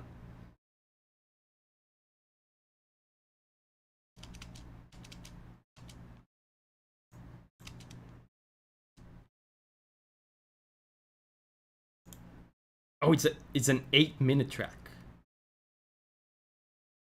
And this is, remember, I was talking about the composer for Final Fantasy Tactics. This is it. This is the guy, Hitoshi Sakimoto.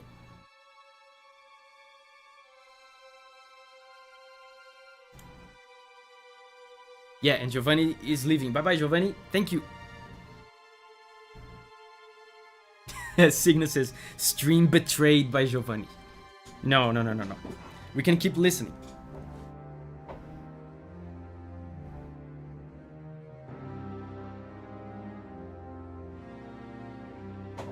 Balagoth says it can be the Zodiac Age version. I think this is the original version, because it's from 15 years ago.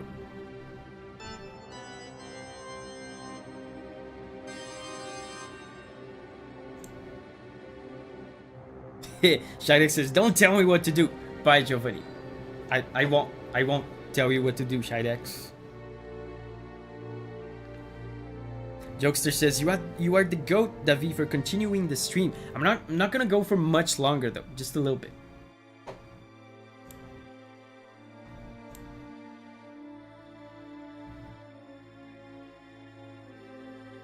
Kirk says, quite good for a non-Uematsu track.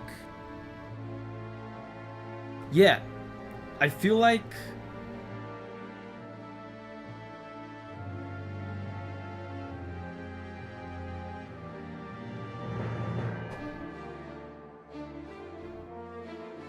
you know what? This, I don't like the quality of this video. Let me see if I can find a better one.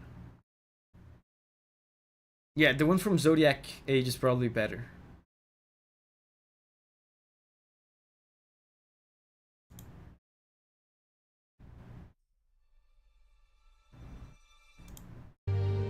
Much better. Much better. Immediately better.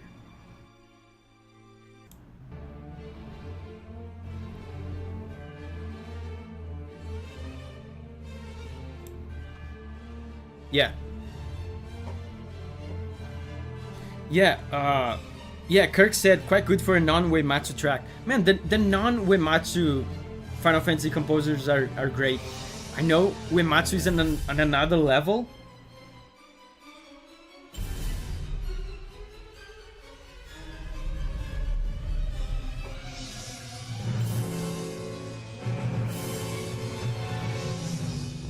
But Sakimoto is a legend. Hamauzu is a legend. Soken. And this brass screams Sakimoto.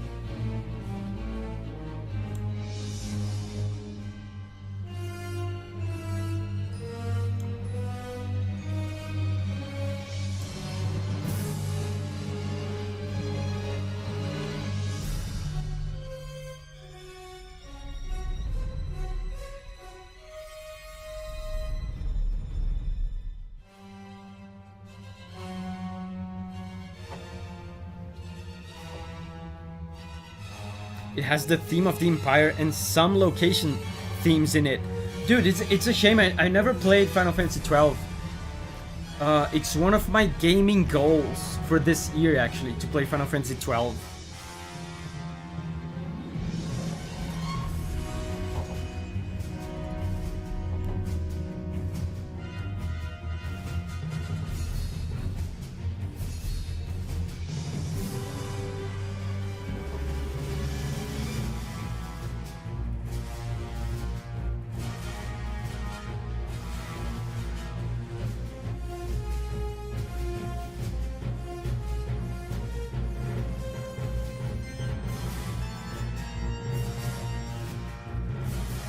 And I feel like Sakimoto couldn't be more different from Uematsu, by the way.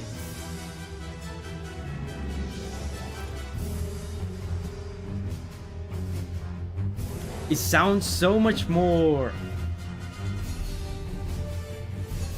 polyphonic. I mean Sakimoto.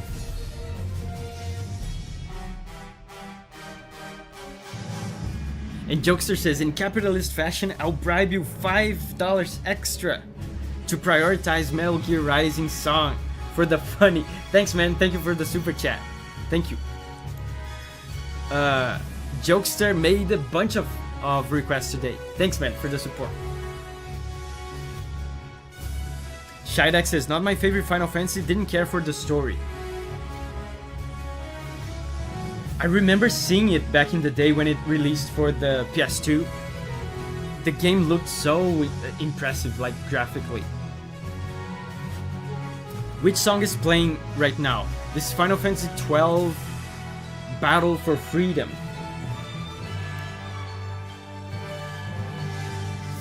Samuel says, Final Fantasy 9 is amazing. Dude, I'm playing Final Fantasy 9 currently. Check this out. Check this out. This here is Final Fantasy 9. Great game. I'm playing it for the first time.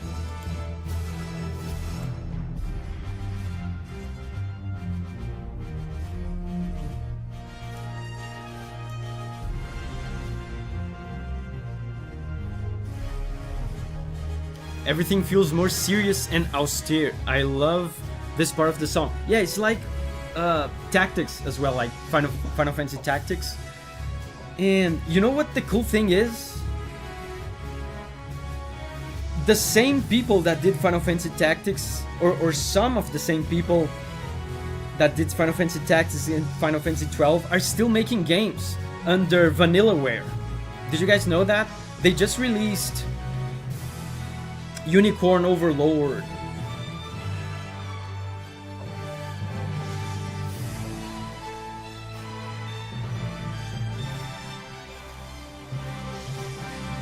Call of Duty says, I didn't know that. Yeah, the guys of Vanillaware.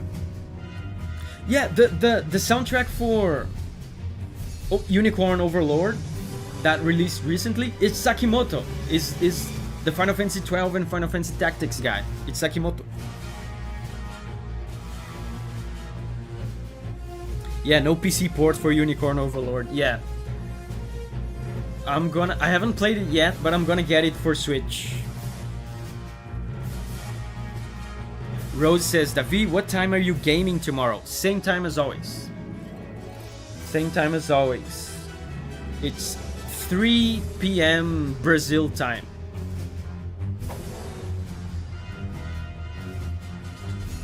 Crustaceo says, he's still killing it after so many years. Yes, he is. I feel like this... Yeah, this this has passed the 6-minute mark. And I feel like it's looping as well right now. So next one is... Flags of Brave, Eiyuden Chronicles 100 Heroes.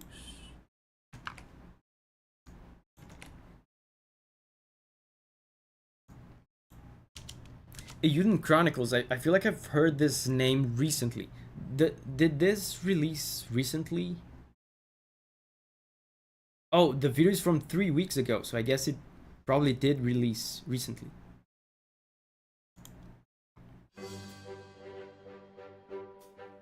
It's an ending theme.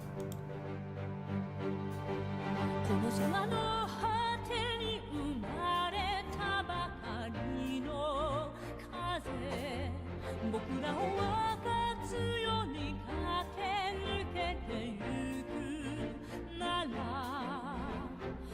折りたたんだ翼を広げちぎれずら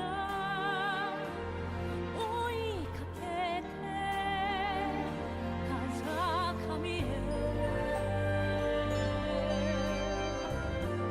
Oh, this is so good. 歪む世界 Who made this? Like, I keep hearing about this game, but I have no idea what it is. Oh! Guys, composer Motoi Sakuraba, of course. Like, I love how my instinct with these things is so spot on. I listen to this, I immediately know this is some special kind of composer. And I keep hearing the name of this game recently, but I don't know what it is. Of course it's Motoi Sakuraba. Who made this? Like what company made this game? ふるさとは明かりをつける明かりを焚いて進むべき道を照らす This game was from the creators of Suikoden. Oh. 迷わずに止めどなく交錯するプライドの影等しく注がれる光の閉ざすから旗は見える風の国祈りさえ Yeah, Flags of the Brave is this song.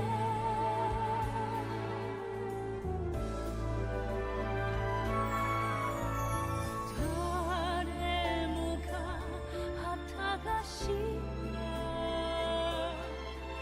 叶えたい空をつかみたいいつかは届くだろう The vocals are lovely in this. 心開くなら Oh, and the game is on Steam.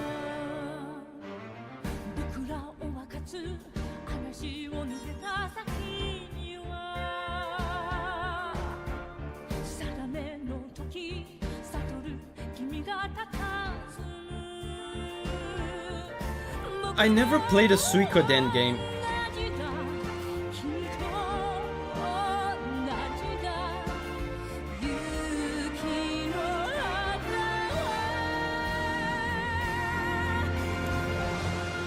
ほらさら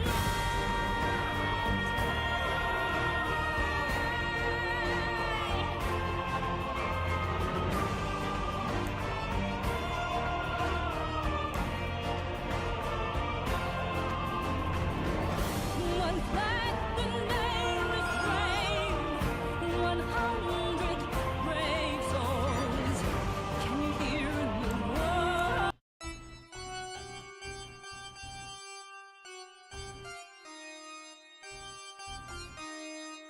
Is the same singer from Monster Hunter Sunbreak? One flag, the name is brave. 100 brave souls. I'll keep this flag flying high, flying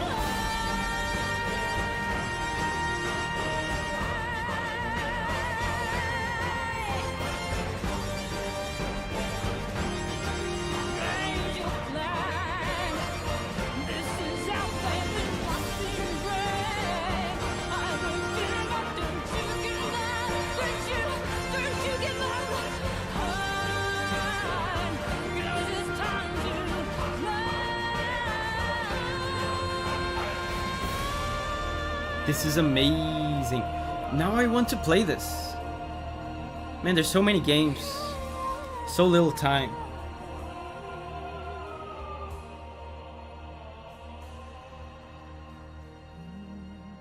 Cool.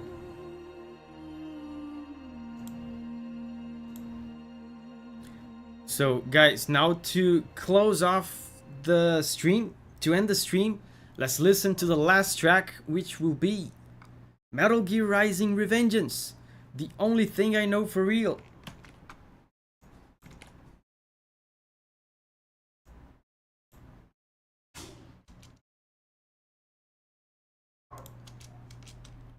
Last track of the stream.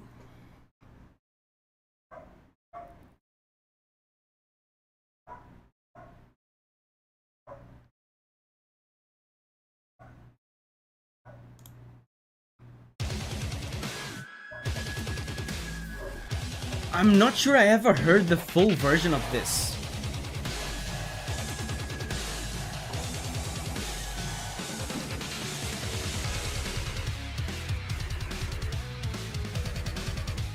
I think, you know what? I think this would be a cool game to play on stream, on the gameplay channel.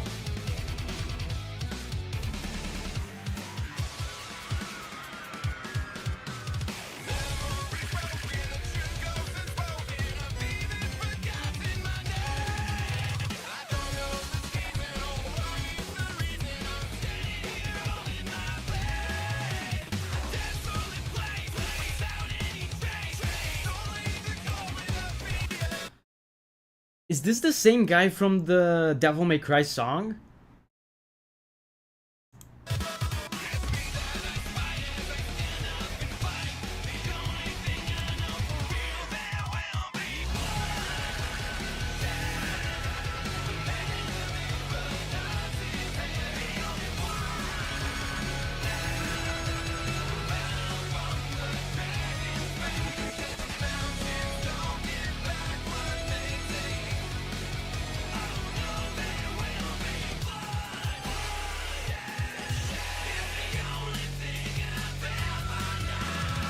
Signa says, I get the two OSTs confused all the time. Samuel says, I don't think so.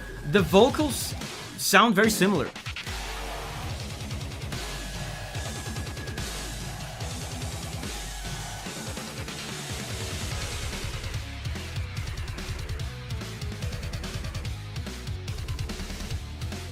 Yeah, I don't recognize this at all. I've heard the meme part of the song, right? I know that part. I haven't heard the full thing ever.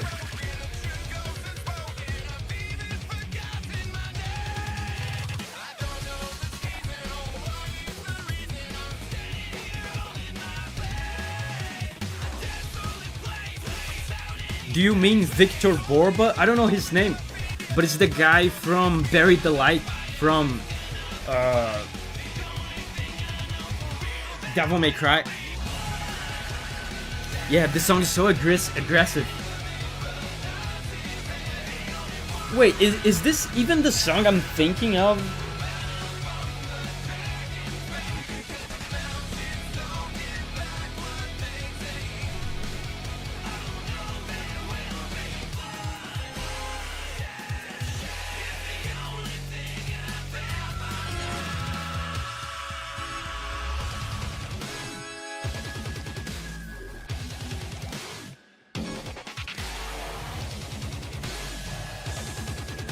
Oh, this is not the track I was thinking of. I was thinking of Standing Here. Yeah, I thought this was the meme song.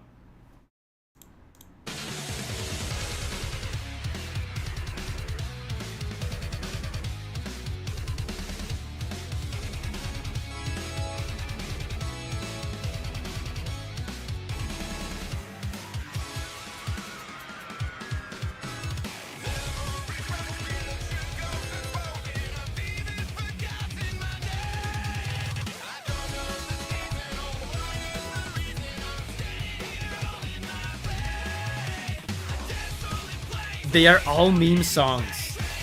Like the whole soundtrack. The whole game is a meme.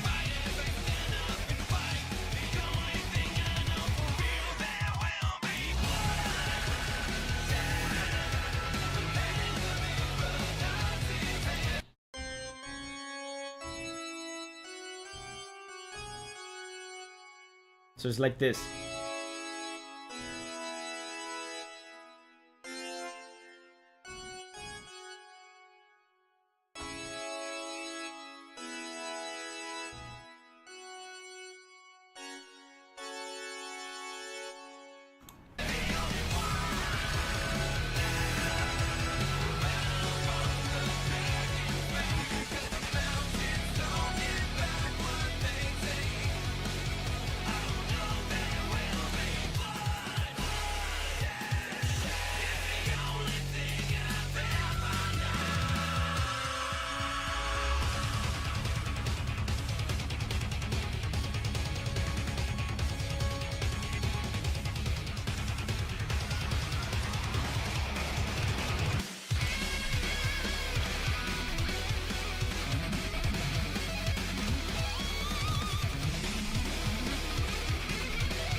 Solo.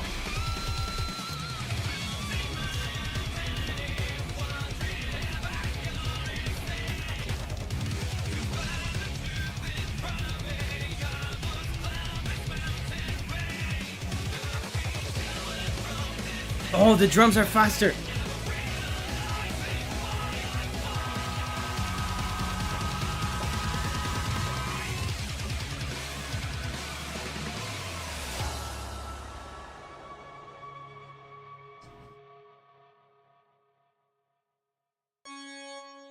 Oh, is that it?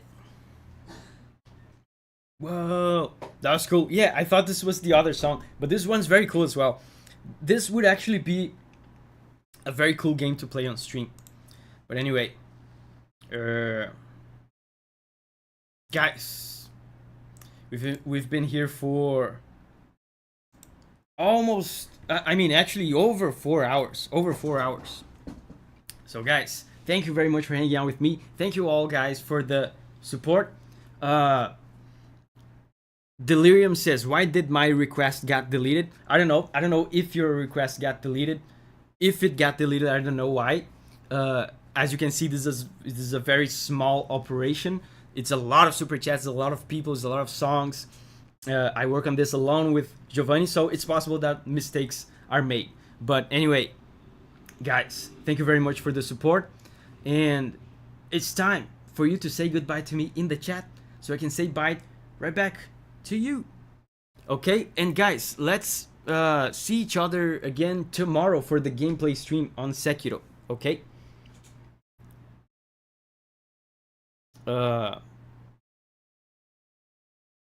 So bye bye Rose, N Person, Crustaceo, Albo, Delirium, Elissa Hunt, Tabia, Jokester, Tommy, Samuel, M2, Shidax, Sander, Oisin, Austin. Delirium says, yeah, I know, but you deleted it. I don't remember deleting it. It's possible that I deleted it on accident. If that is the case, if that's what happened, I apologize. But anyway, bye bye Delirium, Call of Booty, Jokester, Signa. Bye bye guys. Thank you very much for hanging out with me. Let's hang out together again tomorrow, playing Sekiro. Bye bye guys. Thank you very much.